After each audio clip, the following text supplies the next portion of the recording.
October 2023. Welcome, everybody. So good to see a full house, actually. Everybody's present. Welcome. So the first item we have this morning, Vaughan Harrison from PricewaterhouseCoopers, who will present the item he's presenting online. Just not sure if he's there at the moment.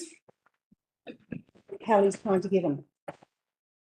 So just for a bit of background, Vaughan held a workshop with the executive team and some councillors, and we came to an outcome at that meeting of what our key strategic risks are. And what he wants to go over today is basically the outcomes for that meeting, and just make sure that the other councillors who weren't there agree with what was decided at it, what the outcomes were at that time, and then we can go through and put them into our risk. Okay, so we did start a little bit early, so it might be need to come on in a second, I guess. Just trying to get hold of them. Has he already been paid?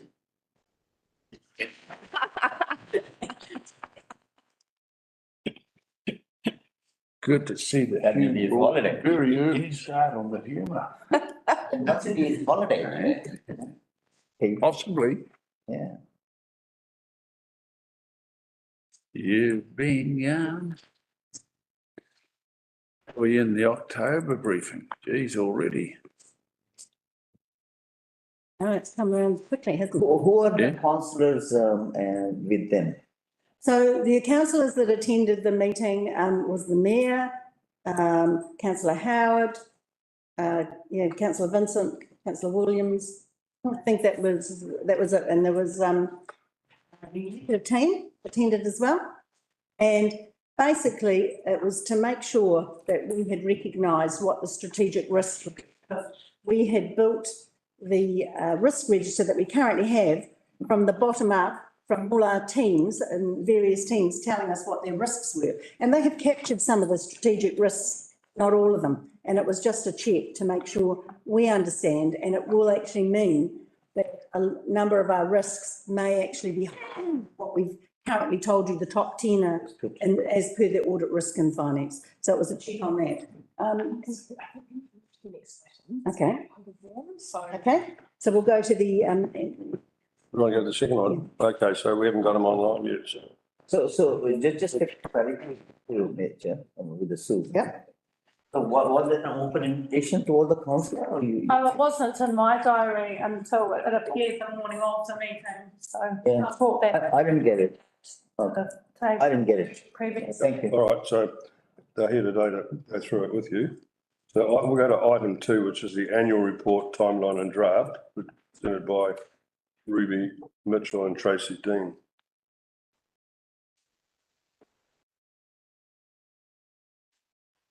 Yeah.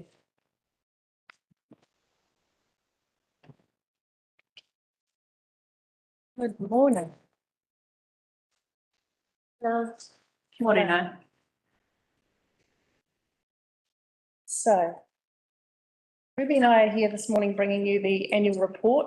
This comes to you every year and it's a report back on the previous year. So this is the trilogy that you see Ruby and I doing most of the time. You start with your long-term plan. Inside the long-term plan, this is the 2021 previous one. It's separated into years. Inside here, we say what we're going to do and what year we're going to do it. And there's a number of financial budgets and performance measures that we measure ourselves against. So that's our accountability as a council. So here's what we said we would do.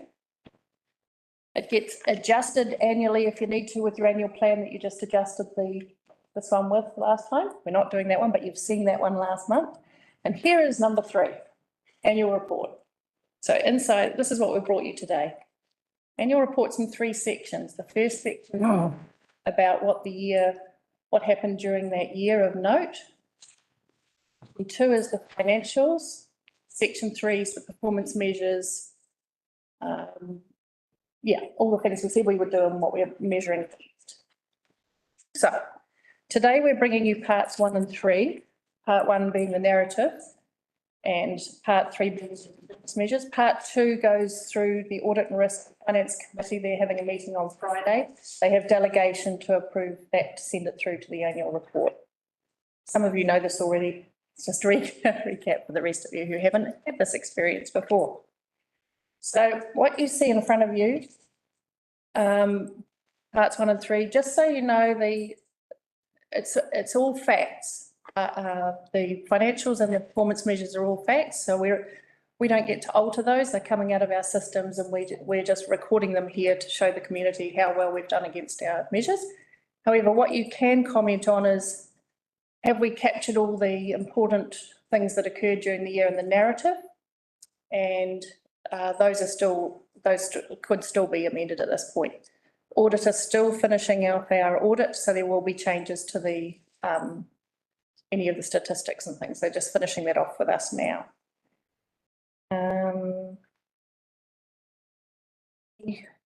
Pretty much cover everything. Yeah, I think that's pretty much it. Audit part 1, 2 and 3. So they audit the entire document. So are there any questions at this point on the process of the annual report? Councillor Erin Wilson-Collins. Thank you. I have a question. It was mentioned in the report about having a English version and a bilingual version. I was just curious to know if we're producing a bilingual version, what's the reasoning behind having an English version as well? I'll probably defer that through to the acting chief executive at the moment. So you're asking me, why are we having both? Yeah. If we're producing a bilingual version, what's the need for a plain English version? That's my understanding, that it's the councillor's wish, the council's wish.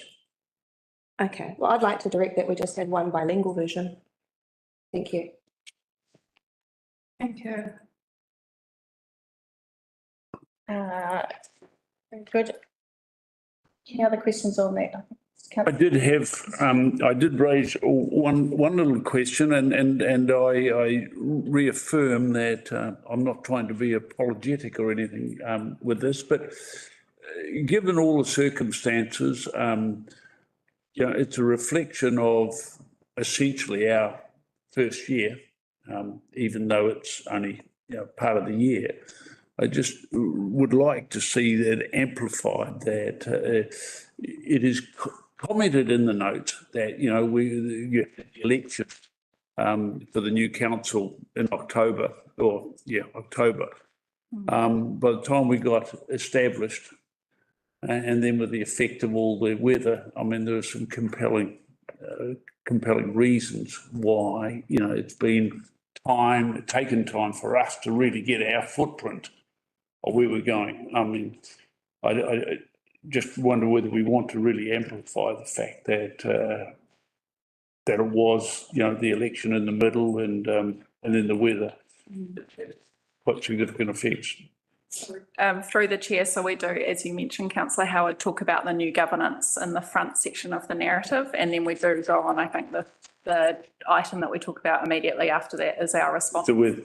Yeah. So if you have any other suggestions, okay, to frame that, can send them. I'll have a look. Yeah, it would be good. Thank you. Yeah. On that note, I see there's a pretty good timeline in there of all these events that have occurred over the last. Councillor No? Thank you, Mr. Smith. Just a query on page 63, I think it is. And there is an item, is actual 100,000 447. Is it a mistake, or it says annual budget 0? Okay, so don't pay too much attention to the figures yet, because they're still going through audit. You'll get another look at the finals at the end of the month. So the figures are not pulled out. They may not be correct at this point. They're still being audited. So Can you email it later to us? Thank you you. know what topic? Can you just let me know what topic that was? Well, so 63, 100,000 447, Mangafai, is a PSK rising main diversion. That's Is that a water measure? That's the pump station capital project. And it's a 0 budget. I'll look at. Won't be. Thank you. That'll be good. There is some changes to be made to the CapEx ones I've just heard this morning, so I wouldn't worry too much about the figures at this point. Thank you. Councillor Williams. Thank you. I just had a query under October 2022. It says council purchases the 5.8 hectares of land. I just wondered in brackets somewhere in here, just be on that, could put in that it was from the Reserve Contribution Fund, not from rates. Yeah, through the chair, If people don't go further, it's, yeah. I'll check. So that section that you see there at the front is an infographic, so there's a limited amount of text. But I'll have a look and review the rest of the narrative, because I think we do mention it in other, But further down you do, but I just thought if people are just skipping through and read. try and slip it in, yeah. Thank you. Councillor Vincent. Thank you, Mr. Mayor. Are we talking about content of the document now? It's just narrative, most of the storytelling. Okay, well, The- related to that, in regard to the Kaipara Water demonstration site, one of the problems experienced up at Manganui Bluff was the crop got attacked by fall armyworm. It's the season one. And I wonder if what detail in itself, it may have wider implications for horticulture in Northland to dealing with that new pest. And I wonder if it might be worth signalling the impact it had in the report. Through the chair, I think that issue occurred with the armyworm in season one. And that's not the season that is in this annual report, but I'll make a note of it and check. Yeah. Because it could have determined which crop they decided to grow the next year. One that wasn't. Roger, yeah. And, we're not worrying about performance measures at this point. You can mention it though. Okay, now just under flood protection and land drainage on performance measure refers to, I'm quoting, 1:5 rainfall events. Okay, I'd say that's events with a 1 in 5 chance of reoccurrence. I believe it's a 1 in 5 a year. I can check with infrastructure, but it's a normal sort of occurrence opposed to an extreme occurrence. Yeah, but it might be, translate that a bit into more really understandable terms. Okay. Good point. And I couldn't find any typos. Unusual. Should have planted you. It was a little grammatical thing, but Feel free to slip it through, councillor. Happy to receive those. Councillor Nair. Thank you, Mr. Mayor. Just another clarification is page 84. If I could, maybe Sue, you can come out later. We have a huge figure here in application of capital funding. The bottom line was the decrease of 2 million, 2.4 million in this year, I have to know. which means the funding balance is negative by 2 million. I'm talking page 65. Page 65, sorry, 80 something. 84. Is it 85? 65, page 65. Yeah, it's printed 65, but if you're looking at the other one, it's 84 or whatever it is. Okay, thank you. I mean, that's. Through the topic are you in? Is it waste? I'm at the application of capital funding. That's probably the last page, I think. Yeah. For water or for waste minimisation? No, it's the last. Wastewater. Thank you. 65. I don't know what it is. That's why I'm asking. Yes. It's all right. Those are not finalised yet, so. we'll- Yes, it's a huge amount and it looks So, quite different. so what are you're asking me why there's a deficit in? Of $2.396 million, which was not the case last year or whatever. So I need to know what is it? Yeah, thank you. So it's wastewater. I can't see the 2.3. I can see is 2.7 million. 2.396. The increase, decrease in reserves. Oh, okay. So I can probably answer that now. So that's a decrease in reserves. So what that means is we are funding quite a lot of our capital projects from reserves. Last year we didn't have the need. This year we have. In fact, we came to you in November and we told you we were going to be taking a lot of money out of reserves, and you passed a resolution to that impact because we had to we had some capital projects that, and there was also a lot of I suppose, how we could fund some of our storm damage where we weren't able to claim it. But we had 67 millions unfinished projects, and I don't understand why we didn't have money. We have so much money sitting here, which we have transferred to the next year. Yes, but we would have said too that there was, I would like to know, some figures. okay, I can, find out for you what Thank you. come out of reserves for wastewater. Thank you very much. Okay, any further questions? Good. Thank you. So the last question I have is that the last page of the previous annual reports for the last 5 or 6 years have had an elected members attendance table in it. It's quite a straightforward table, but members had asked it to be removed this time. I wanted to check whether that's the direction, whether you'd like it removed or kept in. Which one? It says Ended memory. it's a good table. It gives a list of all the meetings. Who asked for it to be removed? I wouldn't know. I just. So it's, what's good about this table is that it's a list of all the meetings you do, and you do a lot of meetings. Yeah. It shows, pretty much, I think it's quite a good cover of just how much effort you're putting in. So it's just a direction of whether to keep it in as we have been or remove it. The concern about removing it will be that the community might ask, why is that gone? Whereas when it's actually a very good document. Councillor Erin Wilson. Thank you. Thank you. My direction, I mean, I this term, so far have probably struggled one of the most to actually attend all the meetings that I need to be at. But I do not want to hide that from the public. I think that as part of our transparency value, I think that table should be included in our annual plan. So my direction would be to keep it. Okay. So our ratepayers can see what's going on with our meeting. Councillor Paniwala, followed by Councillor Ash. Thank you. Yeah, my direction is the same. It's transparent, and it's accountability. When the ratepayers, look at the meeting attendance, they can see whether, there's value for money in the councillor who's supposed to be representing their ward.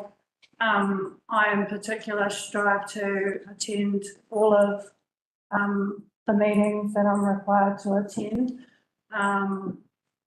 And yeah, I've not heard anyone say that they didn't want to have a meeting attendance, like in these forums, unless you're having side sessions with certain councillors, then otherwise, I don't know why that would be an issue to have that continue.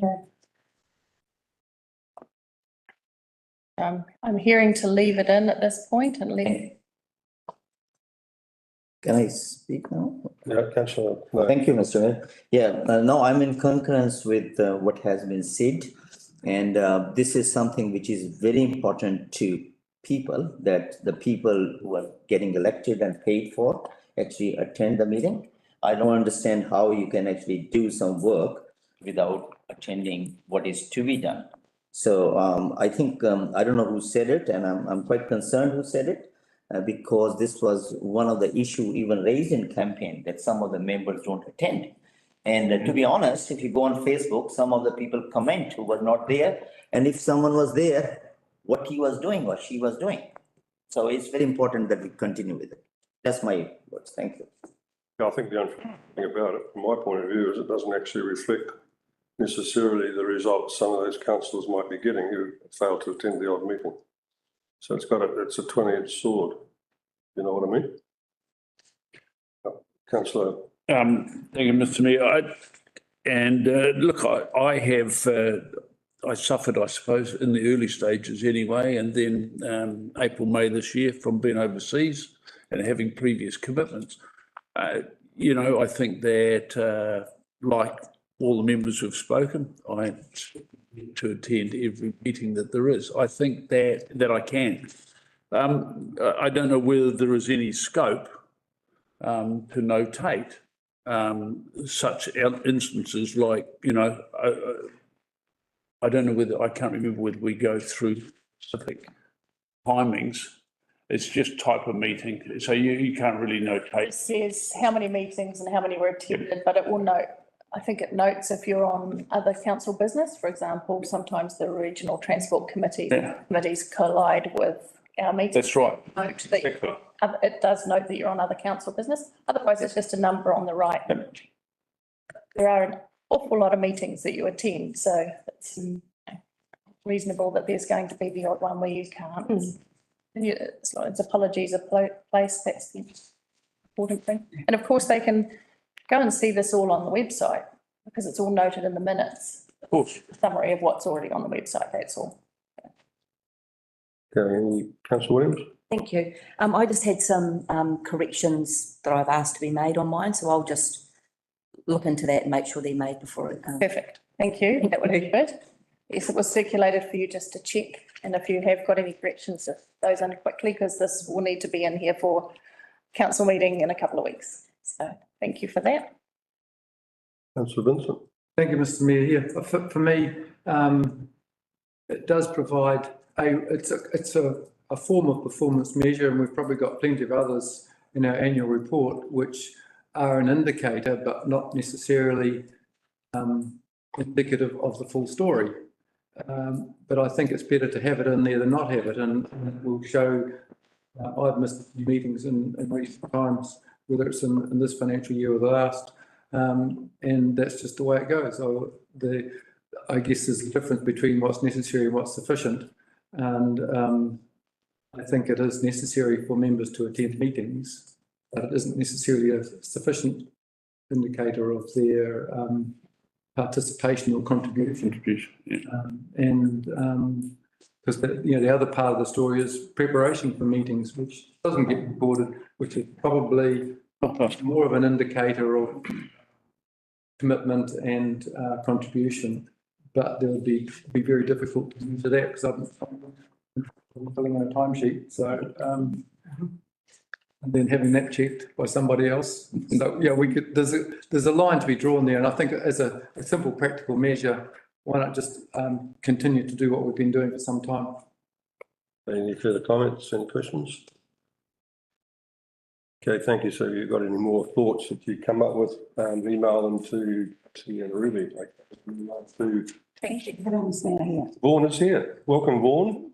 So we'll go back to item 1 and introduce Vaughan Harrison from PricewaterhouseCoopers. Morning, everyone. Apologies, I'm a wee bit late. When I was joining the meeting, I realised I needed to download WebEx, so that took a few additional minutes. So I do apologise for the delayed schedule. Hi, Vaughan, we'll just have to get you a bit louder because we can't hear you that well. See you too. There, right, now we can see you, so that's good. Great. I just explained in the beginning, Vaughan, that we'd had a meeting with some of the councillors and the executive staff, and that we'd come to some outcomes about strategic risks, and that the reason that you were presenting today was that so the other councillors could give us some direction whether they thought we'd landed on the right hierarchy for our strategic that were established that day. Great. Well, thank you very much, everyone. So I understand that the pack which the Kaipara District Council team helped me pull together following the strategic risk workshop have been shared. But what I'll do is I'll bring it up on screen just in case anyone has any sort of like particular points or queries that you may wish to sort of explore. So thank you for the introduction, Sue. That's a very good recap of the day or half day that we actually sort of did spend together. So just to reiterate what we did is that we went through the existing risks register that Kaipara had developed, and there was about 140 risks in there. And basically we identified sort of like common themes across each of those risks. And then we shared sort of additional risks that we are seeing both through our roles and a number of other sort of local government organisations. And also some of the local government perspectives across the industry that have been identified as well. So we use that workshop to sort of like collate and sort of get people's perspectives on what they think the risks are top of mind for them in terms of those that are strategically important, i.e. if they were to be realised, they could really sort of start to impact our ability to deliver our long-term plan and sort of meet the needs of our local community, but also sort of, start to actually sort of impact the trust and confidence the community has in us as a council as well. So it's quite a positive session in terms of quite a number of risks were actually sort of explored.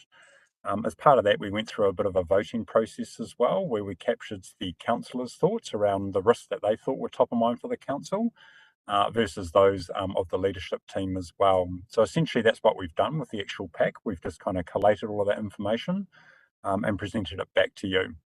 So I won't go through those individual risks sort of like one by one, but thought it could be useful just to sort of touch on some of the themes that have arisen from the day.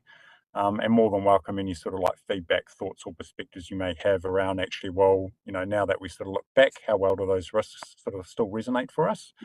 Are there any other risks that, you know, as we sort of step back and think, well, actually, you know, should that potentially be included? But also as well, just sort of like sharing sort of some of the different perspectives that came through from the elected officials versus the actual leadership team as well. So I understand you can all see the slide, which I've got on screen now. I just will draw your attention to risk number 10, which relates to sort of health and safety. During the workshop, we discussed that that's kind of like a fundamental risk. You know, it will always exist and be sort of strategically important to the council. So we're not going to worry too much about sort of like voting on it, recognising that, you know, it is an enduring risk and it's something that always needs to be kept top of mind. So based on its nature, it automatically inherits its, you know, I guess presence on the actual list of those top strategic risks. But I was really interested that, oh, sorry. Excuse me, Ron. Can I just ask you to show it in presentation mode, your presentation? Sure. It's quite hard to see what you're pointing to, so I'll that just would be helpful if we could have that. And if Yeah, maybe is you could point your cursor at, it's number 10, I think, isn't it? Yeah, number 10 down the bottom now. I'm not too sure if my local cursor is appearing on your screen, but yeah, it's just down the very bottom, the health, safety and wellbeing risk. Okay, thank you. Sorry, can we have it presented now? Yes, We do. we have got it. Please email from Yeah, we've got it on our screens as well, so that's good.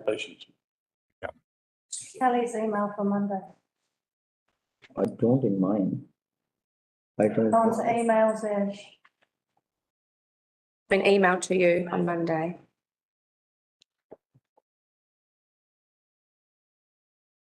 Okay, Vaughan, I think we're ready now. Great, thank you. So one of the things come through is that some of the time we find when we're sort of exploring these strategic risks, you can have sort of a collection of risks that sort of everyone agrees are, you know, quite important, but you can actually have like quite a long tail in terms of actually there's sort of, you know, a set of risks kind of sit in the middle ground where, you know, some people think are strategic and some don't. The interesting thing with this workshop though is that as you sort of go through these sort of like top 10 risks, once you sort of get to number 11, the actual number of votes that we collected on the day sort of actually drop off, you know, quite quickly. So that's quite positive in the sense that, you know, there seemed to be this like clear concentration of actual risks that were sort of, you know, top of mind for everyone in the room. We have included the full sort of like detailed voting records within the actual sort of appendix itself, just so you can see like the more fulsome risks that we did actually explore. But yeah, there's a very clear line between those that sort of, you know, receive the concentration of voting versus those risks that people just saw as, you know, sort of less important from a relative perspective. So what we've done on this slide here is we've gone through and we sort of just actually rank them sort of like top to bottom in terms of actually those risks that attracted the highest number of votes. So obviously coming through there, you know, infrastructure and funding, people and capability, IT, data and cyber, risk resilience, and legal and policy non-compliance. But what's quite interesting is that when you sort of look down that middle column in terms of the different color coding we've done there, we've highlighted about, you know, where did the voting sort of come from? Was it, you know, principally from the councillors or sort of from the actual executive team itself? But you can see in terms of that first risk, infrastructure and funding, with the councillors that were present and the executive team, we're all kind of unanimously on the same page that it's something that's, you know, really important for us as we look to the future. But then when we look at risk number 3, 4 and 5, you know, IT, data and cyber, risk and resilience and legal and policy non-compliance, it certainly attracted some votes from some of the actual councillors themselves, but it was definitely 3 risks that were very top of mind for the executive team as they look through to the year ahead as well. So when we sort of pull these results, it's not a case of like who's right or who's wrong, but often it can be quite valuable to sort of reflect it this way so we can sort of all mutually understand, well, what's sort of, you know, top of mind for the people that think those risks are quite important as we sort of look to the future as well. The flip side to that, if you look at risk number sort of 6 and 7, which is around sort of, potential change in government and the new obligations or, expectations that come with that. But also sort of thinking, quite nicely aligned to our strategy, right, in terms of those opportunities about how can we be quite bold in terms of our service delivery and innovative as well, where clearly that's an area that's more top of mind as a strategic risk for the actual councillors relative to the actual sort of like leadership team as well. And that's not to say that we're not on the same page with regards to our strategy, but kind of highlights, the relative priorities that people have in terms of actually risks that are sort of top of mind for them as well. And then that last risk, point number 9, around sort of projects and capital delivery, where certainly that was something that was more top of mind, the executive team, about how do we make sure we kind of can deliver those capital projects sort of on time. And I think importantly, particularly for a lot of local council organisations, around actually how do we ensure we actually spend our budget and kind of enable the full delivery of those capital projects. What we've done in there as well, just on the right hand side, if we sort of like captured sort of some of the key themes that sort of were discussed as we were sort of exploring those risks. But yeah, more than welcome for any like feedback that you may have in terms of actually now that we sort of step back, do we feel as though that this is kind of, a relevant list? Is there anything on here now that we feel as though may not be as important compared to when we met? Or are there any sort of risks or considerations that perhaps are now sort of like top of mind that may not be on this list? But yeah, more than happy for any feedback you may have. Councillor Paniora. Thank you for your presentation. So I have a couple of questions. The first one is that, you've talked about trust and confidence and transparency.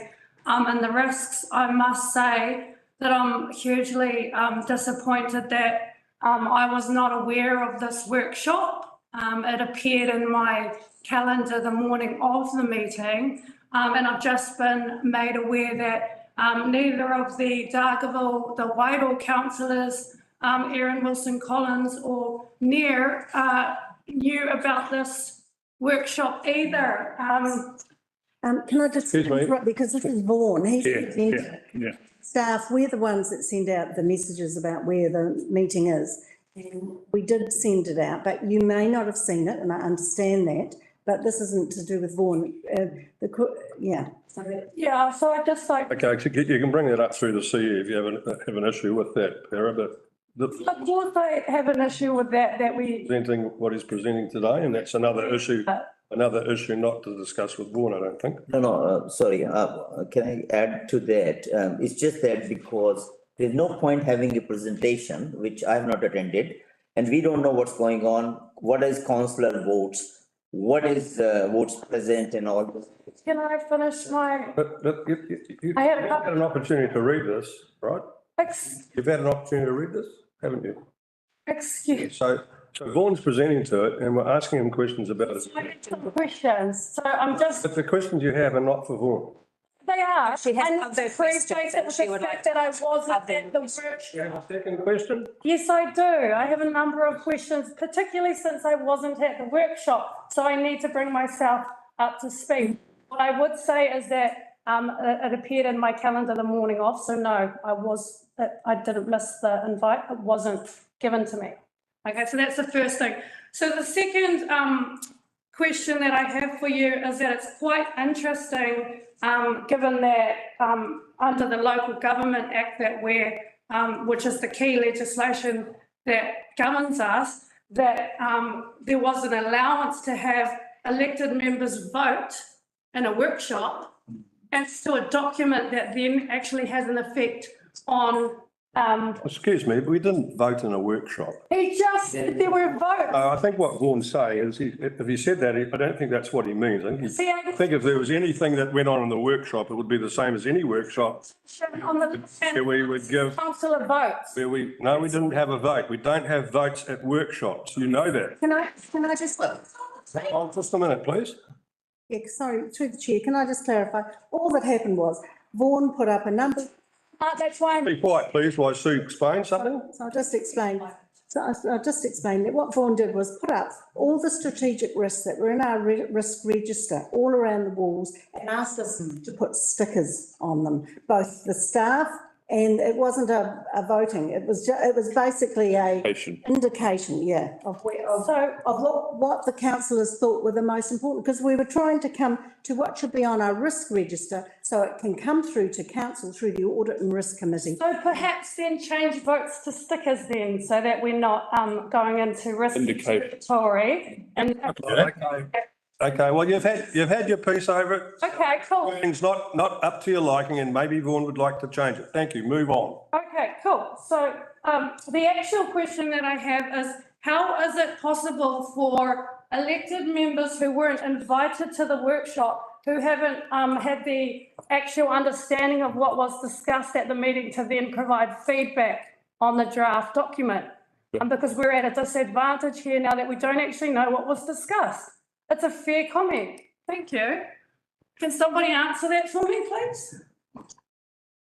No, look, we're going to carry on with Vaughan's presentation. If you want to ask those questions can be answered by the CE later on. We'll have a look at the process.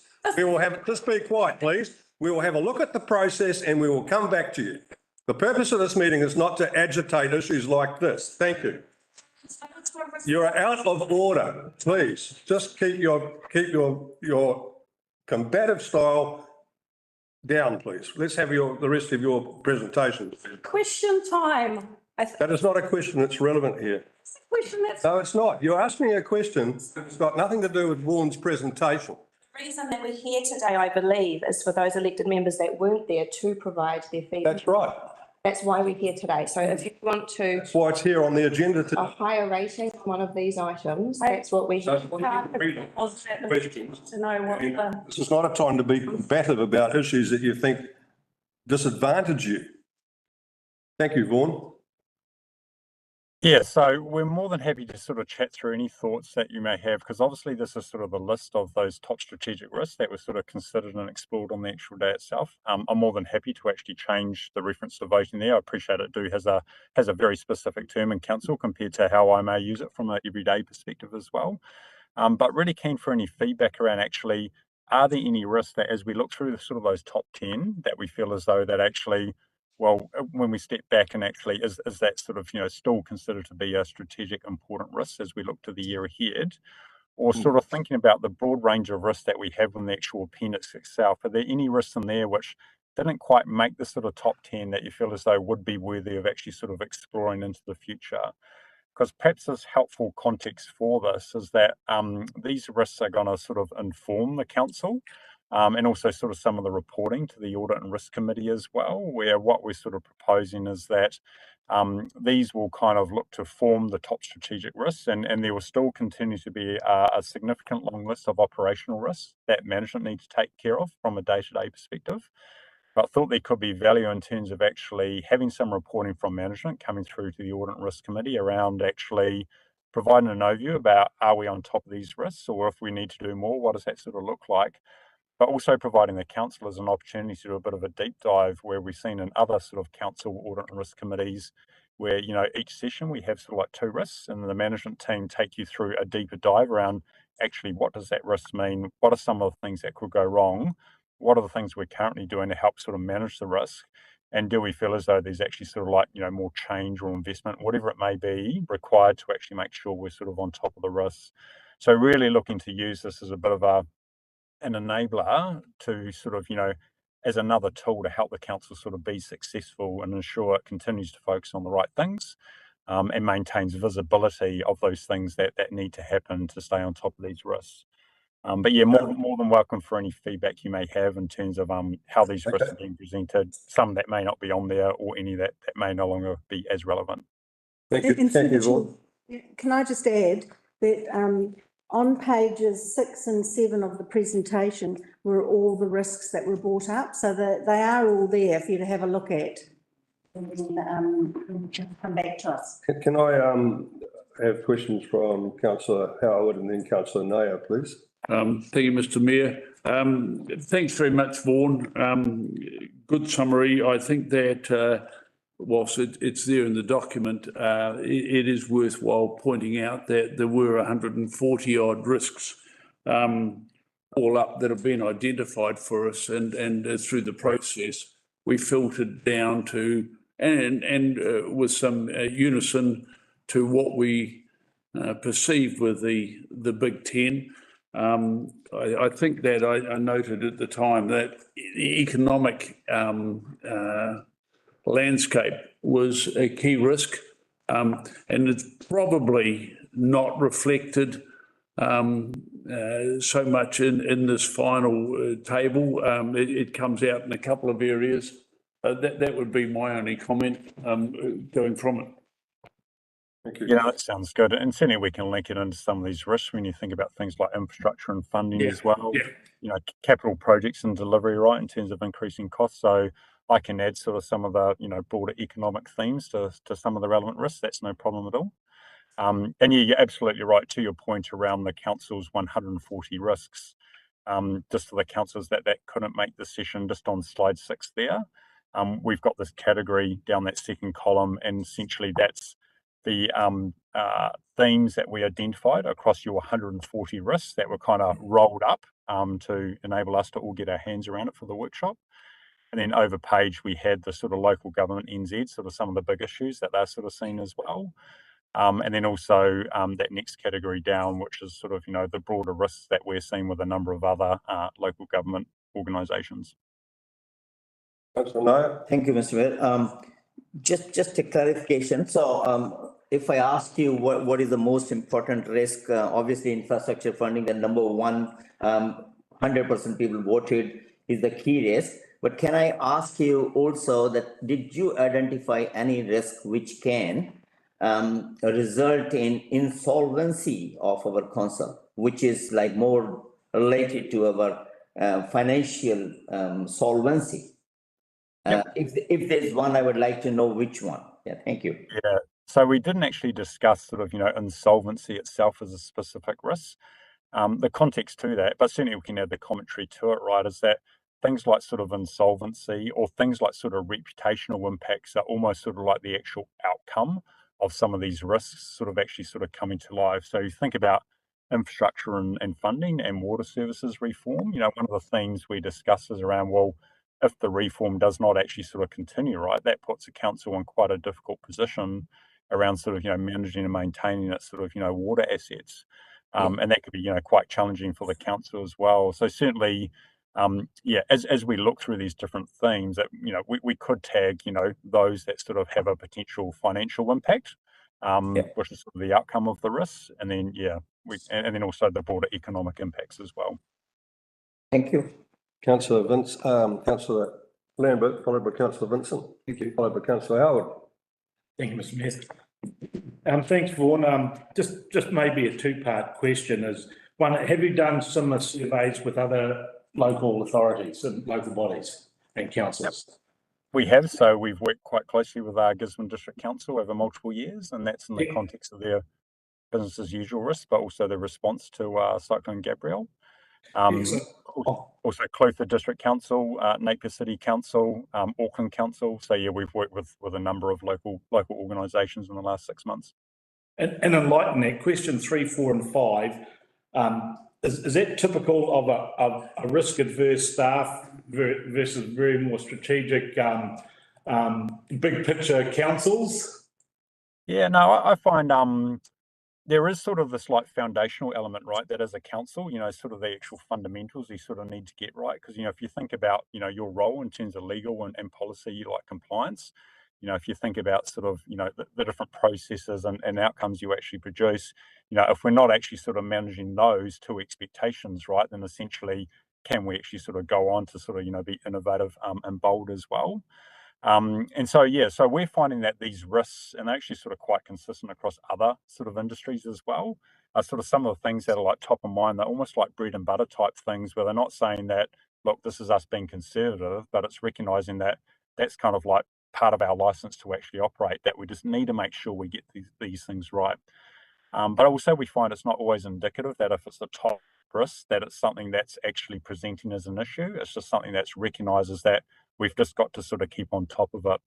And so that comes back down to often the definition of what do we mean by strategic risk, because you're absolutely right. You know, you can think of it in the context about we want to sort of realize and sort of achieve, you know, a number of outcomes, you know, relevant to our long-term plan. but also there's sort of the strategic risk that, if something were to go wrong, strategically, that could be quite important to us in terms of it could impact the trust and confidence people have in us as a council, and, maintaining that sort of like license to operate as well. So we do find it's a bit of a mixture of sort of day-to-day sort of operational things that come through, as well as sort of like forward-looking sort of longer term, sort of like strategies and outcomes that councils are trying to realise. So certainly in that regards, you're not unique in terms of 3, 4 and 5 coming through compared to other councils. Thank you, Vaughan. Councillor Howard. Thank you, Mr Mayor. I think that. Apologies, Councillor Vincent, you were next. Do you want to go first? Oh, okay. Well, Thank you for that. Yeah, the question I had, and looking at that list again, and I was a contributor, I see the flashing red light for me is that the number 3, the IT, data and cyber, and I wonder if it should almost be treated as a subset of item 1 in terms of the organisation's internal infrastructure. What's your thoughts on that? Yep, certainly you can, right? It's sort of like a bit of a common theme. One of the ways to sort of look at it, though, is around sort of what's our actual sort of response to it. And if we feel as though our response about how do we understand and manage that risk, are quite similar, then you can sort of start to sort of group them up. Alternatively, if you think about, who would be the people involved in sort of, managing this particular risk and the sort of responses required, if they're a wee bit different. So certainly there's an infrastructure sort of thing there. But naturally it's sort of, quite a different asset. One's obviously around the sort of, physical infrastructure and sort of the funding we need for that. And the others around sort of like, the data and sort of the information that we hold for the council and obviously of, ratepayers and the like as well. So often we find that they're an infrastructure sort of element type, asset type commonality, but how you go about managing and thinking about the risks and the teams that will be responsible for them can be quite different. Okay. thank you, Mr Mayor. Thank you again, Vaughan. I wonder, would you mind just please reminding us how we went about the apportionment of the outcomes in terms of the numbers? I think that, as I recall, the councillors that were there on the day were outnumbered, and it was all fair enough, 2 to 1 by the exec, and so you had some balancing factor. That's right. The other point I'd make is that, and now on reflection, 2 months later, our second point there, our second risk was people, and people resource. And I just wonder whether, in fact, that hasn't been exacerbated and is more of a risk now as we go through so much challenge with finding staff. So many of our risks it could be founded on not being able to get work done, jobs done, projects done in a timely and cost-efficient manner. Yeah, that's right. So your first point there, you're absolutely right in terms of the kind of weighting we did around the voting. So for people that couldn't make the workshop, given there were far more executive team members than councillors, what we did when sort of councillors were sort of tallying their marks, they actually tallied 2 marks. So that way we could sort of very quickly visually identify that where were the sort of relative weightings coming through. But in terms of how we've translated those to those numbers on our spreadsheet here, so if you look at that first risk, we've got 5 marks for the actual councillors. Now in the workshop, that would have appeared as 10. So those numbers are literally just the number of people that voted for it. So that's why we've included that percentage breakdown, because in that situation, it looks so that there were more members of the executive that voted for that than the councillors, but actually it was 100% of both as well. So that's all been normalised.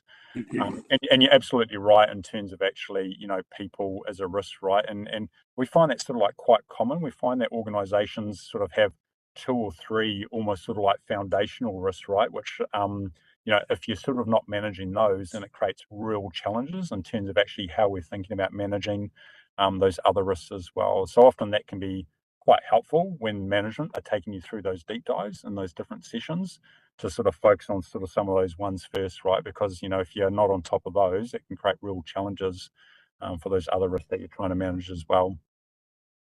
Councillor Paniora. So just on that point, Vaughan, do you think that it's a risk that 2/3 of the Whitehall councillors weren't present, so skewing. For God's sake, listen, that's not something to ask here. You've been given the opportunity today, prior to today, to read the agenda, ask the questions. It was brought to this council specifically so you could ask questions, and now you're still going on about what you started with. The process is quite clear. And moving on, and that there was no representation from the Māori ward councillor in those votes, and to add to that, that a lot of the executive team are not from locals or from the Whitehall ward. Do you think that that's a risk to these results, or?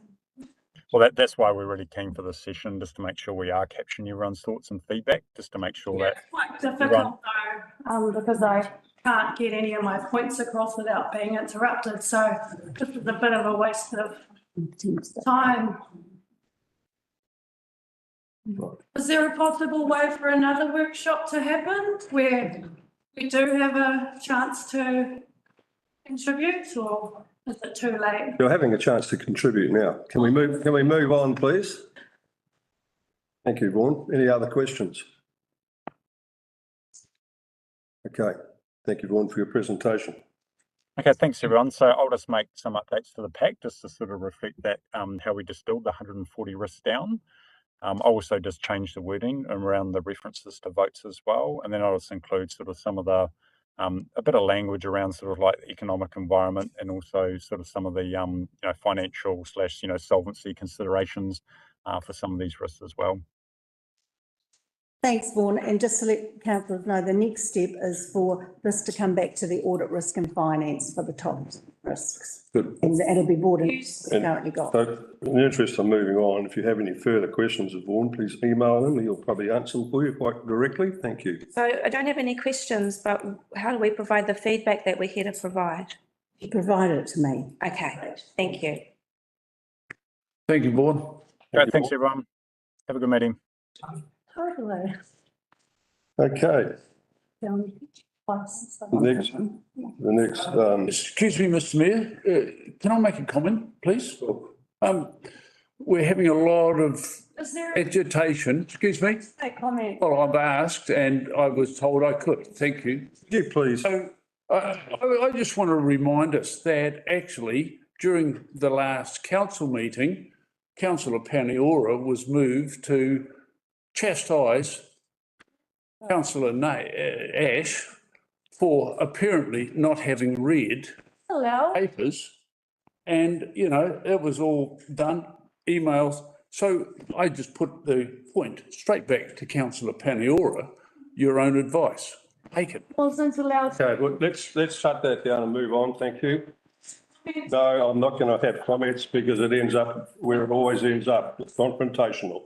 Now we'll have the. Something Can we. you please desist? To the workshop in the first place. Can you please desist? You're trying everybody here, Dara. I'm sorry, but I don't think the council appreciates the constant interruptions. Please have some respect. Have some respect for our code of conduct, please. Now, what happened with pathways? Katie Simon, thank you.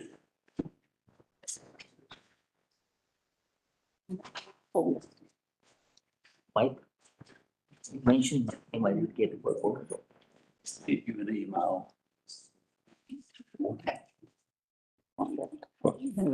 Oh, yeah. There's just that one. It's on mine. But you know, whatever. It's always annoying to click on the one. But I can check it on. Not just listen. Read papers. I'm going to go. Waste. Oh, you're not. Right, okay.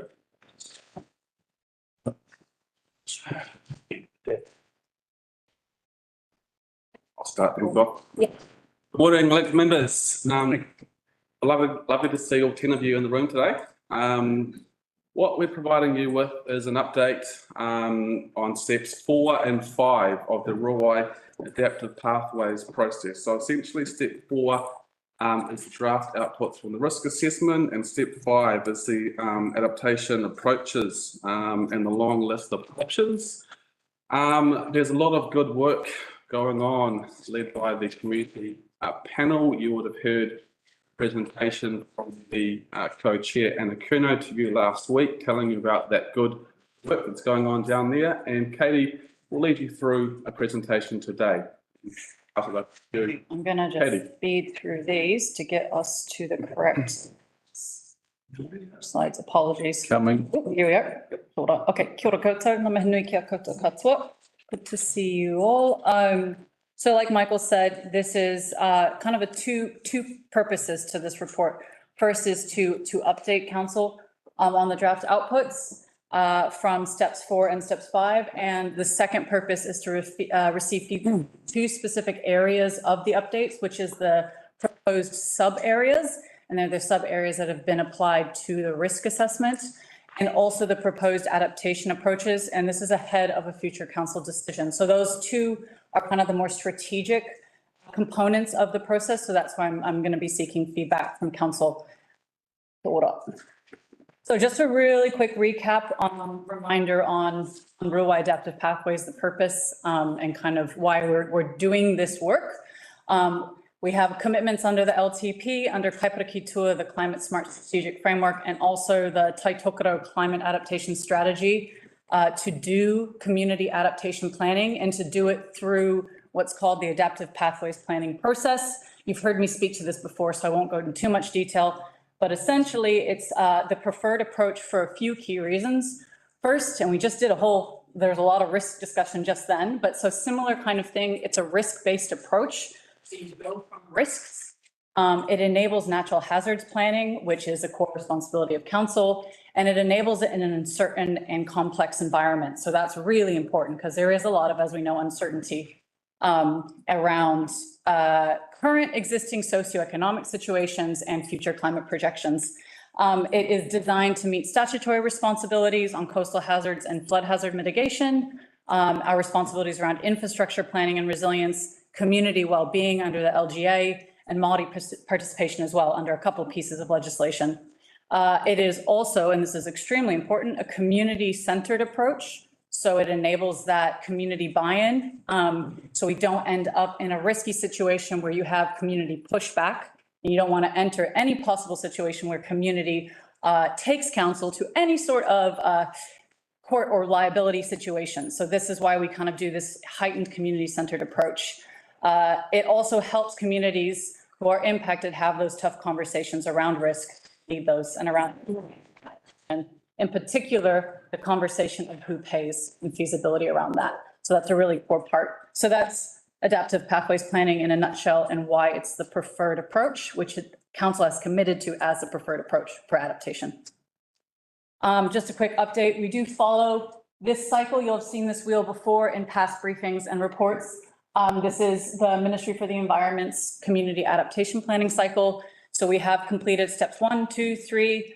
We're wrapping up 4 and we're moving into steps 5. Hopefully you can see this all right, but this is ending the conversation around what matters most. So vulnerability and risk, and moving into the crux really of the process, which is actually the adaptation planning. So adaptation options and starting to define your pathways. So that's where we are at in the process currently. Councillor Howard, you had asked a question around why Ruai and just some of the history. So I just want to kind of touch on that briefly. That was the questions emailed. Oh, no, it wasn't specifically about why. No.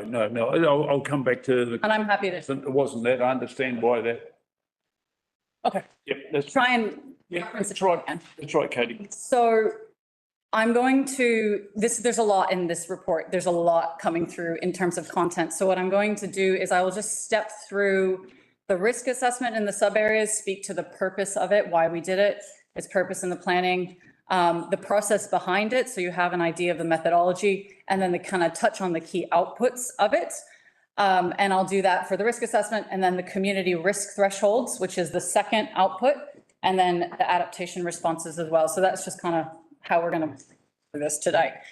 So risk assessment, the purpose really is around identifying 3 key elements: exposure, vulnerability, and risk to coastal flooding and inundation. So it helps the community and it helps council prioritize the places where Ruai adapts. It gives us the lay of the land, so to speak. The risk assessment was led by our lead technical advisors, worked quite closely with the community panel, quite closely with the Ropo Drainage Working Group, also the Drainage Committee, same people. It was based on this map you see here, so the project boundary and then these sub-areas. These sub-areas were identified based on the drainage scheme, the Ropo drainage scheme, Te Kowhai not being in the Ropo drainage scheme. And the orange ones you see are the asset clusters. So places where there's clusters of built or physical assets. So we had to kind of focus in. So that's what that was the methodology behind these sub-areas here. These sub-areas are the proposed sub-areas where we would also develop the adaptation options and the pathways. So we would progress from the risk assessment into actually saying, what do we do about it?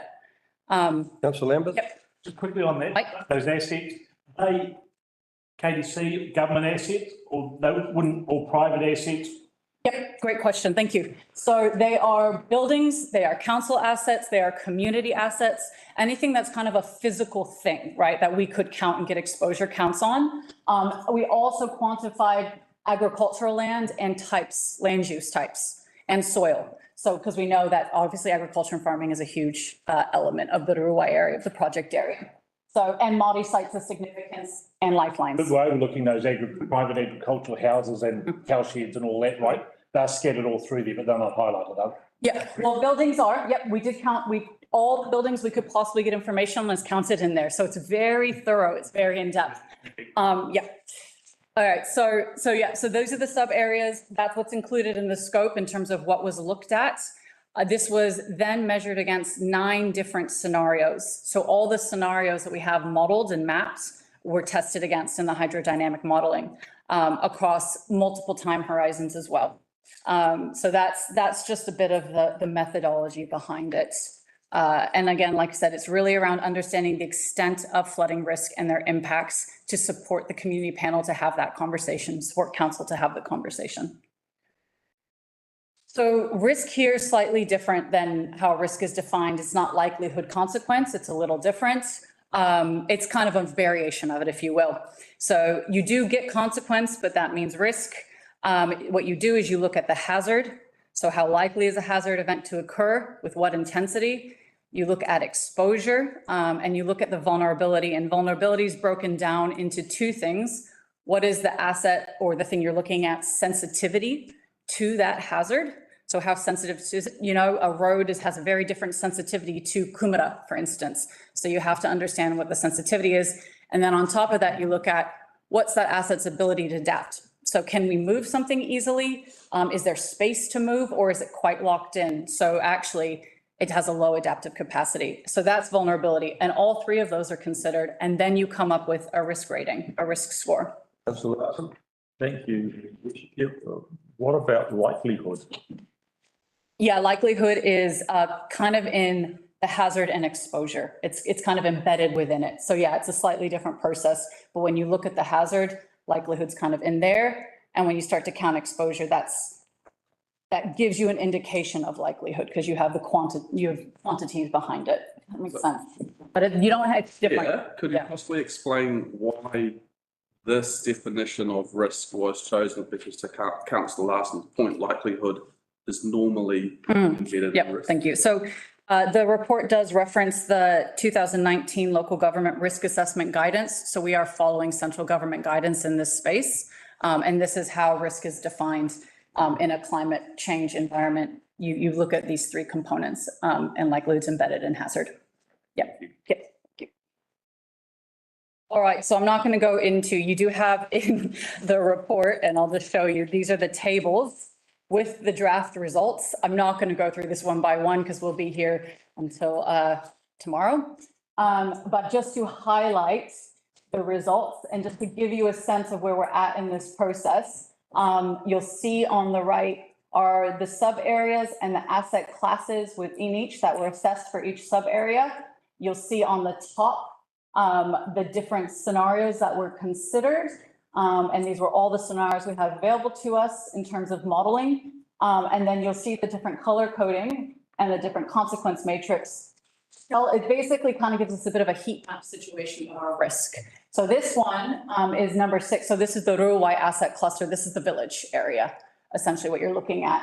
I want to just point out white, not assessed, doesn't mean that there aren't sites of significance necessarily. It could mean that we're still working to identify those. That one in particular, it's a much bigger conversation.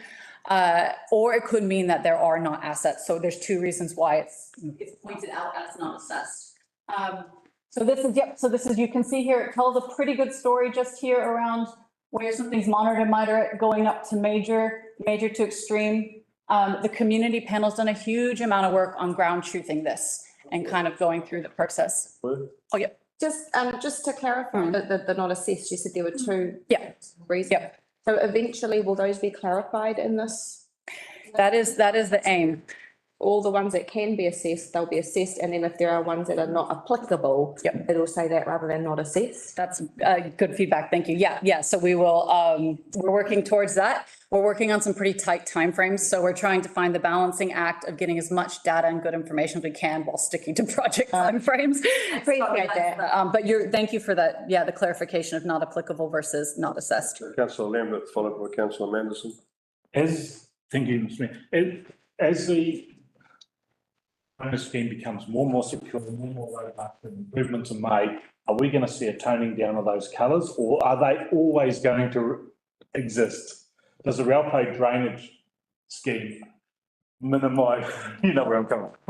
Totally. Okay, I'll do my best. There's a lot of hypotheticals in that. So what I can say is when you make changes to the physical environment, that is this project area, there's 2, the one element you're looking to change is exposure. So you would be able to lower exposure counts potentially, but to say what you're doing right there, you have to identify what those options would be. You have to sensitivity test them against their capacity to actually reduce the risk, right? Like, will that actually be effective and for how long? So that's what this process is going to do. That's where we're headed in this process. Yeah, exactly. And that's what you'll see at the adaptation options. Yeah. So Manderson, followed by Councillor Nair. Thank you, Mr. Mayor. Through you, can I ask, what evidence did you use in assuming that there was going to be significant water level change? Okay, so that is, we're going back a few steps with this. So I'm focusing on the risk assessment and the results. This is lined up with the best available data that we have. It is lined up with central government guidance. It is supported by national evidence, by central government evidence, and we're considering a huge amount of scenarios. As you can see here, 9 different scenarios. That's the most thorough risk assessment we've ever done in a physical environment. At my knowledge to date. So that's all I can explain in terms of the evidence that we're using. I can't speak any further. It was relevant. It's that this whole delivery from you is based upon a presumption, is it not? It's not just a delivery from me though, Councillor Manderson. It's delivery from the Ruawai Community Panel. It's a delivery from external experts. It's a delivery that's been tested and vetted across the Northland region as well and by central government. So it's not just me. I would like to clarify that. Are you? Yeah, sorry, there's a whole lot of different scenarios here that anticipate a change in potential sea level rise. That's what we've done. There's no one size fits all there. There's a whole lot of scenarios anticipating over 100 odd years a potential change in sea level rise and how we could respond to that to ensure that this community can thrive and become resilient. Councillor Nair. Thank you, Mr. Mayor. So first of all, thank you for this. I'm quite pleased you engaged this company from Sweden, Royal Hasken. Were they involved in the original Ruawai adapted plan? The company, the engineering company who did it? Oh, Royal Haskoning DHV? Yeah. Yep.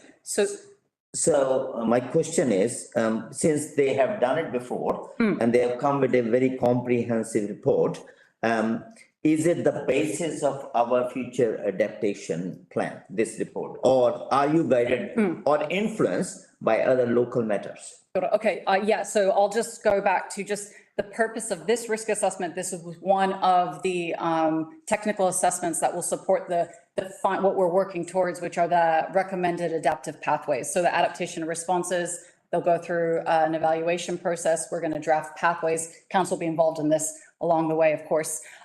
So they've supported us to this point so far. And we are looking to figure out the best technical external support for these steps to come, because this does require a high degree of technical involvement and assessment. They're an Australian and New Zealand-based engineering firm, Royal Haskoning. They will work together with this firm. And the community panel, absolutely, and the Raupo Drainage Working Group and Drainage Committee. Mr. Vincent. Thank you, Mr. Mayor. I'd like to just comment on the nature of this adaptive process. Some reassurance from Anderson. To me, the approach is that you consider options and scenarios, and it's not until things reach a certain threshold that then you're forced into choosing this or that. But you already have those pathways mapped out, and it's just a question of how things roll out as to which way you might go, which pathway you proceed down.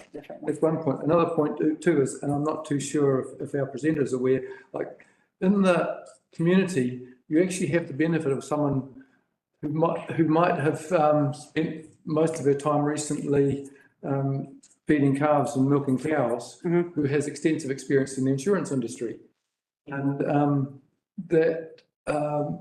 she's not holding back in providing that insight and perspective, which is very helpful in terms of nailing some things down specifically in relation to the flavour of the risk that different forms of infrastructure might do.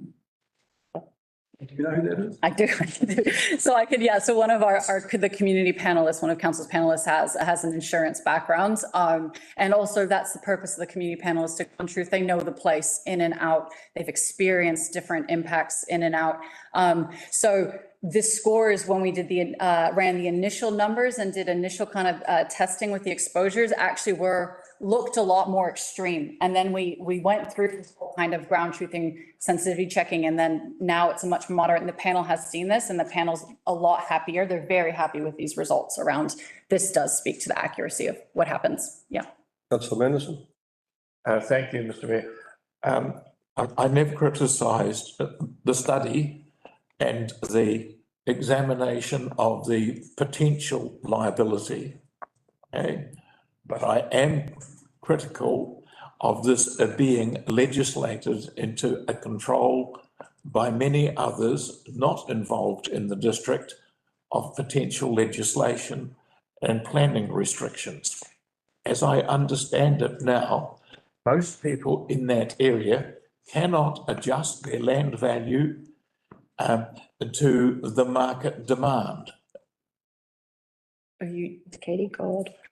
Don't speak to that. So, for the chair, as a local ward member, Councillor Anderson, I'd encourage you to come along to the community panel meetings and partake in the process and work with the local community through the process.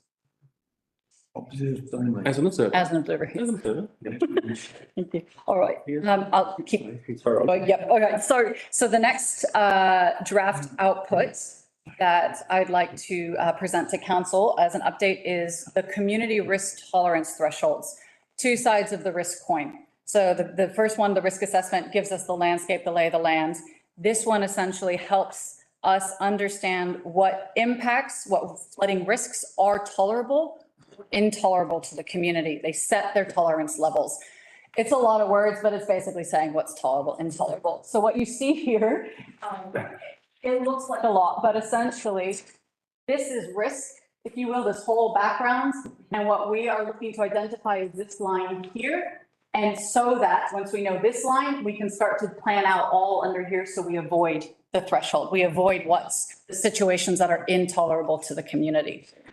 Councillor Erin Wilson-Grant. I don't have a question, but I really want to comment that this is the beauty of this piece of work, is the community is actually working together to figure out what they find tolerable and intolerable, so that when action needs to happen, as the community that has actually made that decision, not central government, not us, or not anyone else. So what you were saying earlier about having the community buy-in and having that community along on that journey. This is amazing, and I just, want to credit everyone involved to be able to come to these decisions. Thank you. Look, I'll be honest, well, it's not a simple process. I bet. We're learning as we go here. We've only got two people in this room. Can I ask a question? I've talked to the Ralph drainage people who say that their current stopbacks, etc., cover the worst scenario under the flooding maps. Is that recognised already? So I can only speak to what the modelling shows. I can also say that Ian Beattie is on the panel. He's one of the backup co-chairs on the Ruai Communities panel as well. So we're having a lot of constant discussion kind of from that the drainage technical side of things as well. I would point out though also that Te Kōwhai is in this project area and is not within the Raupo drainage scheme. And what the risk assessment has shown is there is a lot, the risk difference between Te Kōwhai and Raupo drainage scheme is quite significant. That's just one element. But the modeling under late century scenarios does show significant flooding still. And that's the hydrodynamic modeling that's been, that was designed basically with Ian, with the Raupo Drainage Committee, and has been said, this is the best we have. It is still showing significant flooding end of the century, 100 years out, right? But those worst case scenario modeling still does show significant flooding. Is that using the worst case of RCP 8.5? Not 8.5H plus, RCP 8.5. So RCP 8.5H plus is the highest sea level rise projections, I guess, if you will. This one would be applying 1.2 meters of sea level rise. And that falls, in terms of what that means in average temperature, that actually falls also within those new SSPs. So that looks at SSP's range of, oh my gosh, I'm going to get the numbers. It's the second SSP down that's all still considered very likely. So that in terms of the temperature interaction, there is crossover between what's RCP 8.5 to what we consider RCP 4.5. If that makes sense. Do my best to, I brought the IPCC report if you want, but there is crossover. Yeah. All right. So this is the community risk tolerance thresholds, the purpose. Quickly on the process. This was almost entirely engagement led. So we did this all defined with the community. We did try, there is EQC guidance available on doing this and it is lined up. But there isn't set central government guidance on how to do this. So we ran this through engagement. Started with wider community engagement on the thresholds, surveys, drop-in days, workshops, did a business specific workshop and a farming specific workshop to understand different tolerance levels to different kinds of flooding considerations. Then we went to the Ruai community panel with some of that, just to test some of that initial, those initial results. They gave us feedback on that. We went back and reassessed that against the workshops, came up with some draft thresholds that you are seeing in the report as attachment B. And now these are the two steps we're in here where the panel's reviewing this as well, providing us feedback. They did that in September. Coming to council consideration. This isn't going to go to a decision because what happens is we kind of take this and we say, right, we've got some really great draft thresholds. We kind of put it aside and then we revisit this when we do the actual pathways development. So then it will come back and get refined. So council will see these in a more refined, detailed way later on in the year. So that's just where we're going with this process. I know we're kind of low on time, so I'm going to speed through this. This is what we considered. Similar to the risk assessment, we looked at built stuff. We looked at services. So it was kind of service-based. What makes Ruai a place where people want to live, essentially? What are the services and amenities, including infrastructure services? And we asked around frequency. So how would you tolerate something happening every, say, 5 to 20 years? Or would you have a tolerance happen annually across those timeframes? And where relevant, we also asked about duration. So when it does occur, how long would you tolerate it occurring? So you're okay with it every 20 years? Are you okay with it for 5 days every 20 years or only 1 day?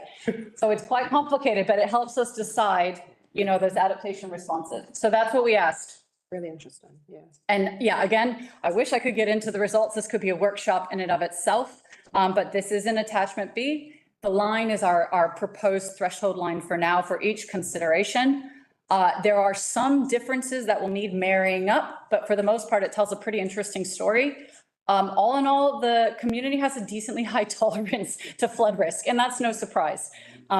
So where some of the lower tolerances are is around agriculture tolerance to flooding, especially in duration, which is really interesting. Residential house, this is going to be one of our key tolerance thresholds around into people's homes, water entering into people's homes. Another area we know we need to look further is on residential land, septic considerations. So there was a decently high tolerance for people's residential areas flooding. And we asked the panel, what about septic impact? And they said that would absolutely lower our tolerance. So we need to, that's a whole, so this is where we start to get into, be able to have much more detailed understanding and start to think about our adaptation responses and what's appropriate for what sub areas, proposed sub areas. All right, so that's the community risk thresholds. Really, the purpose of that was just to update council if there's any feedback questions. This is the third draft output, of step 5. So we're getting into the options identification.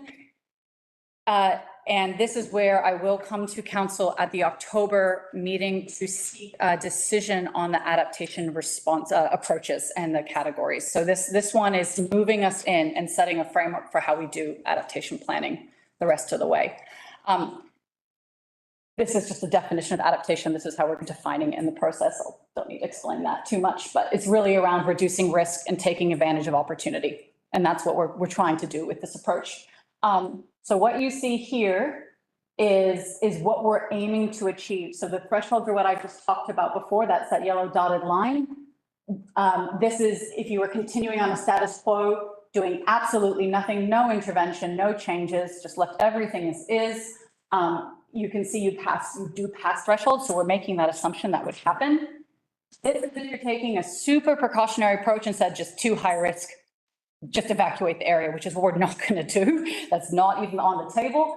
So what we're looking to do is something similar to this. So you have different options, different pathways that allow you to manage risk and intervene as necessary only when it actually eventuates and you start to see the signs. So you're not going full swing just ahead of time because full precautionary approach. You're monitoring and you're adjusting as needed until over time. And so, the chair, sorry, that speaks to Councillor Manderson's point directly.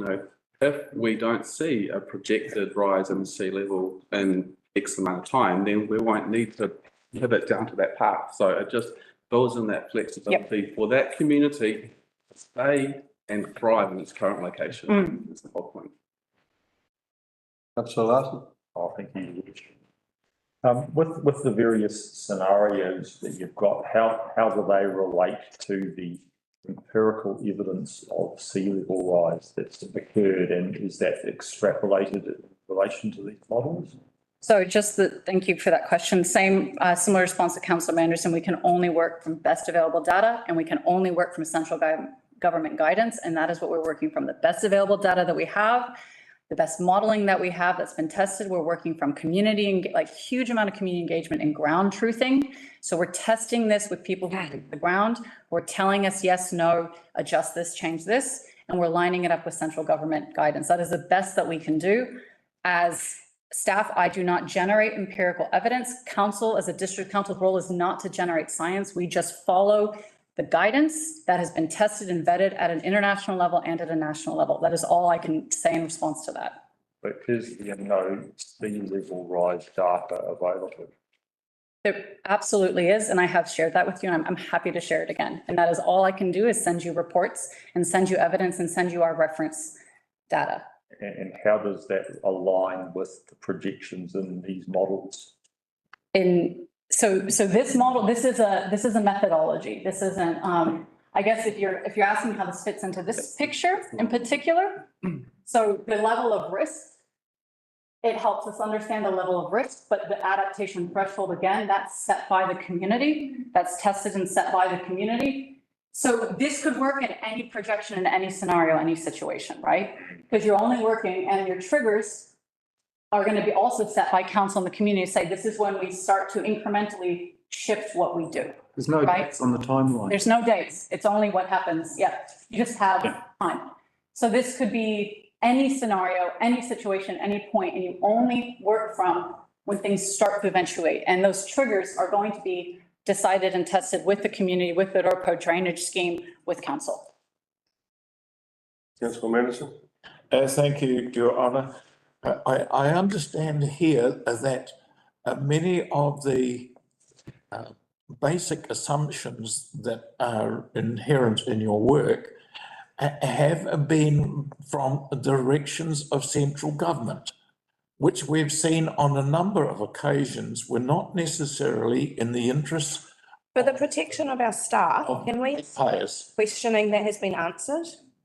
No, I think he's just asking the question about where you've got your information from. Is that correct? Thank you. Not a criticism of staff. I will just repeat what I've already said now. So we are a government agency. We are beholden to central government guidance. As a council, we have a responsibility, a legislative responsibility to work from best available data. And we are doing that. And we are working with central government guidance. That's what we do as council. We do not generate our own science. So that is all I can say in response to that. Thank you. I accept that. I was just making the point, was I not, that we councillors are representatives of the ratepayers and the ratepayers' interests, not that of central government. The central government has made a number of false assumptions. Again, at the protection of staff, this is not But he's 80s. criticising staff. He's talking about central government here. I'm not saying he is criticising staff, but he's definitely making staff feel uncomfortable with his line of questioning. All I can say is from an operational level, this is what we do. I'm telling you our process as the technical advisor in this space, this is what we are doing and I'm advising that we do. If from a governance level, I would invite you to speak up to central government. I cannot, as operations, I'm in a totally separate space. So I work from central government guidance. I think to help here, Councillor Manderson, Councillor Larson, it would be good if you could provide us with what the empirical data is saying and what the central government scenarios are saying so that we could be clear about that. Thank you. Councillor Nair? Thank you, Mr. Mayor. So my question is more related to the survey we did with people. And if you look at asking anyone how often you like to have your house flooded or your rural thing flooded, they will say once in their lifetime, or maybe never, not in my lifetime. So that's the first response you get. And then obviously the questions, others are more modulated to find out whether they can be okay for 50 years or 5 years or 10 years. And obviously they will say, okay, we can live with this section, little portion. So it's all related around what information we need to get in terms of how often it's flooded. Because all these data we get from NRC is based on 100-year or 50-year. If they're okay with 50-year, let's do it. So we can reduce the benchmarks. That was the purpose of this. Right. Okay, yeah, so the risk thresholds are impact focused, right? So that could be under any scenario, any situation. We're asking hypothetically situations around how would you tolerate your home flooding? How would you, and how long would you tolerate it for? How often would you tolerate it for? From the farmers, we asked around viability of their land use, right? So whether it's horticultural purposes, kumara versus dairy or beef and sheep. So we're focusing on the impact. So then you can make decisions around managing and avoiding that impact, if that makes sense. You do bring the modeling in to a degree, but for the risk threshold side of things, you're really just focused on the specific impacts of flooding. I'm trying to, and then you go into, from understanding those impacts and the situations we need to avoid, how do you do, and in this way, we're proposing an incremental approach. So how do you manage and design your incremental approach so you do not hit those thresholds? That's the process where we're going here. So this is one of what I'm going to come to council in hopefully the October meeting. We are proposing that we do an incremental approach. Key element here is that you maintain the integrity of the system. So for the Dorpo area, not to Kowhai necessarily, but for the Dorpo drainage scheme area, you're maintaining the integrity of the Dorpo drainage scheme. That's a critical element to think about. We're not looking at a hugely transformative, totally shift that entire area. We're working with an existing flood management scheme. So you maintain the essence and integrity of the system, aim to improve resilience over time, feasible adjustments so that you're hoping that they are more affordable and staged over time. That's what we're looking for. So maintaining integrity of the system, of the scheme, and staged, so you know what's coming and you don't have to do a huge expense. So that's what incremental. Sorry. Just a quick. Hang on, I wanted to expand on that. Oh, thanks, Chair. I was just going to say, if there are questions from elected members, please funnel them through me. I'll pass them on to Katie. We'll respond in advance of the next time we come back to Absolutely, council. we can do that. Yeah. No, just a clarification on that, if you permit. Just quickly. Yeah, so all I'm saying is, it's a great exercise. It's based on what I'm more concerned about, obviously, not your part, the other part. And we are assuming that stop bank arrangement, which is being done, will be kept to standard for the years to come. So on that assumption, we are going for this adaptation, right? While it's not your business to manage that drainage tank, but obviously you're going with the assumption that as needed, those will be raised or whatever it is, and then we can be more risk taking.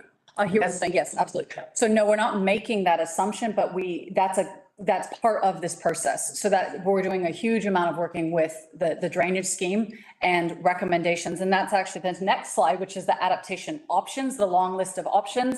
That's where you'll start to see and that's in these proposed categories here. That's the protect, that's in the hard protect option. We're already doing a lot of work in that space, obviously. So that's where you'll start to see a lot of identified adaptation responses specific to drainage scheme enhancement. That's awesome. Thank you. Yeah. Question, Kanehura? Oh, I just wanted to say, I've had the opportunity to see your work in action, and I think it's a really, I'd say, cutting edge exercise, and it's an example of the community taking responsibility for its own future and not having to, rely on central government. And I think it's a really good thing. Thank you. Thank you. All right. Yep. So these right here are the proposed categories, adaptation categories that frame how adaptation responses will be identified and shortlisted. So this will directly inform future decisions around what we do and what council supports and implements. So it's basically these two here are already happening, really, and a bit of this as well, obviously. This accommodate, protect, avoid, and retreat. It's also known as the PARA framework. This is set under the National Adaptation Plan. This has been supported. It's also in the working paper on managed relocation and retreat. So that's this is an existing framework that's already been vetted. And this came from, and you'll see that as the third attachment, quite a comprehensive review of existing approaches internationally and nationally, and it fits the drainage scheme environment. So we have done our homework to identify these categories, and these categories, there's explanations in each, are what inform this long list of adaptation options that you see here. So protect hard. Councillor Nair, just to respond to your question, improve the resilience of existing flood protection assets, construct new flood protection assets, construct manual automatic flood barriers. So that's really in that space. There will be a lot of options identified in this space, I imagine, by inline. Yes. And I do want to point out that this is with that incremental approach, this would be staged and phased. And I know managed retreat can be quite an alarming concept. And it is, we've heard that, we're working on with the panel on that as well. Retreat is really around relocating assets in this, especially in a staged approach. So we're not talking about mass unplanned evacuation. That is absolutely not the case. It's absolutely last step. And it's around adequate lead-in time, adequate planning, having conversations with the community around infrastructure services, levels of service, affordability, and understanding if there are services that are absolutely critical. And if the location that they're in right now means we cannot continue to provide those services, where does it need to be? Where do you need to locate those services so that we continue to provide them? So it's that kind of conversation. Yeah, in a very staged way. Thank you, Mr. Mayor. Yeah, just in that general vein, Ian Beattie did provide a report to council back in about May, I think, the review of what happened on Cyclone Gabrielle. And one of the things he mentioned was the need for some of the council's roads to be raised in order to preserve the boundaries between the different subcatchments. I've heard nothing about what is being done about that, because that's one of those things that we shouldn't lose sight of in terms of preserving the integrity of that system. And it's in the name of, I guess, maintaining and improving our resilience. And this is complementary to what this is on about. Absolutely. And that falls under the accommodate category. So living with the hazard, just changing how things are designed. So more innovative infrastructure, raising road levels could be one of those things. Maintaining, actually. Yeah. Because the roads have That would be, yeah. So that's just to give you context, you know, you do this approach and that would be in that category. Running short of time, so I'll ask you to complete your presentation, and if there's any further questions, we'll put them through by email to. That's the last slide. That's the last one? Yep. Okay, thank you very much. Sure, thank you. Wonderful. Thank you. It's time. Katie? Who'd like a cup of tea and a toilet stop, guys? Yep. Okay, we'll have a bit of a break. 10 minutes, back at 15:15. I've heard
presented by Nadine and Michael.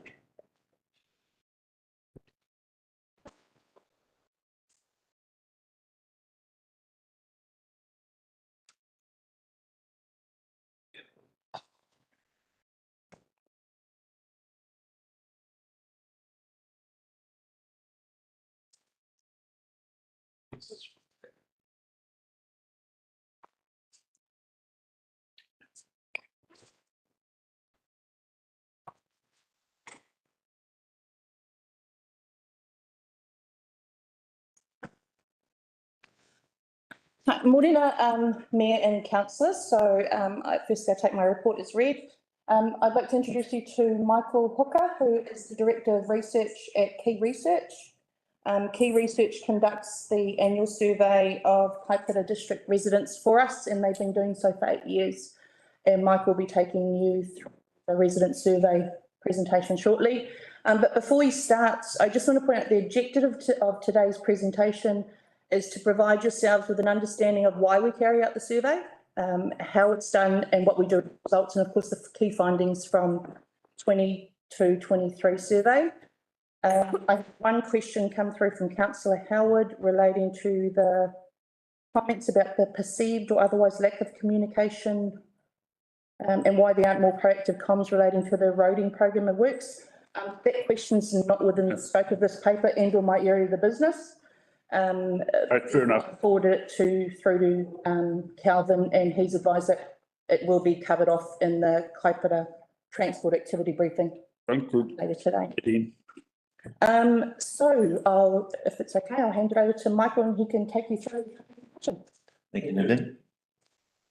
Thank you, everyone.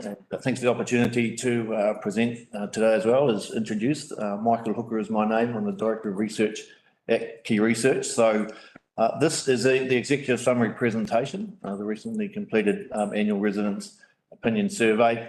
And so the format of this presentation, I'll just run through the research objectives of the survey before talking a bit about the methodology that we employ. We'll then have a look at how some of these key performance metrics have performed in the last 12 months. We'll look at what's sitting in behind them in terms of what the key drivers are. We'll also have some benchmarking information to share with you as well before moving on to a conclusion. So essentially the survey sets out to measure how satisfied residents are with services and facilities which are provided by the council. As Nadine said, we've been conducting the survey now for 8 years. So we have some really good longitudinal data. So we're able to assess how performance is shifting over time. Importantly, we have a neat driver analysis model which sits as part of our research analytical framework. So we're able to identify the sorts of things which are contributing the most to residents' overall perceptions of performance of the council. So how do we conduct the survey? So we select a random sample of residents from the electoral roll across the Kaipara district. We have people who are on the Māori roll and people from the general roll as well. And they are posted an invitation letter in the mail, and this letter has a link which you can click or type in to your URL to your browser and complete the survey online. There's also a QR code as part of that letter as well. And you'll see there that we get a phenomenal response rate to this invite. We conduct surveys for councils right across New Zealand, and this is the best response rate that we achieve for any council. So there's really good levels of engagement across the community.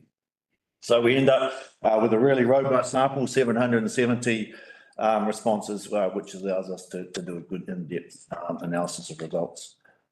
You'll see there we conduct the field work at 3 points across the 12-month period.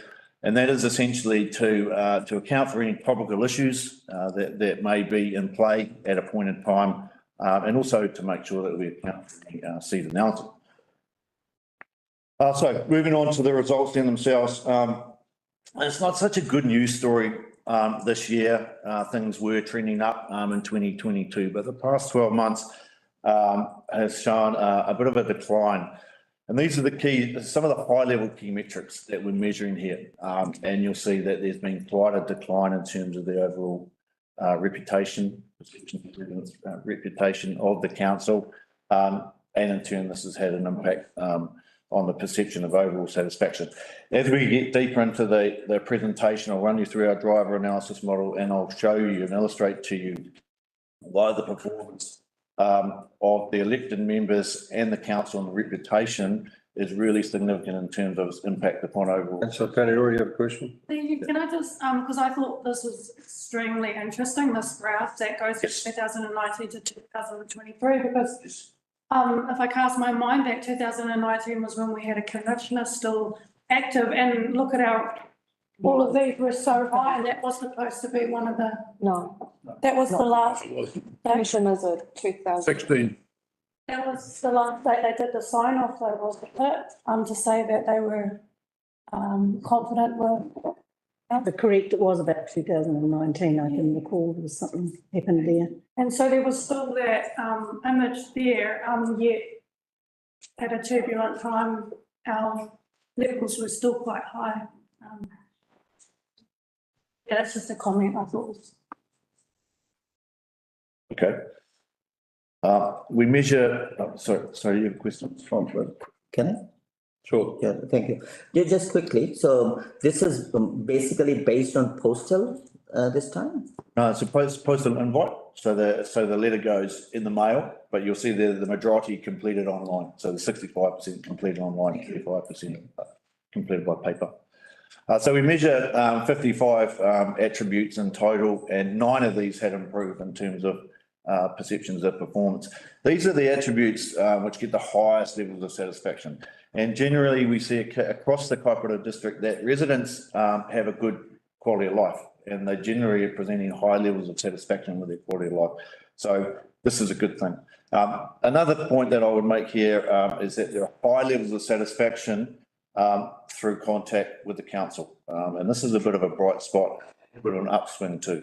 So if somebody has had a contact with a staff member, for example, they're likely to report high levels of satisfaction. Councillor Lamb. Just one quick question. I know it's 2023, but what date or what fortnight was this survey done in, and when did the results come in? Yeah, so the first wave began mid-October in 2022, but there were 3 waves. And so it was completed. The last part of the field work was June this year. So there's 3 waves. 3 waves of data. And they were all sort of equal waves that came in? The third wave was probably about twice the number of responses as the first wave, but we're monitoring that deliberately as we go through. We get that sample. Councillor Howard. Thank you, Mr Mayor. Thank you, Michael. Just on those waves, do you track key headline results on each as you go through, then provide the overall result? And if you do track them, did you find any trending out of that? Yeah, that's a really good question. So we do track their results and we provide them back to the council via dashboard output. And there was a slight decline from the first wave through to the third wave. And that's a point I'll make in the conclusion as well, because there's a trend that we can see from year to year. And unfortunately, we're seeing the trend going from wave 1 to wave 3 in this year as well, the previous year as well. So that's somewhere that we don't really want to be. So that's the highest dissatisfaction, highest dissatisfaction. So these are the attributes for which residents are expressing the highest level of dissatisfaction with. And there's not too many surprises here. We've known for quite a period of time that there are high levels of dissatisfaction with the roading network across the district. These are perennial issues that pop up. So we get the quality of the roading network, highest level of dissatisfaction. We're also getting attributes in here which pertain to value for money.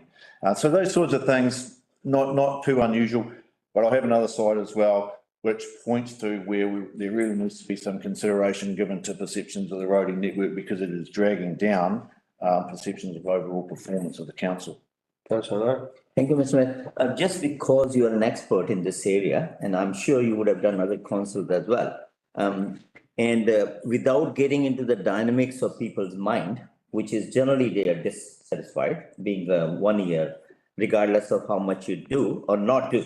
So basing it with other council, is it the perception that the council never delivers? Do they go with this kind of mindset when they are taking off? What's your, can you compare with other councils to see, is it like they give exceptional to someone who is actually delivering? Is it a leadership issue or is it a perception issue? That's the question I'm asking. Thank you. Yeah, I have some slides later in this deck which hopefully point to that when we look at the benchmarking across other councils. But absolutely, the culture of fear and fiction about people. Thank you. And so we also have some trends, a trend slide here, which we're reporting back. And really, I just want to draw your attention to two of the lines in this particular slide. And I mentioned the roading network and the impact of that on residents' perceptions. And you'll see here the trend decrease since 2019 has been quite marked. And it is really starting to drag on people's perceptions of the performance of the council. And you can see there that line doesn't be able to be impacted upon, but it's definitely something that should be considered going forward. The other line in this chart that I wanted to draw attention to is the yellow line, and this is around community spirit. And we'll talk a little bit about image and reputation soon, but this is something which can be impacted upon. And as you can see, there has also been trending down since 2019. So this is a unique offering. Excuse me, Mr. Mayor, just a quick one. On the left-hand side, we don't seem to have any measures of what scale we're talking about. Yeah.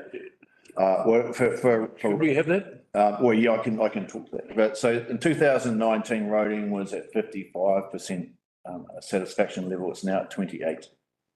Oh, okay. So that's what. So and the top attribute there, quality of life, that was at 95%. I'm not quite sure. That looks like it might have dropped to about high 80s. It's 89, I think you said. 89, is it? Yeah. It was 90 on the other table. Can I ask a quick question, Mike? Sure. Yeah. You've got consistently rising levels 221 to 222. And then they start to drop away. Could you say that was a good year for everybody in the country? Is that one of the facets of that? No, there hasn't been a good year for a long time. And we term it in our business, the country has experienced for about 3 years now what we call the great unhappiness. And every council, almost every council that we measure, and we measure about 24, had declined levels of overall performance in the years of 21, 22, 23. I just see that blip though from 221 to 222 going up. Yeah. So that was a good year. Yes. Okay. This is a unique offering that we provide in this space as well. So this is on the back of challenges that we were set from our clients in the local government sector. So we introduced this model a number of years ago now. Basically, what it looks to do is determine from a holistic point of view which are the sorts of things which are having the greatest level of impact upon our residents' overall perception of performance. And we knew from all of the work that we do across the sector that a resident has a lot of difficulty separating out perceptions of core service delivery from performance of the elected members, for example, interactions and stuff, and also in terms of the value for money that they're receiving from the rates that we pay. So we built all of this into our model, and they form the cornerstones here. And so there's a pretty grunty statistical model which sits in behind this, and what it looks to do is to work out across each of those cornerstones which are the ones which are having the greatest level of impact upon perception and performance. This chart's showing us quite clearly that image and reputation is the strongest driver on a resident's perception of the overall performance of Paipura District Council. And so then it's not surprising where we see there the satisfaction ratings for image and reputation decline by 11 points over the past 12 months. Therefore, if it's having that much influence, naturally, we're going to see a much lower overall performance score occurring, which we can see here. The purpose of this model is to start to build a story about what you can do going forward and what you can channel resources into to help get those overall performance ratings trending in the right direction. So if we look at differences in that particular model between 22 and 23, we see that reputation is still a significant driver of perceptions of overall performance. In 23, we see, however, our core service deliverables starting to come a little bit more into play as well. I touched about perceptions of the roading network earlier on.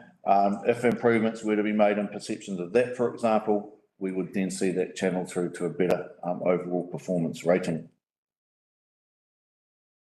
So the beauty of the model that we've brought into play is that we're able to step now. And so if we are to say that image and reputation is appearing as a critical driver here in terms of overall perceptions of importance, then what is it about image and reputation?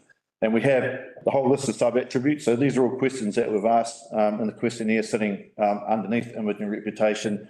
And we see here performance of elected members and preparedness for the future are the two key strong drivers in terms of image and reputation. And so we see that percentage point drop in terms of perception of the performance of elected members, then going on to affect image and reputation, which then went on and affected overall performance of the council. The story starts to unfold a little bit further. There's a question in the questionnaire where we ask residents to provide any feedback or general comments that they would like to make or improvements that the council could make going forward. And we see by far the bulk of comments here, again, is based around the roading network. This slide just touches on some of the area differences. So we track performance across each of the wards here. And these are the significant differences between lowest performance and the highest performance. The key outtake that we can take is that residents from the Dargaville ward are less satisfied than residents from other wards across the district. I just say, if anyone wants any advice, Yeah. get in touch, join the queue. He's an expert now. It's about the third survey in a row that Ultimate has topped the satisfaction. Put your hand up if you want to make comments. Carry on. So moving on. So this is another unique offering that we have in this survey space here. This is what we term the reputation profile. So this is really neat because it's giving you a really succinct perspective of the reputation of the council in the eyes of the community at this point in time. So we're measuring across 4 specific attributes here. There's the two, what we refer to as the hard measures, which are those of core service delivery and financial management. And then we have the soft measures, which we refer to as leadership and trust and faith. Sorry, where does the 7-1 and Nui or Kaipara Award, where does the, you know how you talked about receiving the results from multi constituents, where does their feedback fall into in the benchmarking on there? Yeah, we have separate profiles in the report. So the results are broken down by that. So just not on the graphs? Yeah, I just said, just not on this presentation, but they're all through the report presented by demo groups. Sorry, just Sure. elaborate. So is that where it says it's got the Māori and then non-Māori percentiles, and then you do an ratio? Cool, because those are all up, thank you. So essentially what we have here, and not surprisingly, given everything else that I've presented so far, we've taken a backward step in terms of those who would be champions of the council. And we see a high level of skeptics as well. So the challenge here and the goal is to move people out of that skeptics quadrant.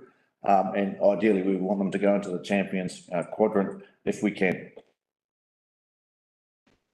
So we benchmark 17 councils across New Zealand, and these are the latest results from surveys completed in June of this year. and there's some really interesting outtakes here. So the green line is the best in class across the peer group. The silver line you can see running through there is the sector average. Kaipara is in blue, and orange is the lowest in the class. So there's a couple of really interesting things here. You can see clearly the effect of the perception of the performance of elected members, which is at the extreme right of the chart, and how that has impacted upon the perception of overall performance, which is the left-hand side of the chart. And I've shown you in the driver model the level of impact that was having. So it's something to keep in mind. So just to confirm what I think you've just said, on our rating for performance of mayor and councillors, elected members, we're in the lowest score, the minimum score of benchmarked across the country. We have the lowest score. To you, Mr. Mayor, yes, or close to it. Thank you. Councillor Vincent. Thank you, Mr. Mayor. I do have a serious question. That it seems it comes up amongst the negative comments about the council doesn't talk to us, or doesn't communicate, doesn't consult. And that's all well and good for a perception, but would it be possible to include in the survey, like give people the options of, okay, so if you want to communicate with me, this is the medium you should use, or this is like provide us with some feedback on how we could do it better rather than just more. Because I'm not too sure, like, I'm confident we're meeting any statutory requirements, but that doesn't cut a lot of ice out in the community necessarily.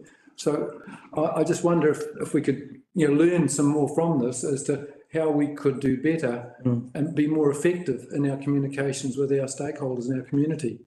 So through the chair, as detailed in the report, activity managers are requested to identify and implement opportunities in the areas to improve customer satisfaction, and that happens with the 3 waves. And a good example of that previous feedback was requesting more comms from council about the mahi that's been completed throughout the district. And that's been implemented by our comms team, and we've received favourable feedback from that. So it is something, so we do have a lot of feedback that's provided in the verbatims. So much as say, as I believe Hayley forwards it to elected members, as I said, it goes through to all the activity managers, and that is an expectation that we do look for those opportunities.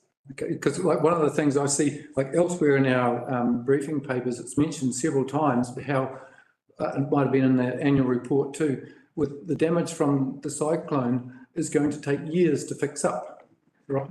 That, I think, and most people out there, like the storm was months ago, my road still isn't fixed up. So I'm dissatisfied with the council performance. Yeah. Whereas it could well be that if we could do some more to, and I don't know how, to get the message out there effectively that we've got a multi-year project on our hands now with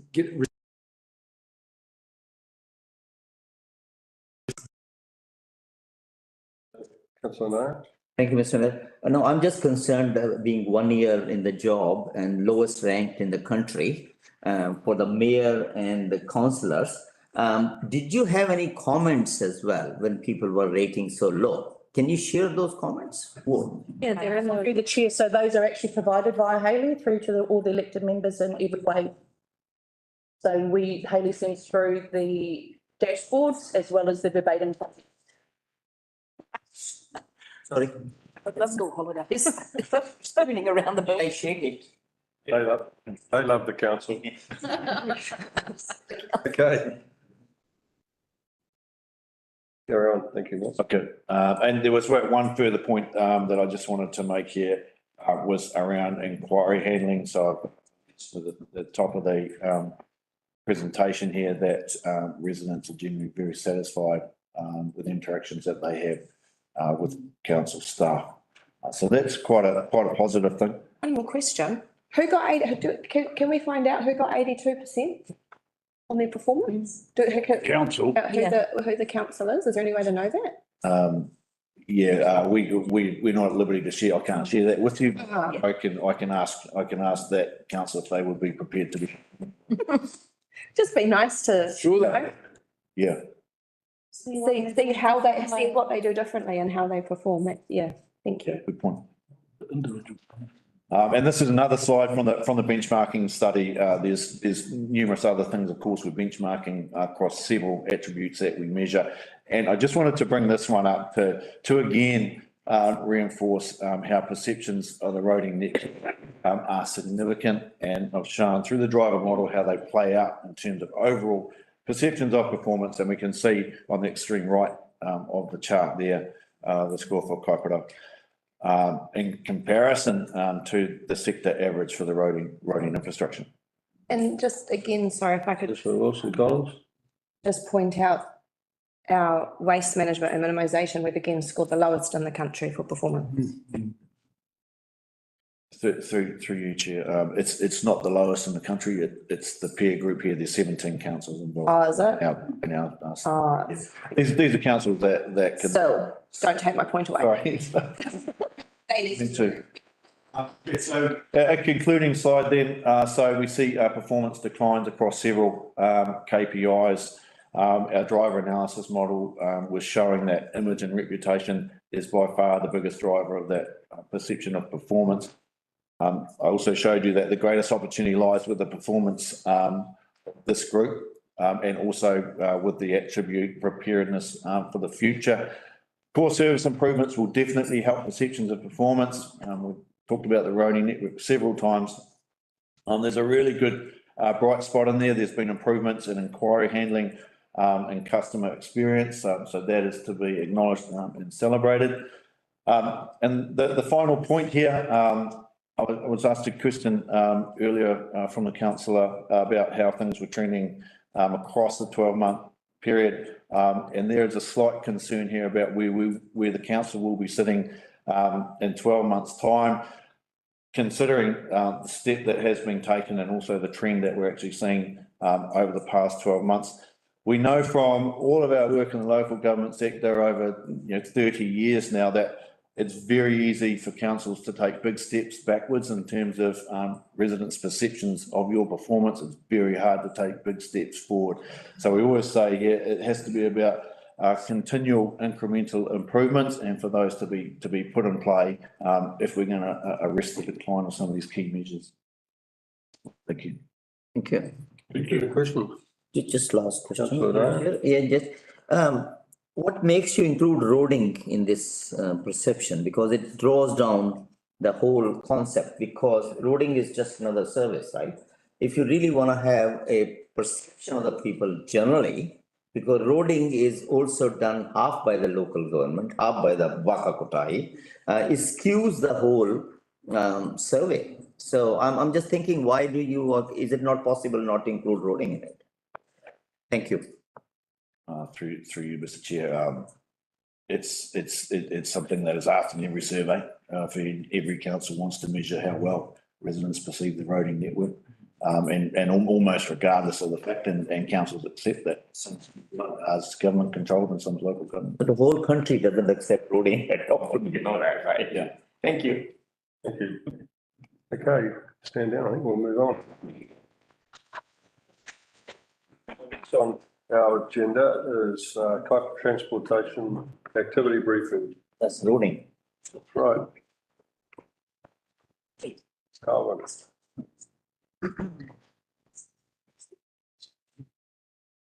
Okay. Welcome, Carwin. 3 minutes. Sorry. Cool.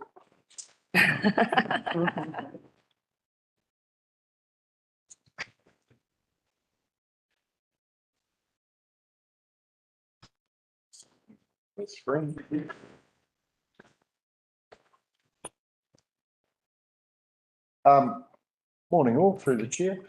We'll take the paper as read. We have had a couple of questions. Some will be answered through the presentation and some I'll address separately as well. And we'll also cover off that question in terms of comms, which we actually had a slide in the presentation about. If I can find the mouse. There it is.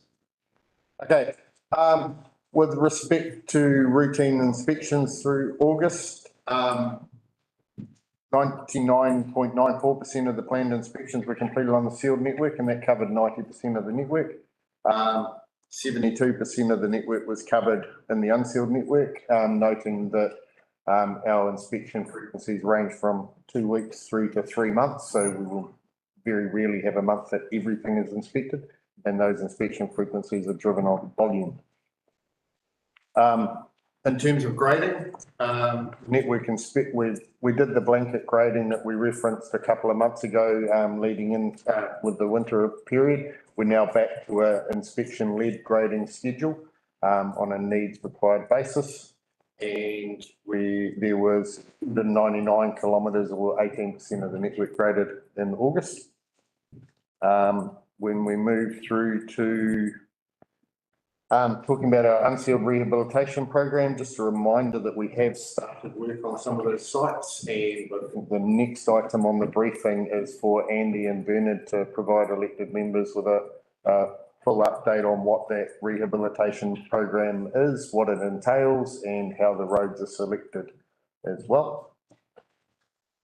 In terms of field road rehabilitation, within the report this month, we provided some indication maps of where those sites actually are to address some questions that were raised last briefing. If there's still any further questions, we're happy to just sit down and talk about specifics of those sites. The other thing that we're about to kick off on and we've finalised is the sealed road resurfacing or resealing program. So we've identified 94 confirmed resurfacing sites across the summer period. It's going to cover about 45 kilometres of roads. We're kicking off now with the pre-seal repairs, and then we'll move in. So, Mr. Collins, you have a question? I have a bit of a cheeky question. Can I name all 94 roads? With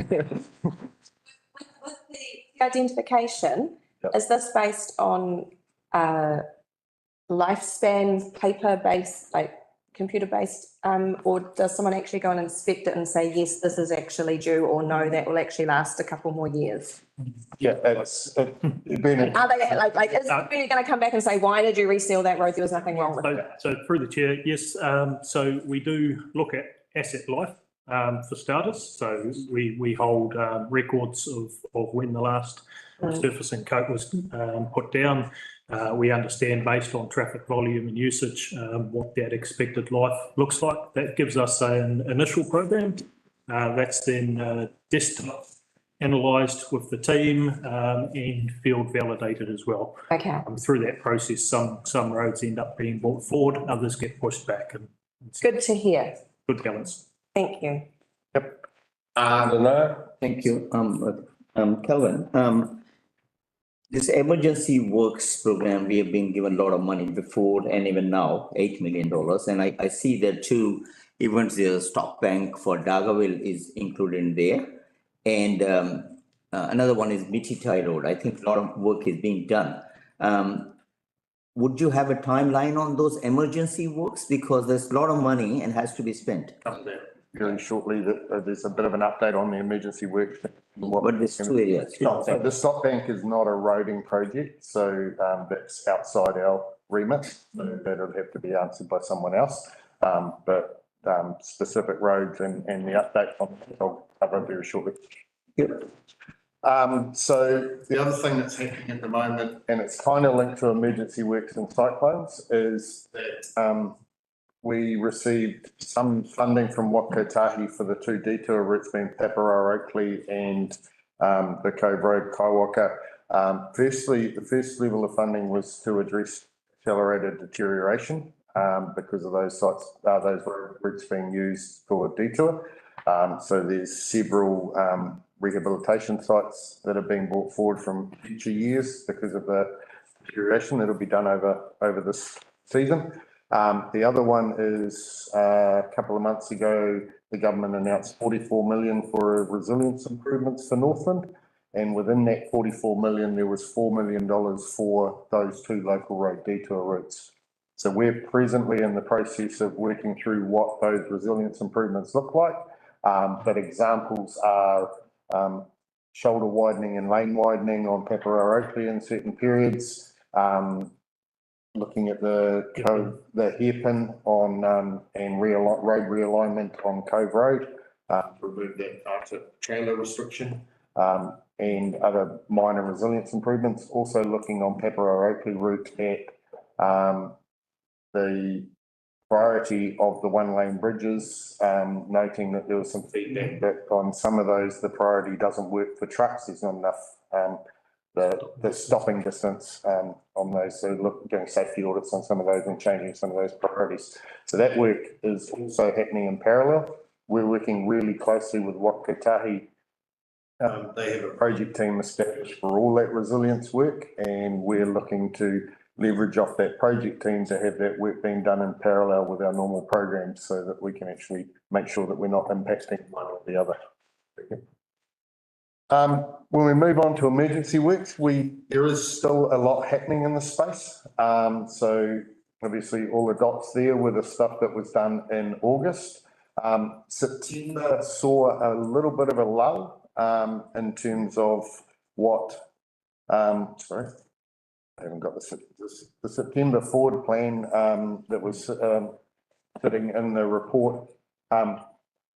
September was a month of consolidating the closeout of all the phase 2 reports and getting the impact, the results back from the emergency works assessments that were done on all the remaining sites. What we have found is several of the sites that were deemed to be initially complex and phase 3, following the geotech assessment, have identified phase 2, have identified the ground conditions that aren't as complex as the contractors thought they may be, which means those will now move back into the phase 2 and we'll be able to just get on with it. I'm not sure how many phase 3 sites remain for KDC. 15 complex sites remain out of the 59 we assessed.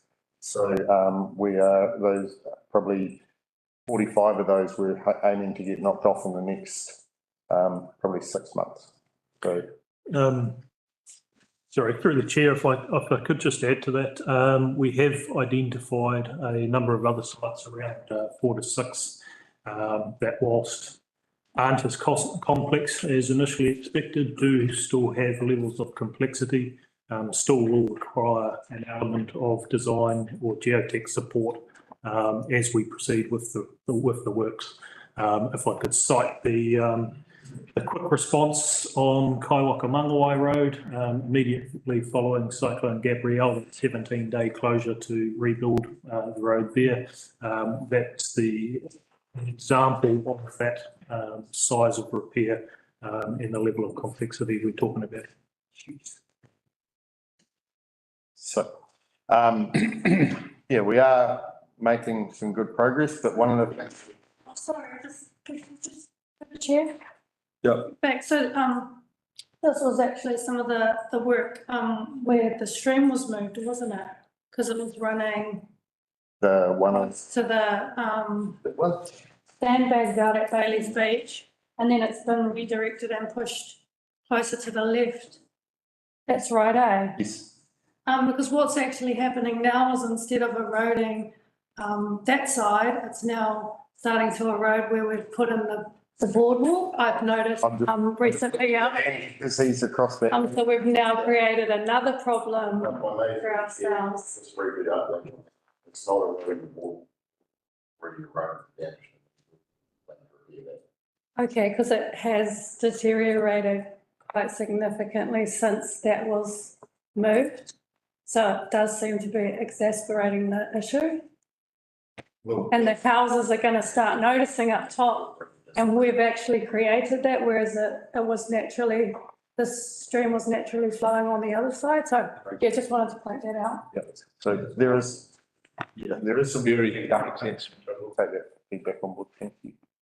I think one of the other things is around public comms.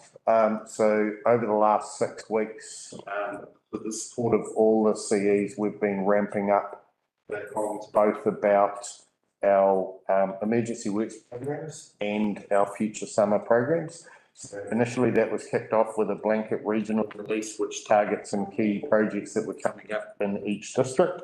That's been published in the Mangawhai Leader, Lifestyle, sorry, and a number of other smaller local papers.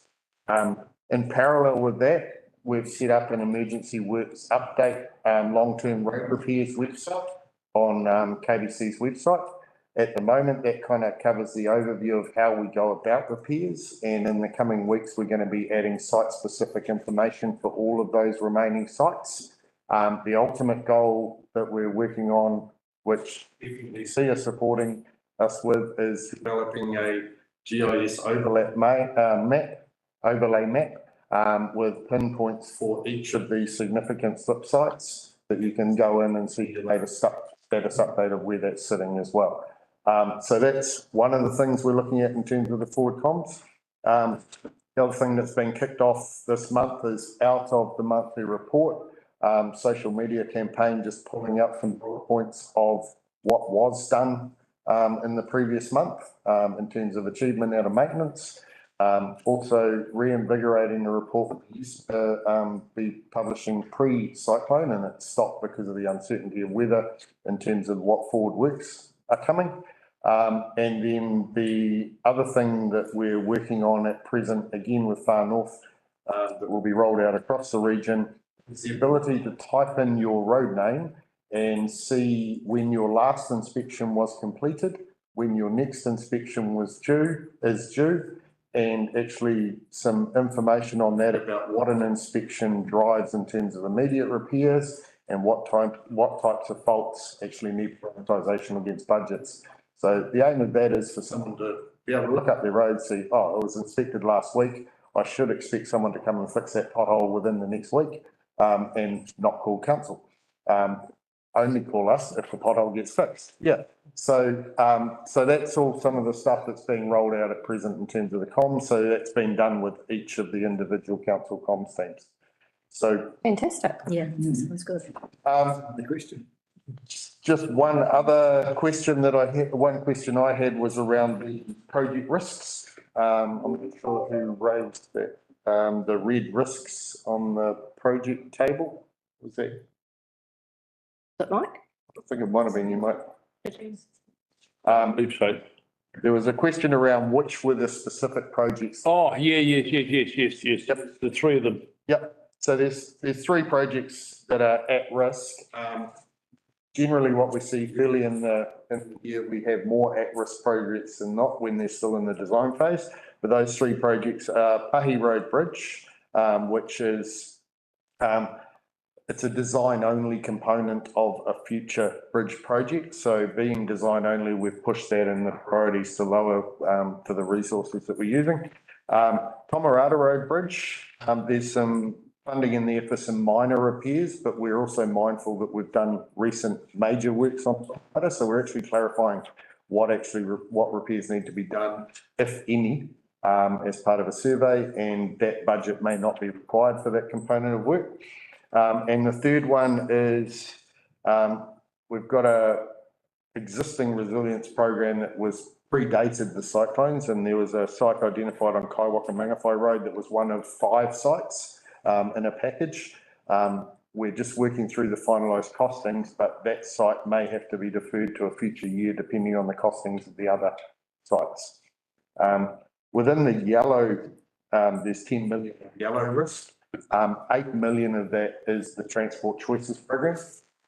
Obviously, that's dependent still on the funding being finalised, and then as of notification, last week's council meeting, now got 2 years to do that program, so that 8 million will be spread over 2 years. Everything else in there in the yellow risk primarily relates to uncertainty around what the tender box prices are going to be. So if rehabs, for example, we have 8 sealed road rehabilitations on the list this year. 4 of those we're going out to the maintenance contractor. 4 of them we're putting out to tender.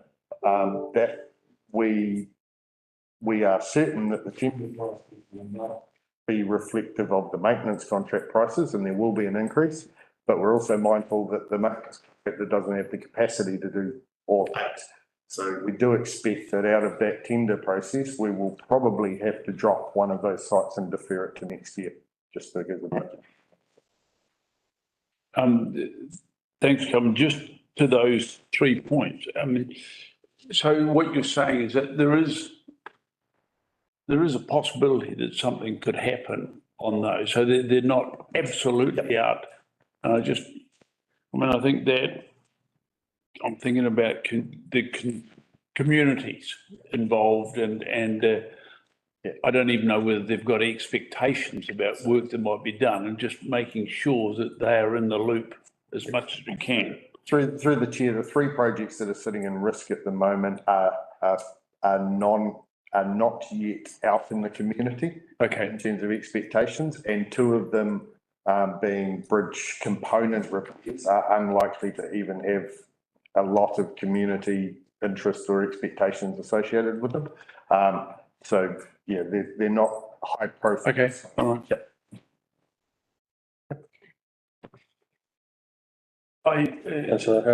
Thank you. I did have another query on this, and it's in your, not the PowerPoint, but the other report, and it's probably not critical, to do with your fatigue stocks, your table that you had on the Northern Road Safety Trust.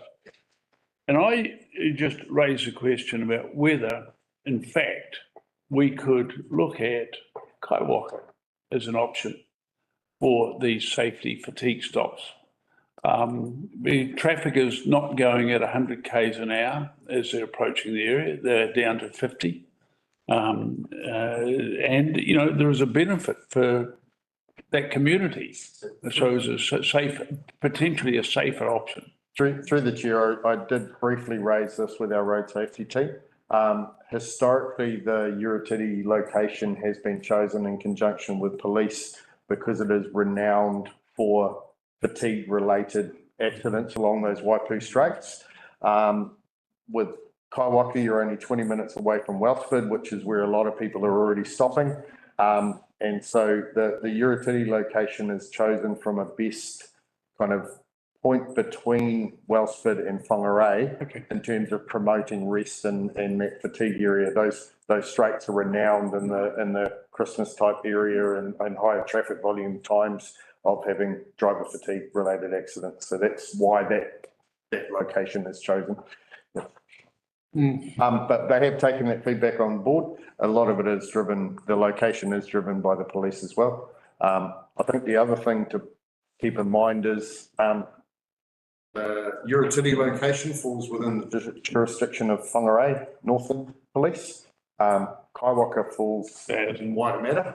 And a lot of our relationships and everything else and programs all are heavily linked with Northern. I was thinking of Kaiwaka. Yeah. Councillor, thank you, Mr. Mayor. No, I was just thinking Kaiwaka, actually, they have a fatigue stop in 3 furlongs, most of the trucks stop there. And it's not a laughing matter, because I met at least 3, they always stop there for a food or whatever. But I'm thinking they have a lot of land as well for all those trucks. So maybe there's an opportunity for you guys to look at and talk to them. I think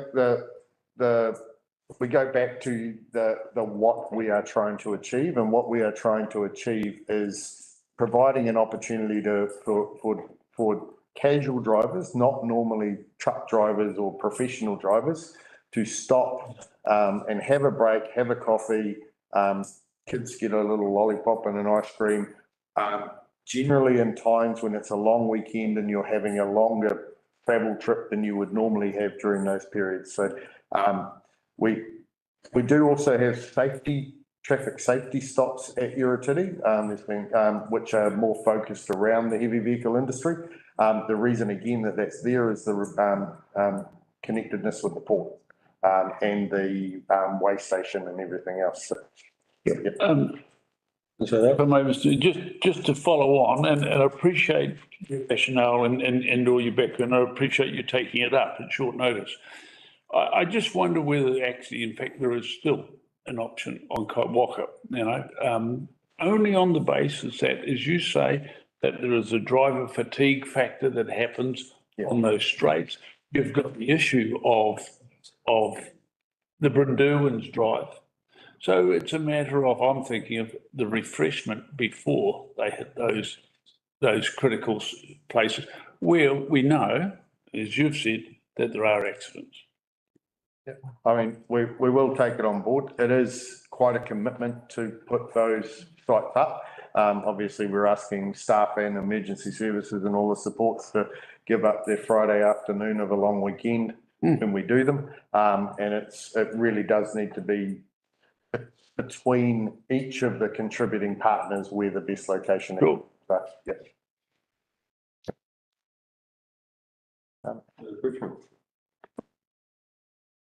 Okay, so we'll move on.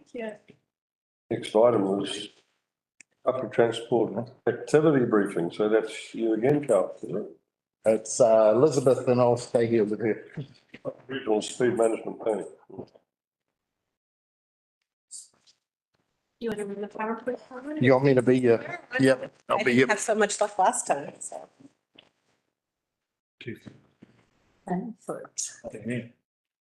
So thank you, everybody. Take the report as read. Here today, not to talk about a specific speed limit catchment, but more about the regional speed management planning process. So if we could go to the next slide, Calvin, thank you. So a lot of this is not going to be new information for you. Under the 2022 setting of speed limits rule, we've moved speed limits out of the council bylaw process into a national speed limit register. Over the last year, we've migrated all those speeds into that national register. Tool does simplify the implementation process. Obviously, the decision-making still sits with council as a road controlling authority, and new speeds have to be certified by Waka Kotahi. Additionally, introducing the new regional planning process put us on a 3-year cycle, 10-year plan, 3-year implementation program that aligns with the RLTP and really brings together the opportunity for that infrastructure investment as we're planning our LTP, our speed management planning process. It requires road controlling authorities at a minimum to adjust speeds around schools, 100% of schools by December of 2027, with an interim target of 40% of schools treated by June 24. Kaipra right now is on target for that 40%. If the schools in the Poto Peninsula West Coast catchment are treated, for example, we'll hit that 40% by 2024. It also introduces a new consultation process that is administered by the Regional Transportation Committee, and it removes the requirement for hearings as part of the speed limit process. So if we'll move on to the next slide. Lambert, you have a question? Yes. Very quickly, are those schools on state highways excluded from that statistic? So Waka Kotahi has their own target, which is exactly the same. Many schools we find share a state highway and a local road frontage. So council is responsible for the local road frontage, Waka Kotahi for the state highway frontage. And that statistic is excluded from that, or? The statistic of the 40%, like us being on target, is only the schools that have a local road frontage. Yeah, exactly. Okay. So looking from a regional perspective, how have we done during this LTP period? So the 21-24, the green shows catchments that have already been implemented or approved by council. Whangarei Heads is part of that, getting ready to go to construction. The blue are those catchments that we've done the consultation and it's waiting final approval from the respective parent council. So far during this LTP period, if these two go through, we will have treated over 2,000 kilometers of roadway or 34% of the region's roads for speed. Thank you. Regions, you said. Yeah. Yes, Northland region, that's correct. The 3 councils. So on the next. Kaipra is about that same ratio as well. Correct. Yeah. Yep. So the next few slides Please excuse me, I'm going to do a little bit of slide reading, I'm sorry. As part of the regional plan, we have to come up with a set of objectives that are both consistent with the RLTP objectives, consistent with government policy statement on land transport, aligned with the National Road Safety Strategy, and are regionally consistent, which means they're sort of generic enough that they fit for all three councils and still fit within each council framework. I think just to build on that, one of the changes with the intents of the new setting of speed limits rule 2022 was to provide regional consistency in the setting of speed limits. And that is one of its drivers, which is one of the reasons the plan itself goes through the Regional Transport Committee as opposed to each individual council as it used to be. Yep.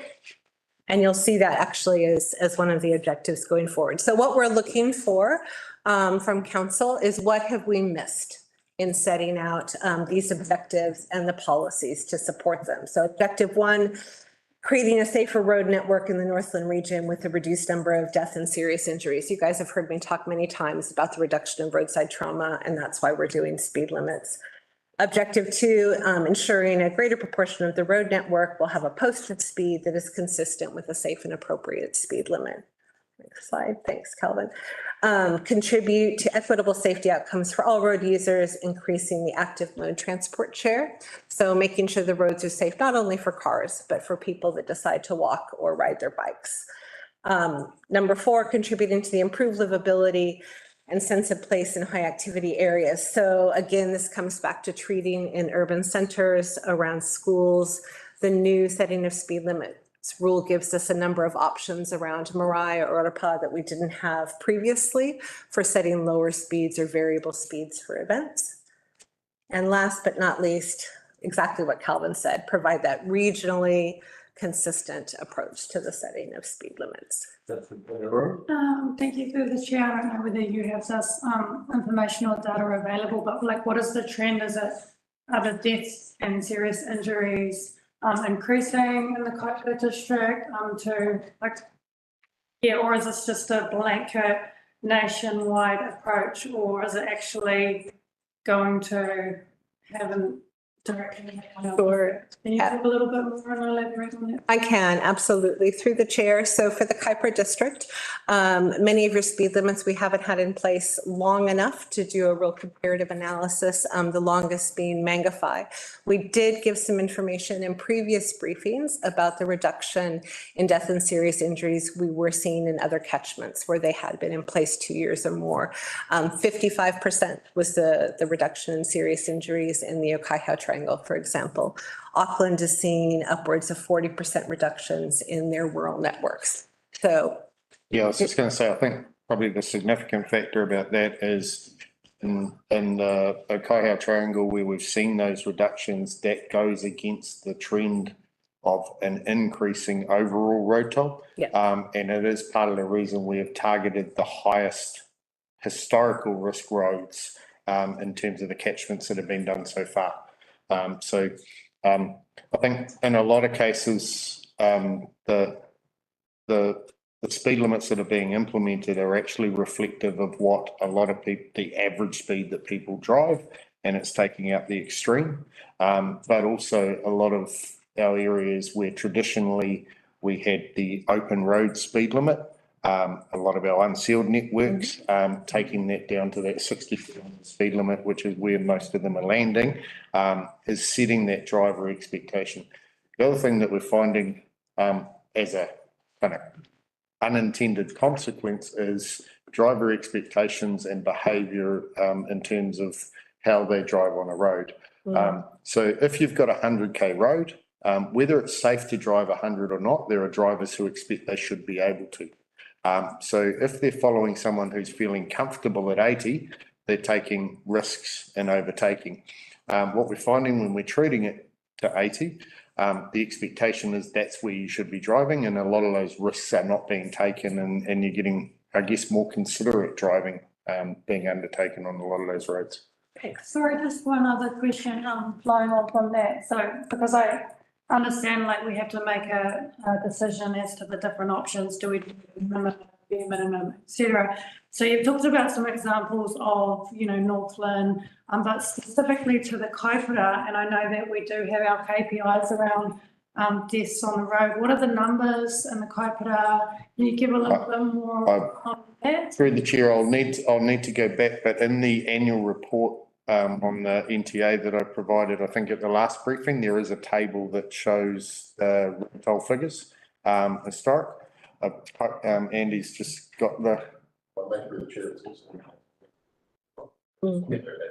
Yeah, it's one of our KPIs. So I recall it was one at our first quarter.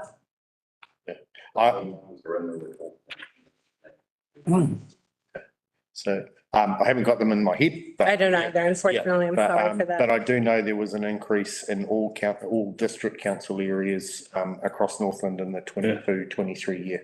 Yeah. So we weren't trending in the right direction. Because if it's one death and then it's increased to 2 deaths. It was kind of 50%. It went from 20 regionally to 41 regionally. I just wonder about the kaipara. So, but what I was going to say was through the chair, each district council had a very similar lift. So the Kaipara district had, I think, a 40% lift. What I can't recall off the top of my head whether that was because there's a state highway local road split, but from memory, every council and every component, being state highways and local roads, lifted last year. The last death I remember in the Dival was just a freak sort of accident. It wasn't to do with anything to do with the speed limits. It really was and then the one before that was mental health. So yeah, I just want to kind of get a gauge on, do we go option 2? Do we? Absolutely. So through the chair, while Calvin's looking that up, just in the Doggerville catchment, for example, I did go back and look at the last 10 years, and just within that urban area, we've had 3 fatal, but I mean, more concerning 27 serious injury crashes in the last 10 years. Yeah, about 2 on average. But I think the other thing is that it's proven in Northland that we are out of step with the rest of the country in respect to crashes that are attributed to RIDS, which is restraints, impairment, distraction and speed. Yeah. So we are way out of step with the rest of the country in those areas. Yeah. Can I ask you, these speed limits, what effect do you think on this work will be had if National takes power in another week or 2? Sure. About changing the limits again, aren't they? So does that mean this work becomes defunct or it has to start again, or? Do you want to? Yeah, we actually talked about this on the way down. So. 1 week ago when the statement came out. Yeah. So through the chair, at the moment, as with all things, whether it be through waters, speed limits, anything else, staff have to act on the regulations that are in place at the time. At the moment, what we have is a potential statement of intent as a campaign of a possible policy change. The reality is that this work under current law and the speed limit rule has to be up for consultation by the end of this year for putting into place for June 2024. It's unlikely that there will be a significant change prior to that. In saying that, when the last rule changed, I think we had a 12-month transition period for the rule. And so that would need to be adapted in. So, I mean, we don't know. Until we have anything set in concrete, we need to continue to proceed. Noting that, yeah, if it does change, then that will obviously alter the approach of all the district councils. One thing that is in that statement is there is still the intent to have safe speeds around schools and maraes and the likes. And that is a large focus of our program moving forward. So, okay, Councillor Manderson. Thank you, Mr. Mayor. Through you, I noticed the interesting inconsistency here between your prerogative to follow the existing and an earlier speaker on global warming and flood levels through our Ruawai area on reluctance to consider the future. Thank you. I'm not quite. It's not a question, it's a statement, so. Okay. Move on, yeah. So if you want to move to the next slide, Calvin, thank you. So the area in orange is what we are looking at is a potential program of works for the next LTP program. It consists of 262 kilometers of rural roads, roughly 70 kilometers of urban roads, and 20 schools. So council has the opportunity to deliberate and decide what pieces of this program they would like to put forward for the 3-year implementation. We're suggesting the Tangawahine catchment, Doggerville Urban to support the both schools and the active transport project that's going forward. So we really think that the lowered speeds would support that transport choices project. The other rural or urban areas, excuse me, of Ruawai, Megatoroto, Paparoa. And lastly, we've had many inquiries from the public about setting lower speeds on beaches. And so we suggest that perhaps that is included as well. At a bare minimum, we do need to treat the schools within the district. Next. Councillor Lambert. So the 20 schools, is that in that next review up in the Tangawahine area? Are you going to do the schools of Ruawai, Paparoa and Mangaroto as well? Through the chair, at a minimum, the council is required to treat all of your schools. You can elect to treat those in a silo alone or with the corresponding urban areas. Yeah, so that's where you get your 20 schools from. Yeah. Through the chair, sorry to answer the question from previously. So Paikura in 21-22 had 5 fatalities, being 2 on the local road network and 3 on the state highway. In 22-23, the fatalities lifted to 7. It was still 2 on the local road network, but there was 5 on the state highway network. Thank you, Mr. Mayor. So in terms of, you're also seeking some directions from us, this presentation. So I don't know what to say, and I guess Councillor Manderson was giving a bit of direction. We had a presentation on this already from the speed limit reduction. The question I have is when you would need the decision, because it's quite important, which Mr. Mayor pointed out with the new election. Are you looking for a decision by next month?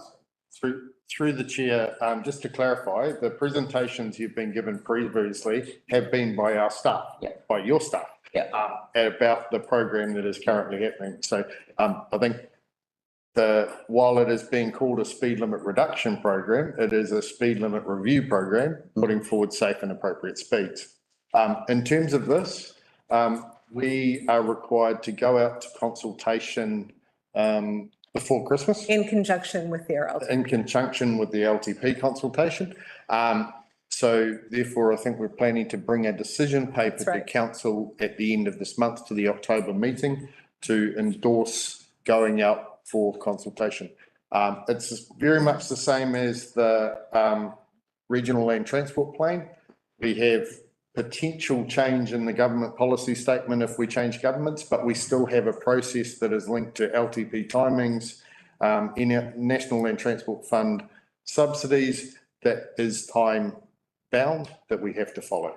Thank you. Yep. Thank you. I'd just like to point out for my fellow elected members that our schools are actually asking us to reduce the speed limits. So even if, even if whatever the government wants us to do, lovely. But I think we should be mindful of what our local schools are actually asking of us as in regards to safety. So if things do change, perhaps we still want to do that body of work. Thank you. Who was next in line next? Just quickly, just following on from your question, Mr. Mayor, like, is another month mission critical? Through the chair, it become to get the consultation done within the timeframes, and to have effective and valuable consultation. It is relatively time bound to October. I think one of the things is that it is a consultation process. So out of that consultation process, there is feedback from the community that you get, which then comes back for final adoption.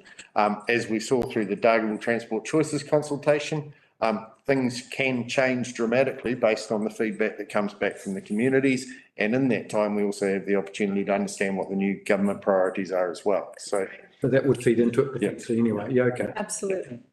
Absolutely. Thanks through the mayor. Everything else aside, and it's probably a sideline thing, but getting communities talking about the speed and their driver behaviour and the conditions of road is going to be a good thing prior to Christmas. Never a bad thing. Absolutely. So let's get it in there before Christmas. That's my view. It gets people aware. Yeah, thank you. Okay. Just flip to the last slide if you'd like, Calvin. Thank you. So in case you're interested on what the other districts are consulting on as well for Whangarei City, or for Whangarei District Council, excuse me, they will be consulting on what we call Tutakaka catchment, so Nungaroo, Tutakaka, and up the coast towards Russell, as well as Whangarei City, including Kamo.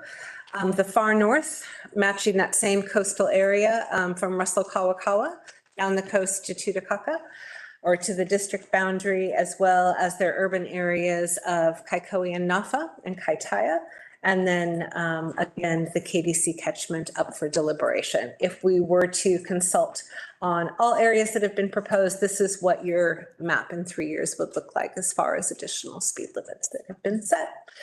So what we're looking for as far as next steps, as Calvin mentioned, we'll be bringing the decision paper to the end of October meeting. We'll give you several options in that decision paper of what to put forward for consultation as part of the regional speed management plan. And we'd also welcome feedback on the objectives if there's anything in that we've missed. So just through the chair, just to add to that, this same process and presentation is being done to Far North on Monday.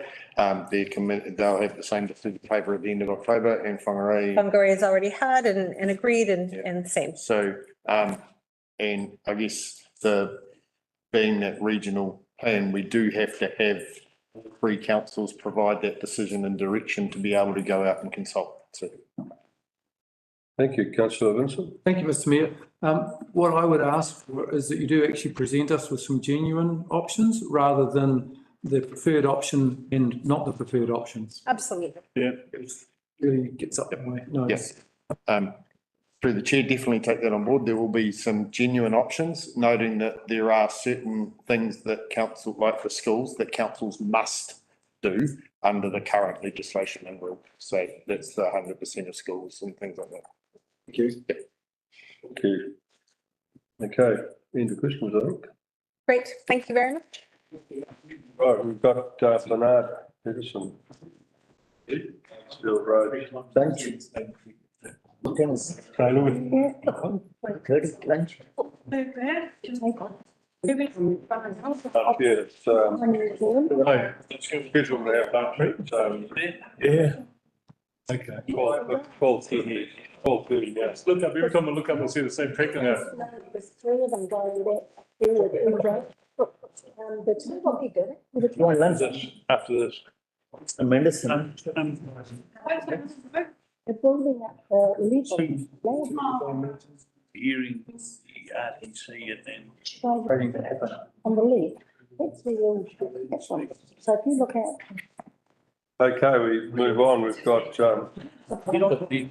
Peterson and Andy Brown here. Oh, saying that do it, make it. Probably just as well. Just go. Should be road for the speed. Yeah. Bring back horses. Yeah. Yeah. Okay. Right, good afternoon. Thank you for giving us this opportunity today to present to you on our Unsealed Road Rehabilitation and Maintenance Framework. Just a question. As we kick into it. You have a question? Yeah, I just had a clarification.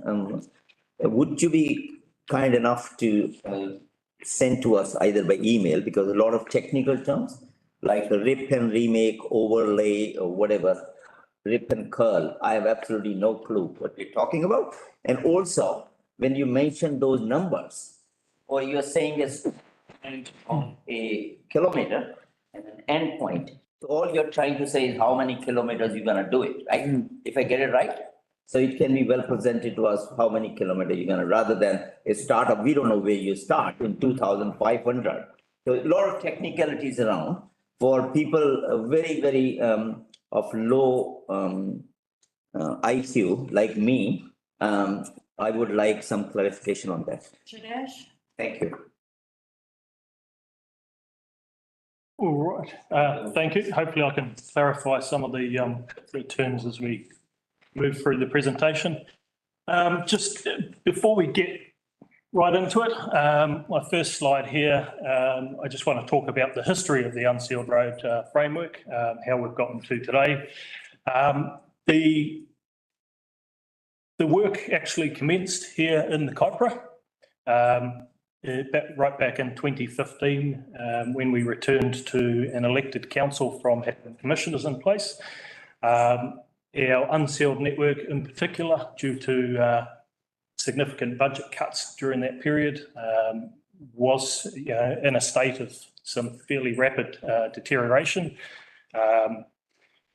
We looked at our network, we looked at our budgets, and we decided something needed to be done. We started that process with the endorsement of council then in 2016, following an initial research review. We looked at what was happening both nationally and internationally in the unsealed road space, and we landed on a couple of options that we wanted to pursue locally and understand the viability of locally. So 2016, KDC commenced what we called our aggregate blend trials. We had varying success through that process. These were controlled trials using both conventional materials and conventional methods, and varying different material sources, different quarry suppliers, and different approaches to how we constructed our unsealed road rehabilitations. In 2017, we commenced our contract review, where we started to work on our current road maintenance and renewals contract we have in place today. Through that process, we looked at the lessons learned from the aggregate blend trials, and we adopted a new aggregate specification into our contracts, and new specifications around how we expected our unsealed road maintenance and rehabilitation works to be carried out.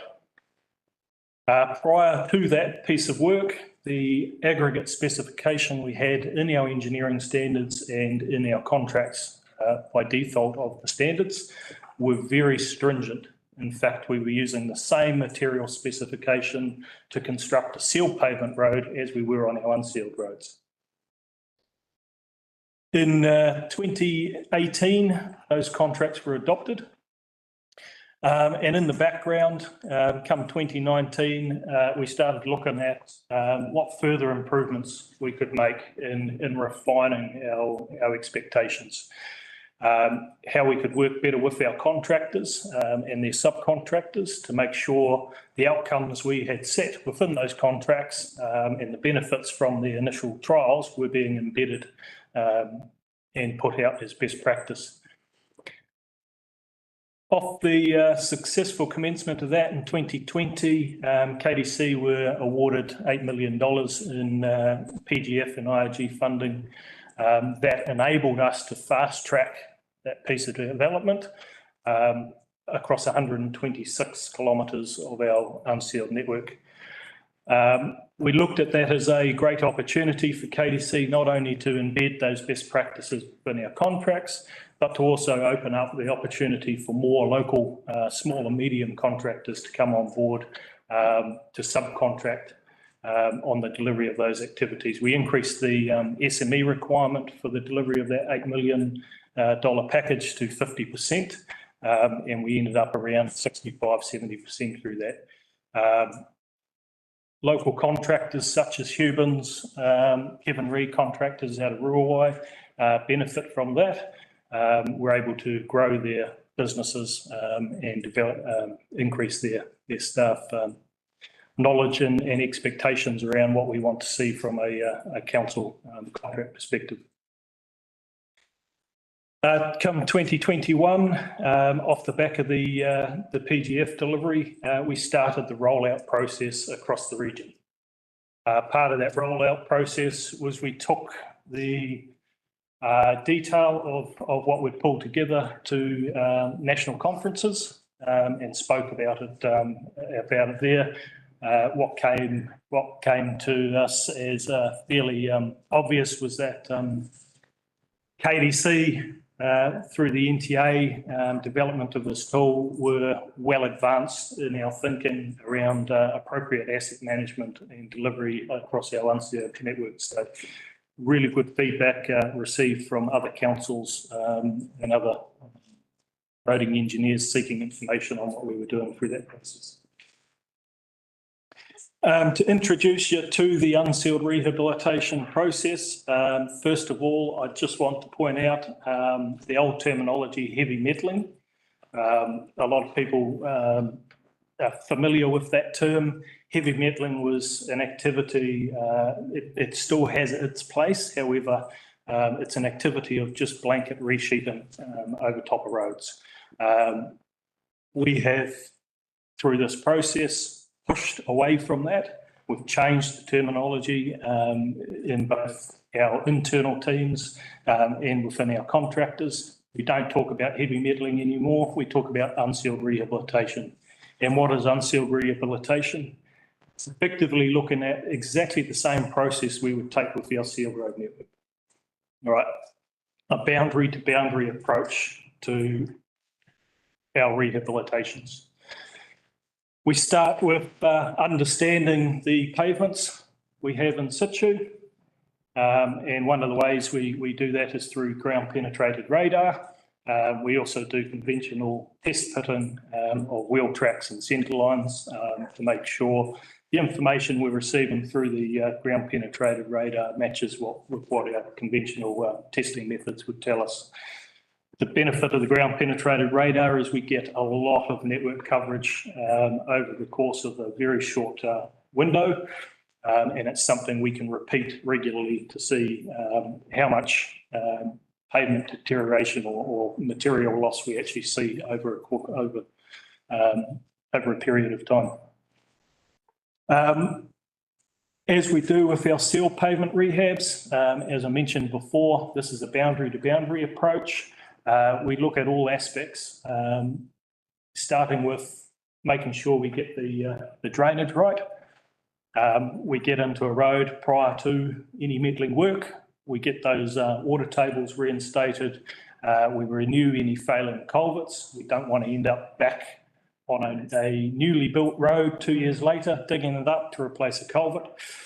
So we get that work done in advance. We look at vegetation envelope and other aspects within that road corridor that will help to improve the overall performance and longevity of the constructed pavement. When it comes to the pavement construction itself, as I mentioned before, the material specifications have changed. We have in previous presentations and communications talked about page green material. We tend to use that term fairly loosely now. Page green was a research document out of South Africa that provided a plotting chart based on plasticity index and clay index within material.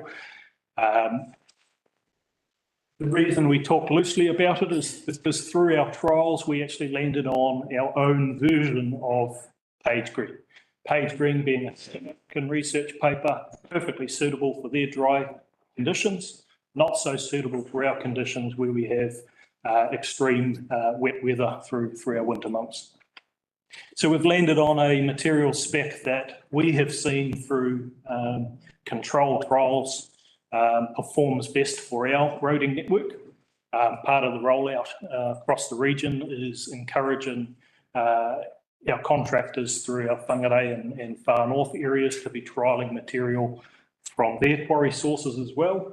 And we've purposely left our specification window wide enough to enable that and encourage that to take its course. The pavement construction, again, we're looking at building our pavements back up based on industry best practice. We're taking our time about it. It's not just a blanket resheet rather. We're actually putting pegs out. We're measuring the depth of overlay required. It's quite an intensive process in comparison to what we've historically done in the past. End outcome of that, we're looking for a well-constructed, well-bound pavement, good mosaic finish. This road here photographed is Paparoa Station Road. We're looking for a 6 to 8% crossfall to shed that water as quickly as possible out to the water tables, get that off the road pavement. We're making sure we've got good transitional slope into water tables, again, to prevent the water being held within the pavement. We're looking for the water tables to be at a depth that they are below the pavement construction. Again, the less moisture retention we can have in these pavements, the better longevity we get out of them. Councillor Vincent, followed by Councillor Peniora. Thank you, Mr Mayor. Yeah, I was on that very issue of a crossfall that, look, I've seen some really good results from this sort of formation. However, I have had some feedback from a rural contractor who had a low loader in tow and encountered a small car coming the other way, which there was only one place where he could go, which was the middle of the road because of the crossfall. And I imagine it'd be a similar problem with stock trucks, with double deckers and triple deckers and so on. How that fits, because that's one big difference between a unsealed road and a sealed road, of course, is the crossfall. And this is a more significant crossfall, I would have thought, than traditionally. You would have been more like 5% previously, 3.5. So have you had any other feedback about that? Any issues arising from the degree of crossfall? Through the chair, we have had one or two that I'm aware of. We haven't had too much, I guess, in that way. We do try to consider with our pavement construction what the use of the road is and determine our crossfall based on that. The ideal being, as I mentioned, between 6 and 8%. Generally, we're not up at 8% unless we're on a very low volume single wheel track type road versus a road that caters for dual wheel track heavies, in which we're not all roads are actually designed as 2-lane, so to speak. Yeah. So that's an issue. But you say it hasn't been such a large issue. Through the chair, no, not from the information I've had. Yes, I have heard a couple of things through the grapevine, but as far as complaints coming through our customer channels, I'm not aware of too much in that space. You do tend to lose the crown quite quickly on a road that's unsealed. So with a unsealed carriageway, generally there's not as much runoff on the shoulder. So cars tend to drive, particularly around Northland, and what I would deem as 3 wheel paths. So you have one large wheel path in the centre and 2 on either side of that. So having the extra crossfall in the centre means at the time of construction, it might seem over exaggerated, but over the course of not a very long period of time, that wears down to about I think about a 4 to 5% quite quickly. So the problem does go away quite quickly. Okay, thank you for that.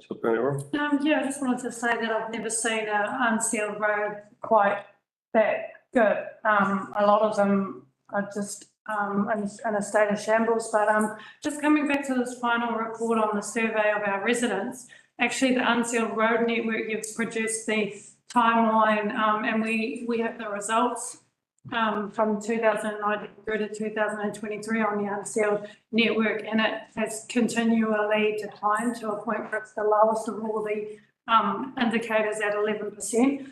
So does your team workshop on the results of this? Are you taking these into account? Because of time and time again, like I'm reading all of the comments and they're bang on. They're right on the money as to why we're in the state that we're in now with the hatchet involved and Yep, through the chair, if I could try to respond to that one. Yes, we do take that feedback into account, and we're very keen to be receiving that feedback. What we have, however, seen, and through the 11 distinct weather events we had from July 22, is that the roads we treated through the PGF program, through this delivery method, stood up well better than any of our other roads right across the region. If I could cite a few roads out there, Omana Road, as an example, this one here, Papara Station Road, we've got 146 kilometres that were done through that PGF package, and most have stood up pretty well. Certainly better than our conventional roads have. So we're pretty keen to roll this out. Yeah, I've seen it twice mentioned. I mean, it's just the money you got, right? Is it just you got it from PGF, you did a better job? That's what you're trying to say? So you get money, you get millions of dollars from the government on a yearly basis. But twice you said that you did the masterly job when you got the PGF funding of $8 million. $8 million you got for the cycleways. So what special happened with that funding that you could deliver better than you're delivering today? Yeah, you can. So we're not doing anything differently than we do under BAU. What it enabled us to do was do an extra couple of seasons of programs. So we get about over the last 4 years, probably quarter of the unsealed network has had through the maintenance contracts and improved methodology rolled out on them. So we're not. Technique is still the same. Correct. Because I got constant complaints on Mititai Road, which is unsealed. I actually visited that last week because I couldn't live with it. So would there be a plan to fix that? Thank you. Through the chair, can I just clarify something? The $8 million allowed Kaipara to accelerate their business as usual program. Normally your program is about 2 million a year. That 8 million was 3 seasons worth of work, which is basically 18 months. That allowed a kickstart to rehabilitating these sites. The methodology is a different methodology to what was used pre-2019, and it's the methodology that's being rolled out. Part of the feedback about the customer survey results is only 150 kilometres have been treated under that. So there is still a significant portion of the network that is not treated that is brought forward in the program. The program generally under normal BAU budgets is about a 10-year funded program, 8 to 10 year from memory. So this allowed us to do almost a quarter of the network in 18 months. So that was what the funding provided. The funding kick-started this change. And that's probably the key thing. Councillor Howard? I think it allowed us the development. And for all of you, I mean, I think that's great, 150 Ks done, and you're talking about better qualities, and obviously, to Councillor Paniola's point, you know, our consumers, the ratepayers, aren't seeing that. It's not being reflected yet. So you have quite a substantial list of roading that we don't know kilometrage of, etc. So this program with new technology that you're going to do this year, what is it going to add in terms of total kilometrage of unsealed road rehab?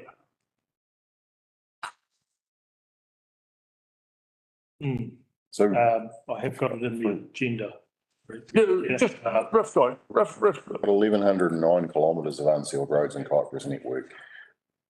The rehab program, without going too deep into our detail of our program now, is about 65 kilometres.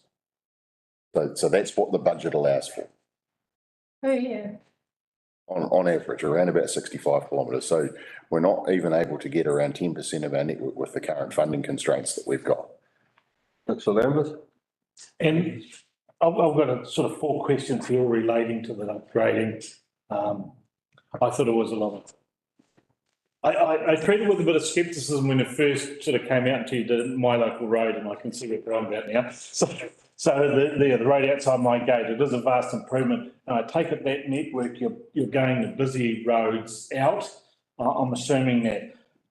When it gets to the stage that it does deteriorate so much, is it a complete reconstruction or is it a capping grade? If through the chair, we have got a slide to. Okay, sorry. And talk to that. Leave that. Okay, and the other thing, the three other things I wanted to know about is the cost of what the old heavy metal upgrading and of the old traditional way compared to the cost of the rehab, and can the rehab then be upgraded to seal later on? And what are those percentages? Like, are you starting to see the savings come through on those roads now after a couple of years, or? Yeah, so there's a few things that happen. So we get longer timeframes between having to send the grader out. So in the current contract model we've got, it's not affecting the cost of things because we pay lump sum for the grader, but it gives us opportunities going forward. The amount of road we can treat is not costing us less. We're actually getting a little bit more done each year than what we used to historically do by all of the factors that are living in our improved rehabilitation process around our modelling and understanding our network and the demand that our networks are seeing across the region. So, you know, some roads have a lot more use than others, and some roads have a lot more forestry trucks than others.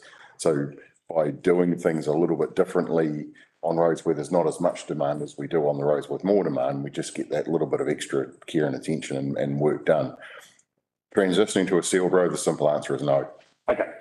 So the big thing is, are you starting to see it now picking the fruit of what you've sown with some of those roads you rehabilitated? As Bernard pointed out, the roads that have been treated through the improved methodology, one way we're able to recover much more quickly back to a transitable state after the cyclone events and weather events we've seen. And they held up much, much better than the roads that we all know that there's a lot of them out there that are in quite a state of disrepair as a result of all the wet weather.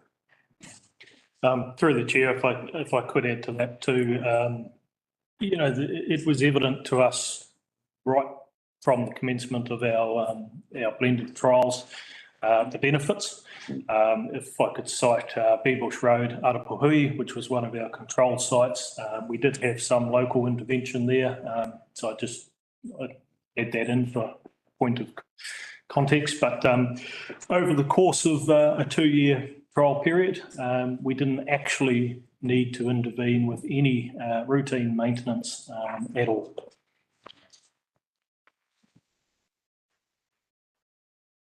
Right, just to carry on, part of this rehabilitation and maintenance framework isn't just around how we construct our roads through rehabilitation.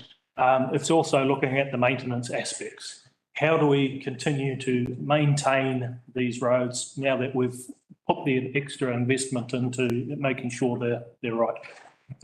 Just to highlight, when we talk about cost on these rehabilitation sites, generally the cost for the pavement construction hasn't changed too much from the previous approach.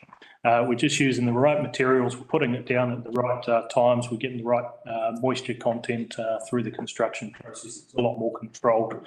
Where the additional cost does come into it is we're looking at our other funded categories, our drainage maintenance, our drainage renewals, our vegetation maintenance, and making sure and minor improvements to make sure we're putting the right investment into those roads through those other funding categories as well. When we look at the maintenance side of it, part of our rollout of this is not just to deliver a methodology and let our contractors go. We actually carry on through each season with what we call alignment opportunities.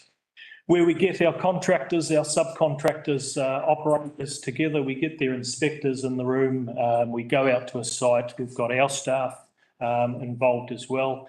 And we actually give the operators the opportunity to pull the levers, put the blade down deep and muck around on a site as we talk through our expectations and what we're wanting to see. Most of our construction is not new, it's not radical. I'd love to say we invented on this. It's actually reflected already through industry best practice manuals. And a lot of what we have cited have come out of the Australian Unsealed Roads Manual and similar. So we do reflect on a lot of that through our own internal maintenance management plan development. The plan we are working on, and I'll probably hand over to Andy shortly to talk you through this, it's a living document. We don't want to be tied to a specification and methodology. We want to continue encouraging innovation, encouraging trials of different materials and methods on site to make sure we continue to improve through this process. The benefits of where we've got today are much larger than just what we're seeing on the roadside too. As I mentioned earlier, we've seen our subcontract resource in particular being able to grow their business around the lessons learned from this. We've also been able to reopen quarry sources that previously council have driven past the gate of, because their material historically hasn't met our specifications. We've been able to work with them on the manufacture of product, making sure we are bringing them along on the same journey, and we've even been able to open up a brand new quarry source out the back of Rurawai. So big benefits from working through this journey so far. I'm going to hand over to Andy now. He'll cover off next slide. A bit more on the levels of service differentiation and the way the model provides us a program. So we built a model that looks at the roads, that looks at factors and say, like, how important is this road to our community? Does it service forestry? Does it service dairy freight? Is there a marae? Is there a school? Is there a community hall? Is there a quarry? Is there something happening on these roads that means that they should be looked at and cared for slightly differently than another type of road? And through that, and through going out and exploring the network and understanding what our network looked like, we developed a framework around seeing on the screen there of levels of service of what we should be physically delivering on the ground. One thing I noticed when I was out is you drive down a road and you were continually avoiding culvert ends. Well, the culverts haven't shrunk. Culverts were there 100 years ago. So the roads have gotten wider through lack of drainage maintenance and all these things. So I tried to structure this around that knowledge that if that road, you're avoiding 0.5 metre of culvert end in each lane, well then potentially it's 1 metre wider than it should be. So what we came up with within our model and the triggers that the model uses helps us determine, does a road fall into that level of service 1, level of service 2, non-forestry, non-freight, level of service 2 forestry, and level of service 3, which is the ones that are our arterial use. The non-forestry and the forestry level of service 2 are where we get our rural residential lifestyle living type activities, where we get people interacting with commercial vehicles versus, and not all the time either. And so we structured a framework, and this sort of aligns to what's happening in the background with national groups around the widths of the roads and what they should be. And by doing that, it enables us to target our rehabilitation interventions in the right place with the right material supply. You'll see there the level of service 1 doesn't use a wearing course, whereas the other ones do. And so the wearing course is the layer that is the grader driver plays with to keep them nice and smooth and trafficable, because the level of service 1 roads literally have less than 50 vehicles a day travelling on them. So if you imagine it's Fred the farmer driving up and down in his tractor 50 times a day, or maybe everyone's at the end of the road, they've all left and gone to work for the day, they're not coming back until the evening. So those roads just have no load on them, they have no wear on them, yet historically we've treated those exactly the same as we've treated level of service 3 roads. So that's how we spread our money a little bit better. And the wearing course, that's the Page Green compliant component. So as Vernon mentioned, like Page Green, we've sort of learned from it and adopted our own material supply that works for us. Page Green isn't a specification for an aggregate. Page Green is a way of evaluating a specific type of material and expecting a way of that or how that will perform. And so we get a nice 100 mil layer over the top of some of our roads that helps mitigate some of the dust issues and helps mitigate some of the premature wearing issues and gives us this framework here. Councillor Vincent. Thank you, Mr Mayor. I guess I'll reiterate the question I raised earlier in the meeting regarding the definition of subcatchment areas in the rural types of the roads. That is an essential thing. Is that something that has been taken on board by the NTA? You mean the height of the roads in relationship to the ground, or? Yes. Local district network. Open drains. Like the thing is that this, the drainage network at Raupo has been designed so that certain areas, the water is directed to certain outlets. Sure. The situation at present, one of the problems there was because the road levels had diminished so that water was overflowing from one subcatchment to another and overloading that drainage.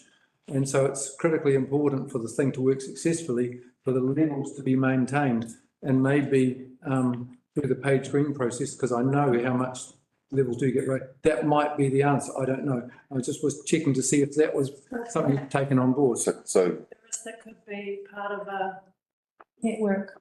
So within the model, we do have an additional cell there, which is blank for purposes like that. So things like residential development occurring, we need to move a road from a level of service 1 to a level of service 2 for non-forestry, non-freight type environment. So yes, we could definitely accommodate the Raupo Drainage District.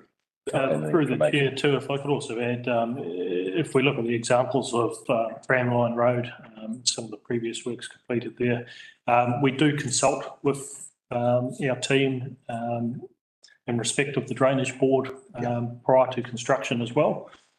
It is a little bit difficult for us, however, understanding the actual design level expectation for the catchment, but I understand there's a bit of maturity in that space, so yeah, we'll make sure that's... And that space has matured over the last 3 years. So this is about rehabilitating the travel. If the road environment is no longer suitable and needs an improvement activity to accommodate these things like the Raupo Drainage District, then that goes into another realm of funding from Waka Kotahi into the low-cost minor improvements budget. So I am asking within the LTP process this time round to give us additional funding now that we know we need money to improve roadside drainage and all of these things that wouldn't normally be funded as a renewals type activity. But it seems like the road did serve a purpose at some time in the past, and it needs to be returned to that function. And I think it was at the May council meeting when the chairman of the board or of the committee presented his report, so that should be there on the council agendas.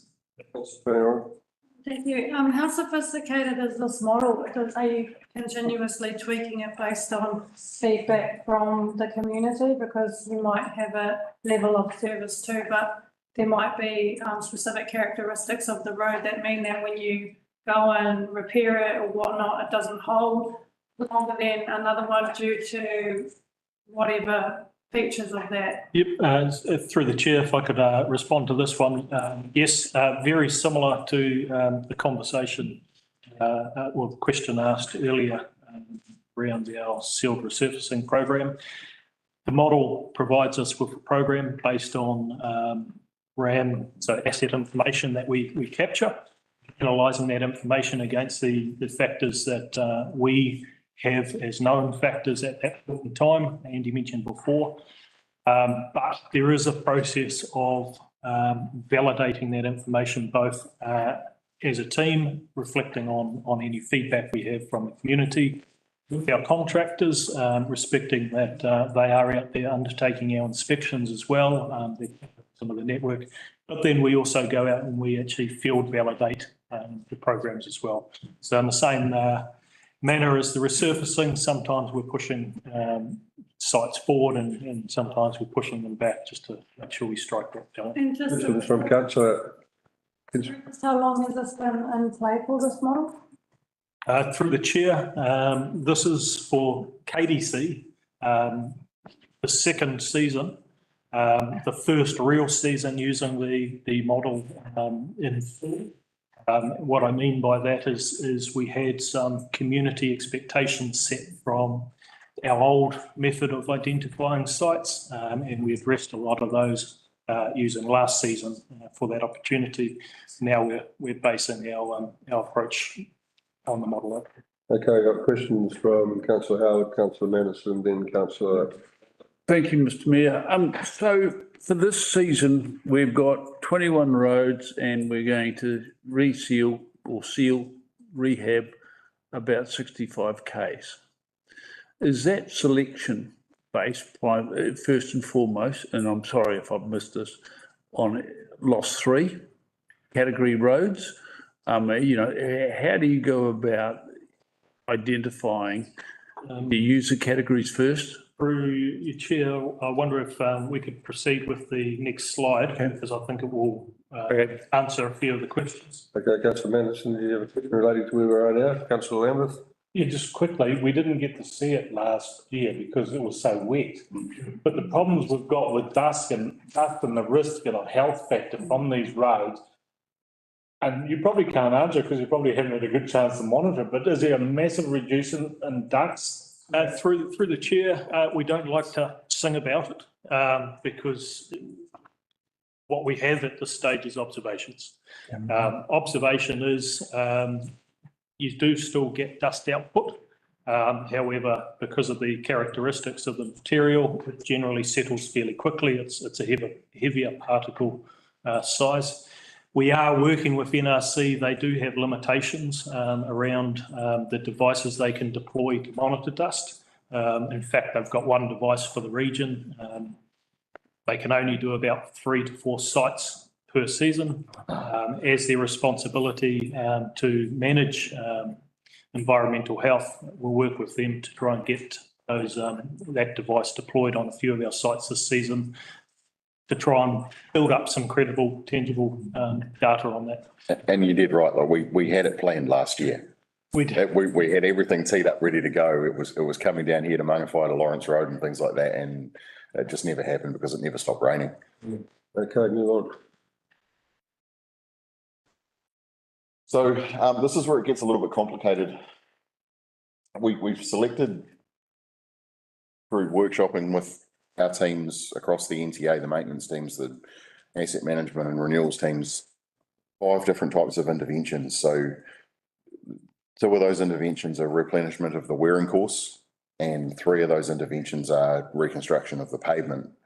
And provide some theoretical life cycle usage. So how long does each of the interventions last based off of the type of use and the volume of use that they get, utilising nationally driven gravel loss modelling. So the national group that called IDS, Infrastructure Decision Support, have already done some significant pieces of work around the country to understand how much gravel gets lost out of a road given 50 vehicles a day, 100 vehicles a day type environment. And from that, we were able to determine that our level of service 3 roads, they will consume pavement at about every 10 years, but they will consume the wearing course about every 5 years. Whereas our level of service 1 roads, they will consume the total depth of material, not needing wearing course because there's not the rural residential type living on those roads, at about a 1 in 20 year replenishment or 1 in 20 year cycle.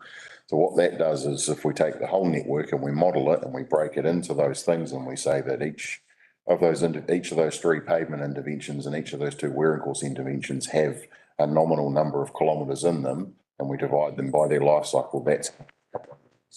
And so we try and spread that program fair and equally across all roads. We don't just go and target the heaviest use roads all at once, because what will happen is a giant bow wave of work will come again in every 10 years. So we try and spread the load, so to speak. And that's how we determine how big the kilometres we achieve per year in the program is. And based off of the constraint of funding though as well. So with not having a big enough budget to go around, we have to be realistic about how much we can try and achieve within that constrained envelope.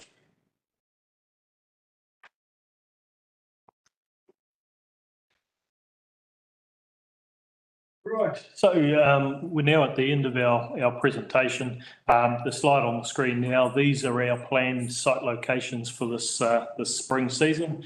As Calvin mentioned before, we have actually already commenced on some of these sites. Works are underway. I do err on the side of caution a little bit when we talk about these sites commencing. We may, in some circumstances, only get to the preliminary works. It's important for us that we get those preliminary works done before any of the pavement activities go ahead. Although our expectation at this stage is that within this spring season, these are the sites we should have entirely completed through our delivery. This is not the full list of sites for this financial year. Attached to the agenda, there's a list of sites that the model has initially spat out through to 2029, I believe. We have two key construction seasons for this work, being the spring and autumn seasons. We generally don't construct during the peak of the summer season, partially because of resource need, but it gets too dry. We talk about moisture content in construction of our unsealed road. That is important. And we also face water take restrictions through the months. It ends up costing us significantly more, with a lot more trips to the water cart on site if we were to try and proceed. Councillor Rachel Williams. Thank you, through the chair. So these unsealed road rehabilitation theme sites, are they on, so that they won't be on the KDC website as within your communications? Or are they on? Yeah, yes, we are starting to communicate with through our monthly ops reports and the likes. Yeah. Lambeth. Just one right out of West Field.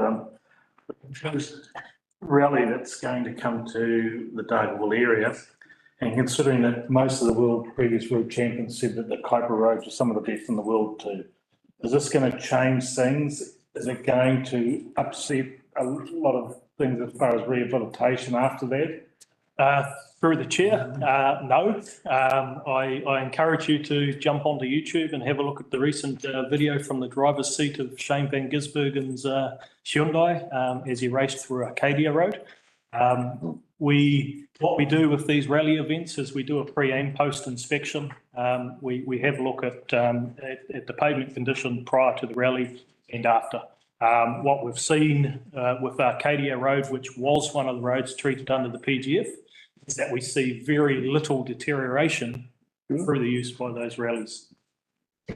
So through the chair, another big part of the improved rehabilitation process is the intermediate treatments. So the grading treatments, recovering that metal that's been lost to the drains back into the roadway and reconstituting that back through, because that is a crucial step in the plan to helping us achieve those life cycles. So you don't need fresh stuff to replace it. You can Yeah, and again, and you would have seen it yourself. You drive down a road and then the culvert does that, and you drive along and there's another one.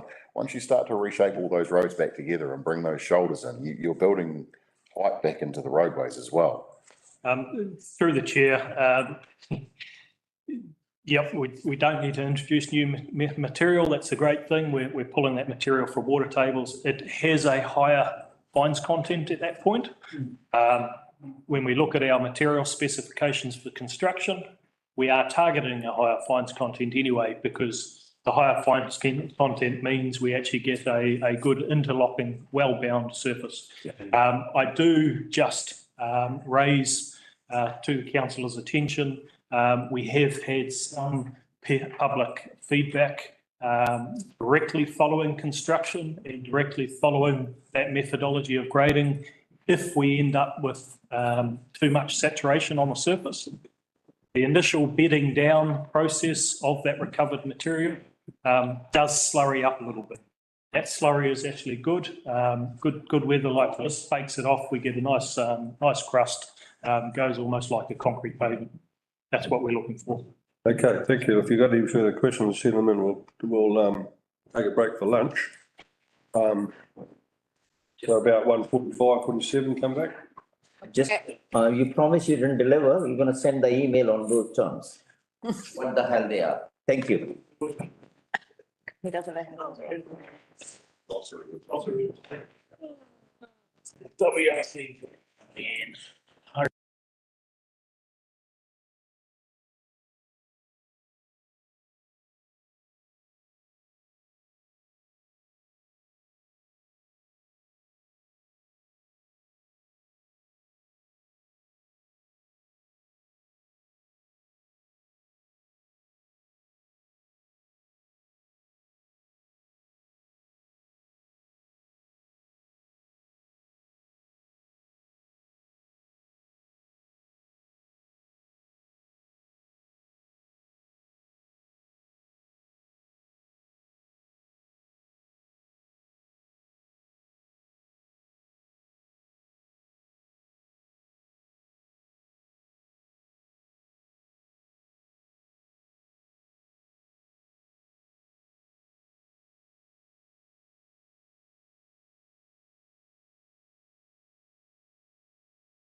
Right, thanks, folks. Well, convene. Match that very well. And, the next on our list is Devitt's Road Bridge. Right.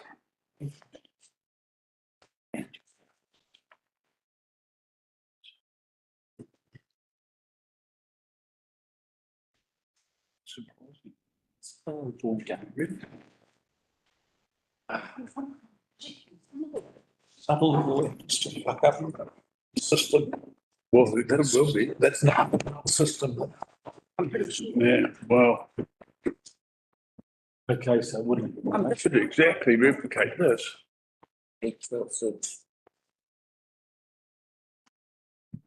Oh.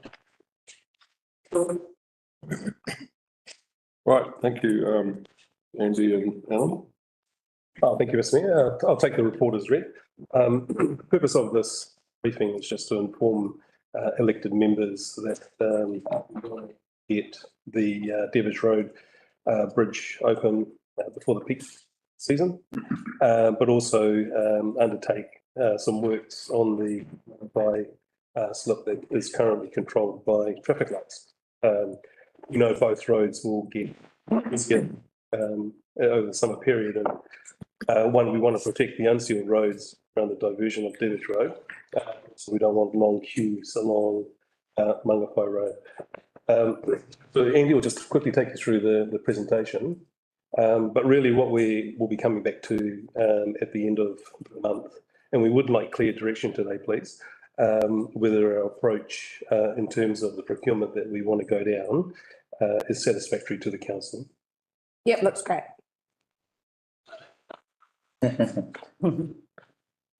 Road Bridge and Mangawhai Slip were both damaged during the weather events of earlier this year.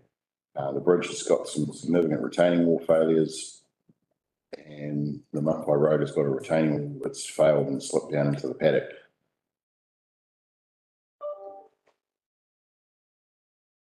We're looking to expedite delivery through a direct award contract to engage with groups, which is GHK and Steve Bowling Contractors. They have been there previously on site at Devage Road and constructed the wall you see in that photo there, which was the one wall that survived the significant downpour we had in Mangawhai in late February this year. By doing so, they think, and working with our engineers, that we should be able to expedite the delivery of that and open for Christmas. The Mangawhai Road slip, however, is quite significantly damaged, quite geologically. It's got some really weird stuff going on with the land.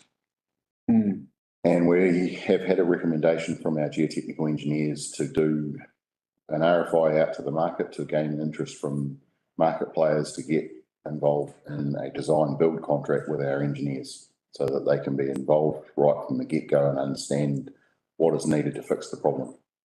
We'd like to try and have some sort of temporary diversion around that that's safe under traffic control to do so, that doesn't require the traffic lights, because once we get holiday traffic here in Mangawhai, the lights will be right on the limits of their capacity, if not over capacity. But that's a real problem there, Andy. So you'd get it fixed next year, but you'd provide an interim solution for two-way traffic. Cover for Christmas, right? That's if we can, yep. So there's a bit of challenge there, Mr. Mayor, there's a power pole in the way. So we are talking to Victor with regards to moving that power pole, and that's the side that will cut out to maintain two-way traffic. The reason why we want to do it in stages is obviously open it up for the peak period and then come back off peak and start the permanent works. That's a time issue. You need to get, engineering, design, costings and tenders. Is that what you're saying? What we will be looking to, Mr. Mayor, is coming back to council at the end of the month. If we get clear direction that this, the approach that we want to take is set out in this paper, we will work with the bridge repair contractor to come up with a full costing. We've got the design on that, and then we want to get approval to procure that contractor and get on and do that. With regards to the Mangawhai slip, we want to go through what's called a request for interest and come to a short list of contractors, come back to council with a nominated preferred contractor that we would engage with to do the design, come up with a methodology and a price to do the work. We may well be seeking delegated approval for the CE to engage that work once council approves the approach at the end of the month. So you want direction today on this. So, okay, we'll go to questions and get to it. I had a question. Thank you, Howard. Mayor. Thank you, gentlemen. With the Mangawhai Road project, are you going to have sufficient time if we have to wait until, or we wait till the October council meeting to approve, to get that open? Well, it's going to be in two stages, through your chair. It's going to be in two stages. So the first stage, if we can get a contractor lined up and we can get approval to move the power pole and realign, to create a new lane, yes, definitely. Okay. And that's why we're broken it up into stage 2. Oh, that's the only point you're talking pre-Christmas. I mean, you've got 6 weeks, that's all. Okay. Thank you, Mr. Mayor. So obviously we have funding for this allocated, or what's the reason you'll come? That's one question. And as I mentioned to you, Avakino River, which was also at the same time, 13th February, that Gabriel, and the funding was allocated for that. And I guess half the job is done, but it's not cleared out. So what is the issue? Why this project is so long to be fixed, waiting for another calamity to happen? Well, through you, we did have substantial storm damage through the district. But these two projects aren't the only two in the whole district, so there are many. We have been prioritising those repairs since the storm damage occurred. You've got to appreciate that the resources are tapped out as well. So that's why we're here to talk to you today, because I don't want to wait another 4 months for the Devich Road Bridge or the Mangawhai Road slip repair. So, you know, it's just a function of volume of work and the resources available. In terms of the Awakino, as I said, through you, Chair, that is a project that is a work in progress. And I don't think I would want to discuss that today. There's a separate, we can have a separate question on that. Can I ask you, is this Mangawhai Road slip still under the emergency funding? Yeah. Yeah, as is Devich, right? Yeah. Correct. So we need to get on with it, don't we? As is slipped here, so. Yeah. Councillor Lambert? That probably leads to my next question. Where's the border between Auckland and Northland? Is it down the centre line? Because it's the Auckland side, it's gone, isn't it? Well, it's something that we're certainly looking at, but this is certainly within our district. But it's a road that affects our district. Can we change the boundary? No, I think the boundary might not get done. But however, it doesn't matter because it's government funding. Is that correct or?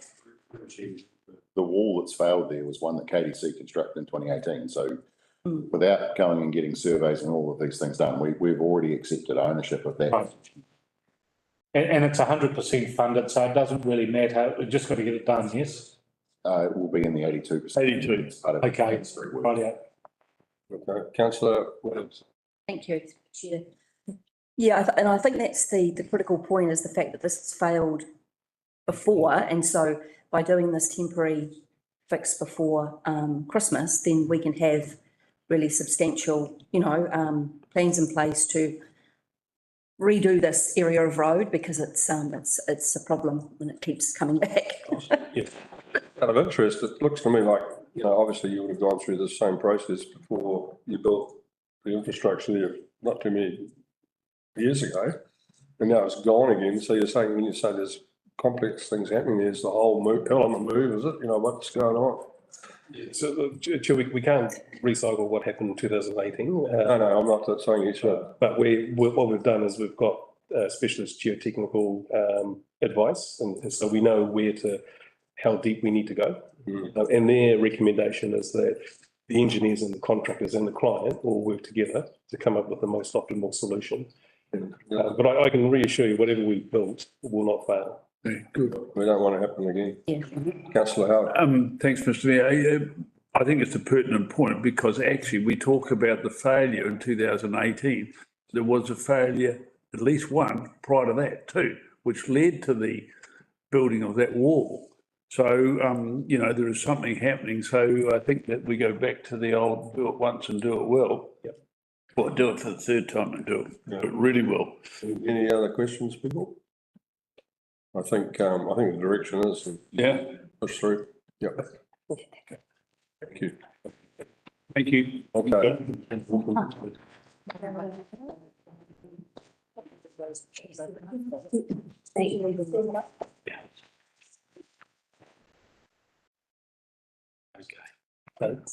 You send the bill. Okay, this is Stephen Hello, I think. Welcome, Stephen. Stephen's come here about the topic of rating policy, capital value versus land value. I did read this with interest, and there's some complex arguments in there or discussions in there. So, Sue, would you like? Yeah, look, I invited him as a result of our last briefing, the LTP, which is on the revenue and financing policy. We started to talk about capital value and the impacts versus land value and the impacts on our communities. And Stephen has a really good background in that he worked with a lot of councils and so can give us the benefit of that. So today he's going to be talking about is that really what we want and what some of the impacts are? And and staff would want guidance whether, you know, at the end, but let's go through the presentation first. So thank you, Stephen. Kia ora koutou. It's nice to be here on such a lovely day. Without it raining. First one. Read a bit about me. I've working with 8 councils on LTP type stuff at the moment. 2 of those councils, we started off a conversation about them undertaking a rates review, and they've decided going from land value to capital value, and they got to a certain point. Session we had with them, and they decided, tables move. They decided that moving to capital value wasn't for them. And the other council has decided, quite a new council, change at the election, and they were still working out their community outcomes and what they wanted for their community. And I said to them, until you've mastered those, I don't think you're ready to make the sort of changes that they were thinking about equity for their district. And it was a West Coast, East Coast type situation of equity that this new council felt needed a different solution, but they hadn't worked out the overall community outcomes and getting the funding to support for that. Yeah, so that's sort of just an example of a couple of things that I've been working on at the moment, and skip on. We've got a bit of an agenda there. You've all got a copy of this, don't you? Mm-hmm. Yep. What I wanted was hear more from you than you hear from me in this session, and let's have a good chat and see if we get a collective understanding of what's involved. Okay, I'll start. What I'd like to see is, there's benefits and costs and benefits both ways. We had a discussion at a previous workshop where we talked about the fact that we thought the capital value might really impact on businesses, and which we were really conscious of. I think Councillor Lambert brought up the fact that, for example, in Mangawai we've got a lot of new businesses, and in Dargaville we've got a lot of old established businesses and, you know, pretty old premises, etc. Mm-hmm. And the general thinking was that they survived because they were helped to survive because their yearly rate demand wasn't huge, you know, because it was based on land value, not on capital. Mm-hmm. And, but reading some of the stuff you've got here, I noticed, some of the discussions that was saying it didn't make huge impacts. But I think if we want to do anything, we'd want to look at some of the businesses in our district and see what would happen if you did go to capital value. So you had a more surety in you know, taking that forward. I can see the advantages of capital value is does seem to smooth the rate take over the district a lot more. But anyway, I'll leave it open to you to discuss that.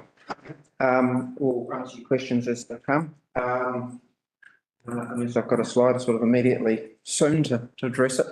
The commercial activities, and that includes farming activities, their rating valuations are pretty much based on the income that those properties earn. So a dairy farmer, the QV, would ask for information when they're doing the revaluations about their production, the milk solids. And basically every dairy, you know, every $10 million dairy farm in New Zealand is earning the same milk solids. There is a minor adjustment for the quality of the house or infrastructure that's in the farm. When it comes to commercial properties like the one across the road, they would ask the property owner for information about leases and what their lease income is, and determine the value based on that. I do recommend that if you get the valuer in from QV, he does this lots of times. He's really good and really interesting to listen to, and he can tell you this in a far better way than I can. But that's essentially the situation there. So describing your Dargaville example there, I would assume that adjustment is made in the valuations to recognise the older buildings and structures and things like that. Councillor Nash, followed by Councillor Vincent. Thank you, Mr. Mayor. So we had a discussion on this, and obviously the crucial part is that we don't want to make adverse of the rural community, obviously, the way you are saying. So my question to you is, what about surrounding rural communities like Pukekohe, or where a lot of farming people are there? How their valuations are done at the moment? So you know 8 councils. Do you know some council you can actually say replicate what's happening here? A lot of farming people, a few commercial, some shops, and then how are you gonna have like a lot of dairy farmers in Kaipara? You're not gonna pay this kind of obviously rates which you are imagining, millions of dollars income, and then obviously. So can you have any comparison or any anecdotal or even evidence of what's happening around the country, anything around Auckland? Yeah, so I think every council is different, and every collection of councillors are different in terms of what they consider appropriate. The law is that it's for council to decide that it's appropriate. And the courts apply that. It's for council to decide it's appropriate. Follow the process, and whatever you guys agree to is going to go through. And the most interesting example of that I've been involved with was last LTP. I did some work with Wairoa, and as part of changing their rate system, and one of the things that was important to that group of elected members was changing the rate system to make it more simple. They had a very complex differential system that no one understood, that was very old. They couldn't justify it and all of that. So they simplified their rates. In the process of the conversation and engagement they're having with the community, there was quite a lot of concern about the forestry industry. Gisborne and Wairau and a lot of councils have a forestry rate. You have a forestry rate to cover the cost of the extra damage they're doing to the road. But Wairau had a report from Beef and Lamb that said they're getting negative community outcomes from the forestry industry. They weren't getting the benefits of the ports that Gisborne and Napier had. They weren't getting the benefits of people in their community getting jobs, because they were all being bussed in and out every day, and they're putting the $1 billion fund meant they were buying farms up and things like that. But they're getting these negative community outcomes. So I said to them, I said, well, you can rate for community outcomes. If you're getting negative community outcomes, just rate them because of that.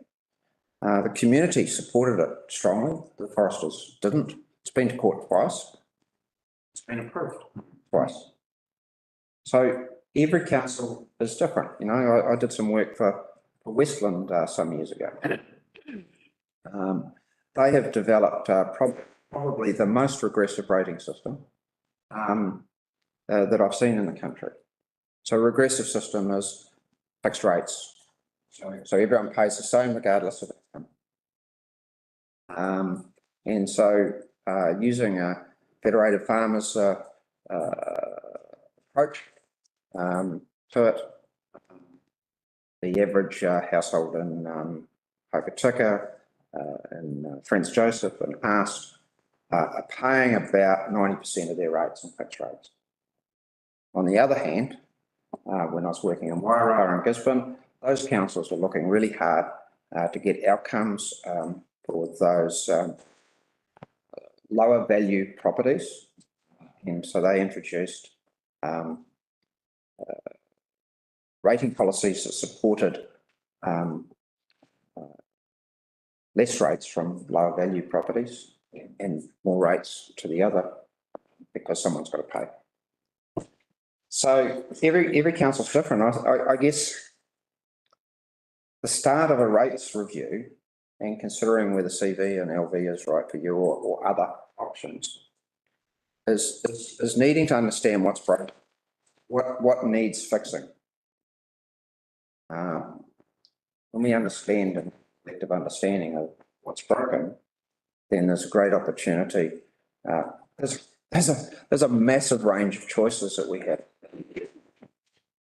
Legislation allows us to consider community outcomes, benefit, exacerbator pays or polluter pays, the efficiency of the rate.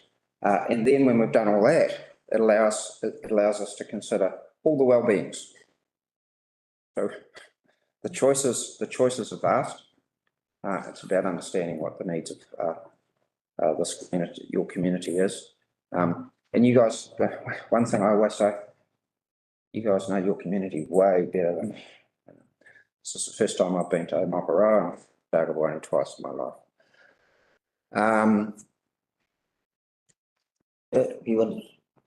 Councillor Vincent, sorry. Okay, you keep raising things that adds more questions. Because what I was starting with was try and just get a handle on this thing and how it works, what the implications are. Because the first thought you gave me was, so what if we didn't have any targeted rates for sewage and water supply, say, similar service charges, and we relied on a capital rating approach? That would mean where there were improvements and where they had connections, that could just be reflected in the value of the property, which then the rates would charge for in that way, although rates are not really a charge for services in themselves normally. It's to pay the likes of us and what we pontificate on. But so that would be, could you just lead us through that scenario and to compare and contrast as that at one end of the spectrum compared with what the opposite end might be? So rates under law are a tax. They're not, an exchange, it's not a fee for a service. Although there's, lots of, people who believe that is, and there's lots of our rates that appear to reflect that. Although, fixed rates for a water supply, for example, a lot of people see that as a fee for a service, but if you're not there and not using the water, you're not getting the benefit of that service. It's an availability charge, yeah. So, sorry, So like if we're using capital value as a proxy for judging what benefit they get from the council. Well, you could do, or so the most interesting one on not having a surge rate, for example, is Hamilton City. Hamilton City is oddly the second smallest city in the second smallest council in the country, because it's got a really tight boundary around it. Only Kawerau is smaller land area. But because of that, they have the benefit of not having to worry about farms and things like that. It's all city. And they've got 90% of their rate on capital value, the general rate. They've got a UAGC which adjusts at 100% capital value, the highest value residential property and the lowest value residential properties were way out of kilter with anyone else in New Zealand. And so the UAGC flattened that a bit. So they don't have a water rate, they don't have a refuse rate, and all those things, which is causing some problems with the NTU on waters reform, because Hamilton City is different from everyone else, has a targeted rate of some sort on that. So that's an option. Hamilton have done it that way. I assisted with them going from land value to capital value. They did that one because they wanted to get better equity between those that have and those that don't have. On the assumption, which is a poor assumption, but it's the only assumption we've got, that there is a correlation between income and the house you're in, or the property you own.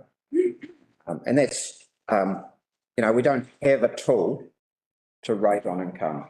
The government hasn't given us that, so that's the closest proxy we've got to it. So apart from the law saying that rates are a tax, if it's not in the law, it should be that rates are basically unfair. And so there are going to be inequities, whichever we pick, but we're hoping for the best fit, I suppose, to the community. Would that be a fair assumption? Yeah, the best fit that okay. You collectively, having consulted with your community, engaged with your community. So another thought you gave me was, well, what if we had a UAGC, and just like has been promoted with our income tax, that you get the first so many $1,000s tax-free, but that would just amount to having a smaller UAGC, wouldn't it? Just a UAGC? No, not just, because obviously there's legal limits to how much can be. So the council set the UAGC in basically two different ways. Hamilton and Christchurch, for example, set the UAGC because it's a number that feels good. And in Hamilton's case, it was about bringing down the highest value properties and lifting the lowest value properties, because the lowest value properties were paying really low rates and the highest paying higher than anyone in Auckland. Yes, so so that's their rationale. Christchurches have got a pretty low UAGC. It's been that way for a very long time. I imagine they don't understand why it's that number. They just adjust it up and down depending on the politics of the day down there. And then there's other councils who have gone through the detailed analysis and made it very complex by saying this portion of this activity has a benefit to individuals and therefore we're going to put it into the UAGC, and this bit has a benefit to the land, so we're going to put in the land rate, and this this bit of this activity is related to how you use the property or your investment on the property. So I'm going to put that, you end up with immensely complex rates that some councils have. Lots and lots of Gisborne, terrible range of things for someone doing this very detailed. One of the things I like about the rate system is it's very simple. And I push and encourage simplicity in rating systems because these complex rating systems over time end up with buckets of money in the wrong place. And that creates problems, and particularly in this time of uncertainty, flexibility is good to have. Yep, so what you're saying then, if I take it correctly, is that we could use the uniform annual charge as a social equity thing, depending on where we put it. Okay, but my last question is regarding forestry as an industry. Like, what's the difference between forestry properties, land value, and forestry properties capital value? Like, no difference. Unless it's building on it, and that's fascinating. So you don't value. There's a really weird. Come out of the ground.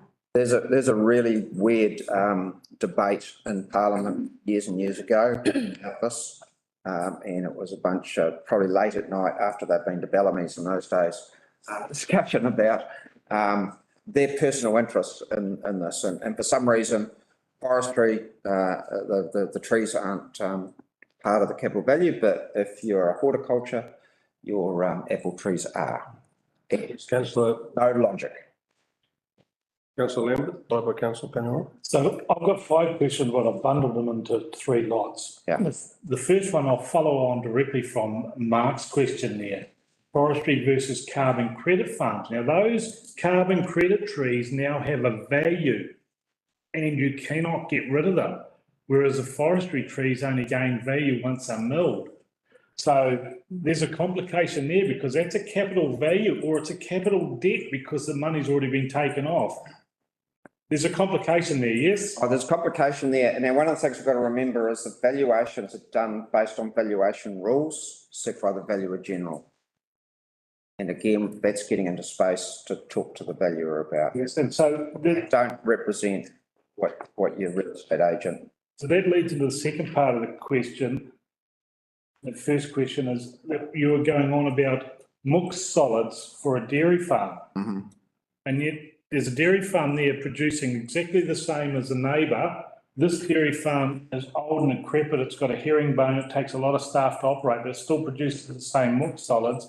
This one goes and puts in a $2 million shed and wintering barns and everything, produces the same mixed solids. Are you saying that this one needs to pay more rates than this one now, or they? If they're producing the same milk solids, my understanding from hearing the valuer say this several times is that they'd be on a very similar rate, except the one with the new shed would have an adjustment upwards. And that leads on to my next one. It's not the full cost of that. That leads on to my next question about redevelopment and the Mangawhai versus Dargaville. Yeah. Where Mangawhai, you've got new commercial buildings here. So to get a commercial building, it's got to be basically built new. In Dargaville, you've got an old building, which probably has got earthquake problems and everything else. Right beside a modern building on the same section of street, are you going to be telling me that the rates for this one is going to be 4 times the value of the rates for the property next door? And if that's the case, that business is going to move out of that one and go into that one, and nobody is going to develop those properties. My understanding again is if they're earning the same lease income, which is improbable, but if they were. Lease income directly related to the value of the building? Yeah. And to a certain extent, what people are prepared to pay.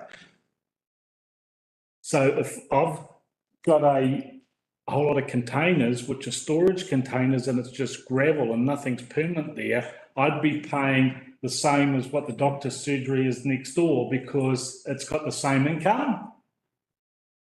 If the containers were recognised as buildings. No, they're not permanent. Right. In that case, that property's going to pay just on their land value, aren't they? Yeah, okay. And now is that going to encourage, we're moving right on here, is that going to encourage land banking when nobody does any development? Because why would you develop something if the rates on that were? Yeah. Arguments. So land banking's an interesting one, and I've in this cycle, I've been working with a city, and wanting to discourage land banking and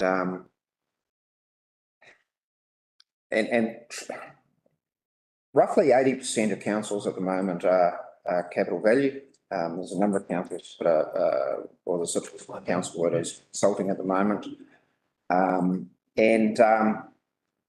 But this city has some very strong advocates of going back to land value. Those of us that we've been talking amongst ourselves, those of us that do what I do, we don't know of it ever happening unless you go back to the 1880s, sort of thing, where capital value has gone to land value. But the arguments that they're putting up in that chamber are all about discouraging development, discouraging land banking and that sort of thing. And this is where the academic have a strong argument that exactly what you're saying, that the difference in capital value would there's nothing to encourage development because the spending of more money on capital value gets taxed and it's a discouragement to doing that. The economists, and I've seen economist report that when we did the 2010 review, I think it was in Hamilton, that says rates are not significant enough to make a difference. Value of property. So and that similar advice was given to this city that I won't name this year. So I'm going to speak of a personal circumstance that I've got with one of my buildings. Yeah. I did a projective graph, and if rates carried on increasing they were, and the fact that my businesses couldn't afford the increase, rates were going to exceed my rents within 10 years. So don't say it's not significant, because it's hugely significant. It's almost, yeah. And that's the thing, it's private business of developing a building, getting a return from it, compared to local government coming and taking those profits off that businessman. And that's the difference between capital and land value. Mm-hmm. It is a big thing. It is very, very discouraging for businesses and property owners. Yeah. You said it. I'm not going to argue with that. Yeah. I mean, I think for me, the difference between land value and capital value is largely in the margins. The councils that have gone to capital value seem to be going for equity reasons. Have our two neighbouring councils done it? Far North and Whangarei? I can't recall. Auckland? I've not done any work for Whangarei. I did some work for Auckland is legislated. Yeah. Auckland was weird because the government mandated it, and I went to look for the regulatory impact statement that said why they chose that, and there's nothing. Thank you from fellow councillors allowing me all that time. Councillor Paniora, followed by Councillor Manderson. Yeah, I mean, I was going to touch on businesses, but that's been fully canvassed. Going back to my original thoughts on capital value, which is again just a speculative, valuation. Even a registered valuation is still speculative. It's what a willing purchaser and a willing buyer. Yeah, absolutely. That concept. But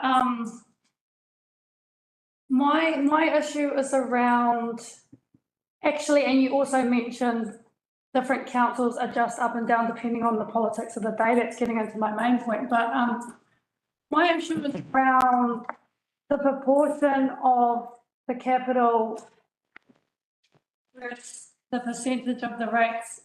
So you talked about Hamilton City had a 90% percentage on their rates, 90% was attributable to the capital value. My issue is around what will we land on with the percentage that like if we do move to capital value, what proportion or percentage will we apply? And So that's a choice. yeah, that's a choice, but then we've got all of these, these anomalies with forestry, farming, dairy, etc., and how we'll need to continue to play with the numbers. That will further complicate the exercise, and then we've got the valuations coming out and we're starting to do valuations. So we've already raised our rates by, I think, by the 5%-ish mark, and then they'll be raised again based on value, because that will be effective. The revaluation will reallocate who pays the rates. It won't raise the rates. You'll collect the same amount of money, but those people whose properties value have gone up will pay more rates. Yeah, those are down. And where did I just read? Someone's just done the valuation. Is it Wairarapa? I think there's a Listener article. Anyone read the Listener article about rates increases? No. There's a Listener article about rates increases. And it started with Wairarapa because Wairarapa is where the minister comes from of local government. And so I think it was them had a rates increase where the highest value properties had a 0.5% increase, and the last value properties had a 20% increase as a result of the change in the revaluation. So that council was grappling with that situation. That's just a revaluation. One of the good things about like I said, one of the good things about your rate system at the moment is its simplicity. And so you're not running around chasing differentials. We all understand what a differential is. Yeah, nods, yeah. Because a lot of the public don't. You're not running around chasing differentials to try and fix something, because once you start doing that, you never stop doing it. And that's what we'll start to get into. We'll have to, because that's the unique landscape of this district. Just looking at that Stuff article, the New Plymouth District Council found that in more affluent suburbs, they actually had a rates reduction, and then the less thans had an increase.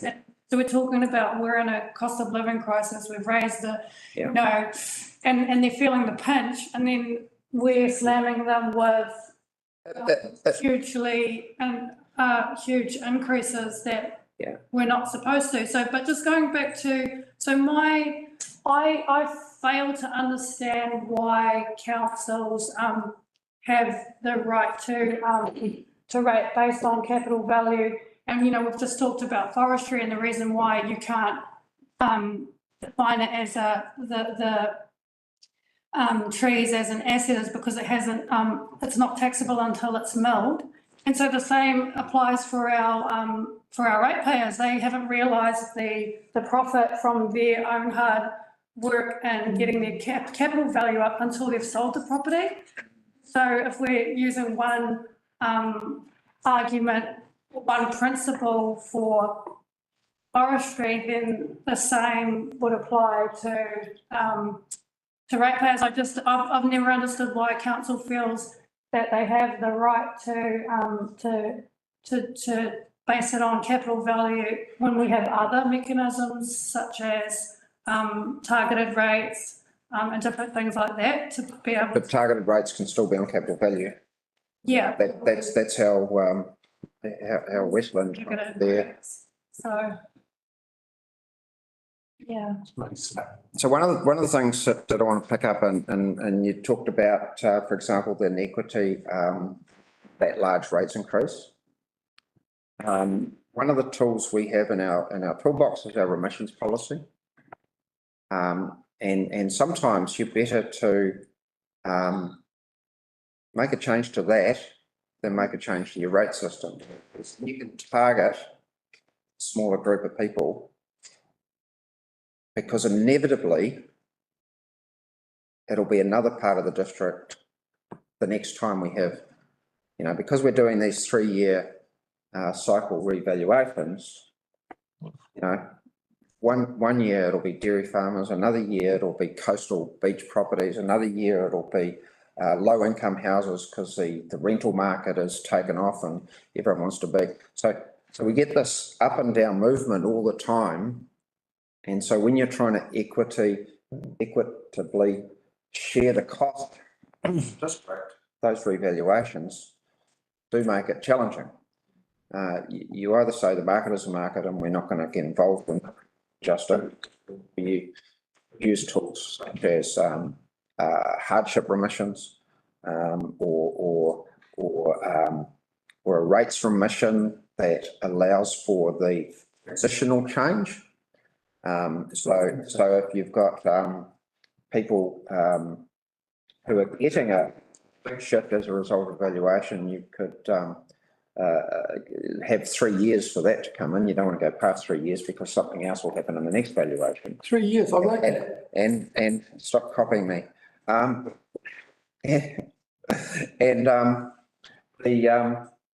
of course you will move, by creating those remissions, you'll move that cost to others. Okay, councillor Mendelson, followed by councillor Howard. Thank you. This is a potential problem to a minority grouping, which I don't think really concerns us today. It is easily altered by legislative forces and government policies. It's already insulated from the market. I think we should just leave it alone and move on. You're on, councillor Howard. Thank you, Mr. Mayor. I follow on from Councillor Manderson. We started this debate to objectively look for ways, were there other ways of equitably spreading the rates burden? And it is, a tax of the burden. When first that stat of 80% of councils are still on land tax, I'm not necessarily hearing anything that's is convincing me that we should go further, but perhaps blue sky, because we're all every council is facing this dilemma of greater proportions of their ratepayer base saying and echoing that they can't afford, they can't afford to pay their rates for one reason or another. And it comes back, more and more people want rates remission, all of these things downstream. So I'll ask the hopeful question of, is there anything else? Is there any other way that you're aware of anywhere else? Other than no tax, no rates. The poll tax we can't do. No. By the name of Margaret, but means that we don't get to do that. Margaret Thatcher, for those. But they're paying out for it. So that is prohibited as a revenue source. Fees and charges don't create much revenue for us of any meaningful amount. So rates, all of the reports that investigated rates have said it's one of the most efficient tools. We collect all our money. I had someone sit beside me yesterday in a meeting say, well, instead of refuse charges, why don't we make people pay for their bags because it reduces rates? I had another council years ago want to have the water bills, the water metered bills to be a fee and charge, not a rates, just to reduce rates. But with both, every time you do that, you lose all the collection ability. We collect almost 100% of our rates every year.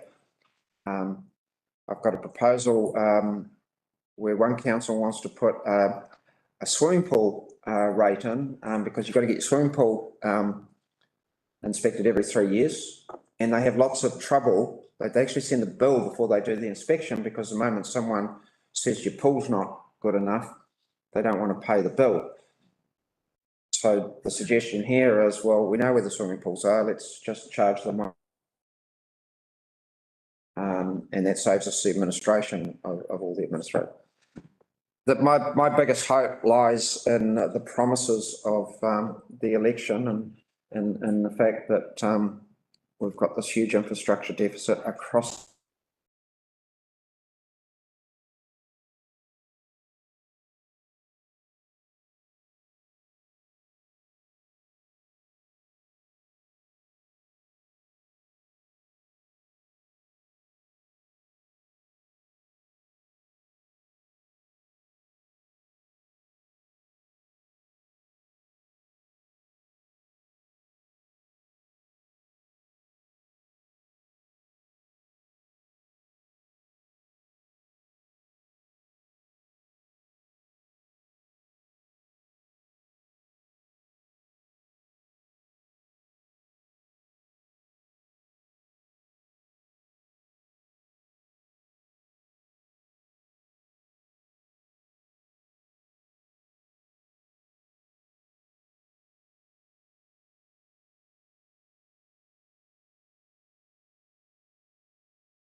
And then the mayor pointed out that his rates were going down and he hadn't read anything that had been sent. He just was opposing it because his mates were opposing it and those are the sorts of things that happen and I don't think I'm exaggerating that from the observations I've seen. It's a big deal. You need to be ready. You need to believe it. You don't want to be what Wairau did and have 3 attempts at doing it. That's expensive. It's a waste. You've got better things to spend your money on. At Hamilton City, 3 times before I got involved and taught them how to do it and do it once. Councillor Larson? Oh, thank you, your worship. Yeah. My comment is that, I think we're got up to slide 100, something with 110 or something, and we're over time. I don't think we're going to land anything today. So I don't know the point in us going on forever. Where we get through the presentation and have to reflect a little bit on some of this, I think. So just to give you some feedback that we need, if we're running out of time as well. So if we want, probably taking Stephen's advice, if you want to look at capital value versus land, or look at capital value instead of land value, then we could write in our LTP, we're going to look at it in year 2 of the LTP. And because staff haven't got time to bring back more information to start doing that.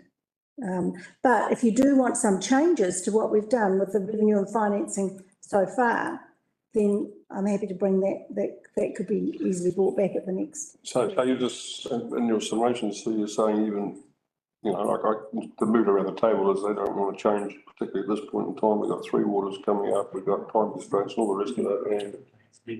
But there are other ways we can look at trying to make equity in the district, which is always a challenge no matter what your rating system, right? Yeah, all right. Yeah, this slide here, this is a fairly normal process we need to go through. 7 months, I've done from 18 months to 7 months. So I think trying to do this any shorter, too risky. Yep, okay. Well, I think we'll leave it at that. Great idea. Steve, not that I'm trying to cut you short. Can I invite anybody that wants a question of Stephen to email them? Your email will be available? Yeah, sure. Yeah, and I really appreciate your presentation. I'll tell you why, because it's really important that we understand how it works. Yeah.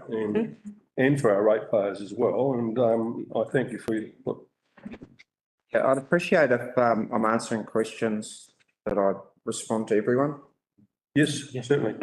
Yeah, do it. So I'm happy to receive them. Yep, all right. Come through me, that's great, thank you. Okay, so yeah, send some questions. Email you. So and she can distribute them to everybody. Thank you. Thank you. Yeah, thank you. Thank you, Steve. Thank you. Have a great day. Okay. Enjoy the sun. Right. We did. Okay, so for the next one, we are moving to public excluded, which is we're talking about the maintenance contract reviews update and the data storage update on the. We have a 5-minute break to move to. 5-minute break? You want a 5-minute break? We need to, yeah, Alana needs to. Okay, all right. Take a 5-minute break.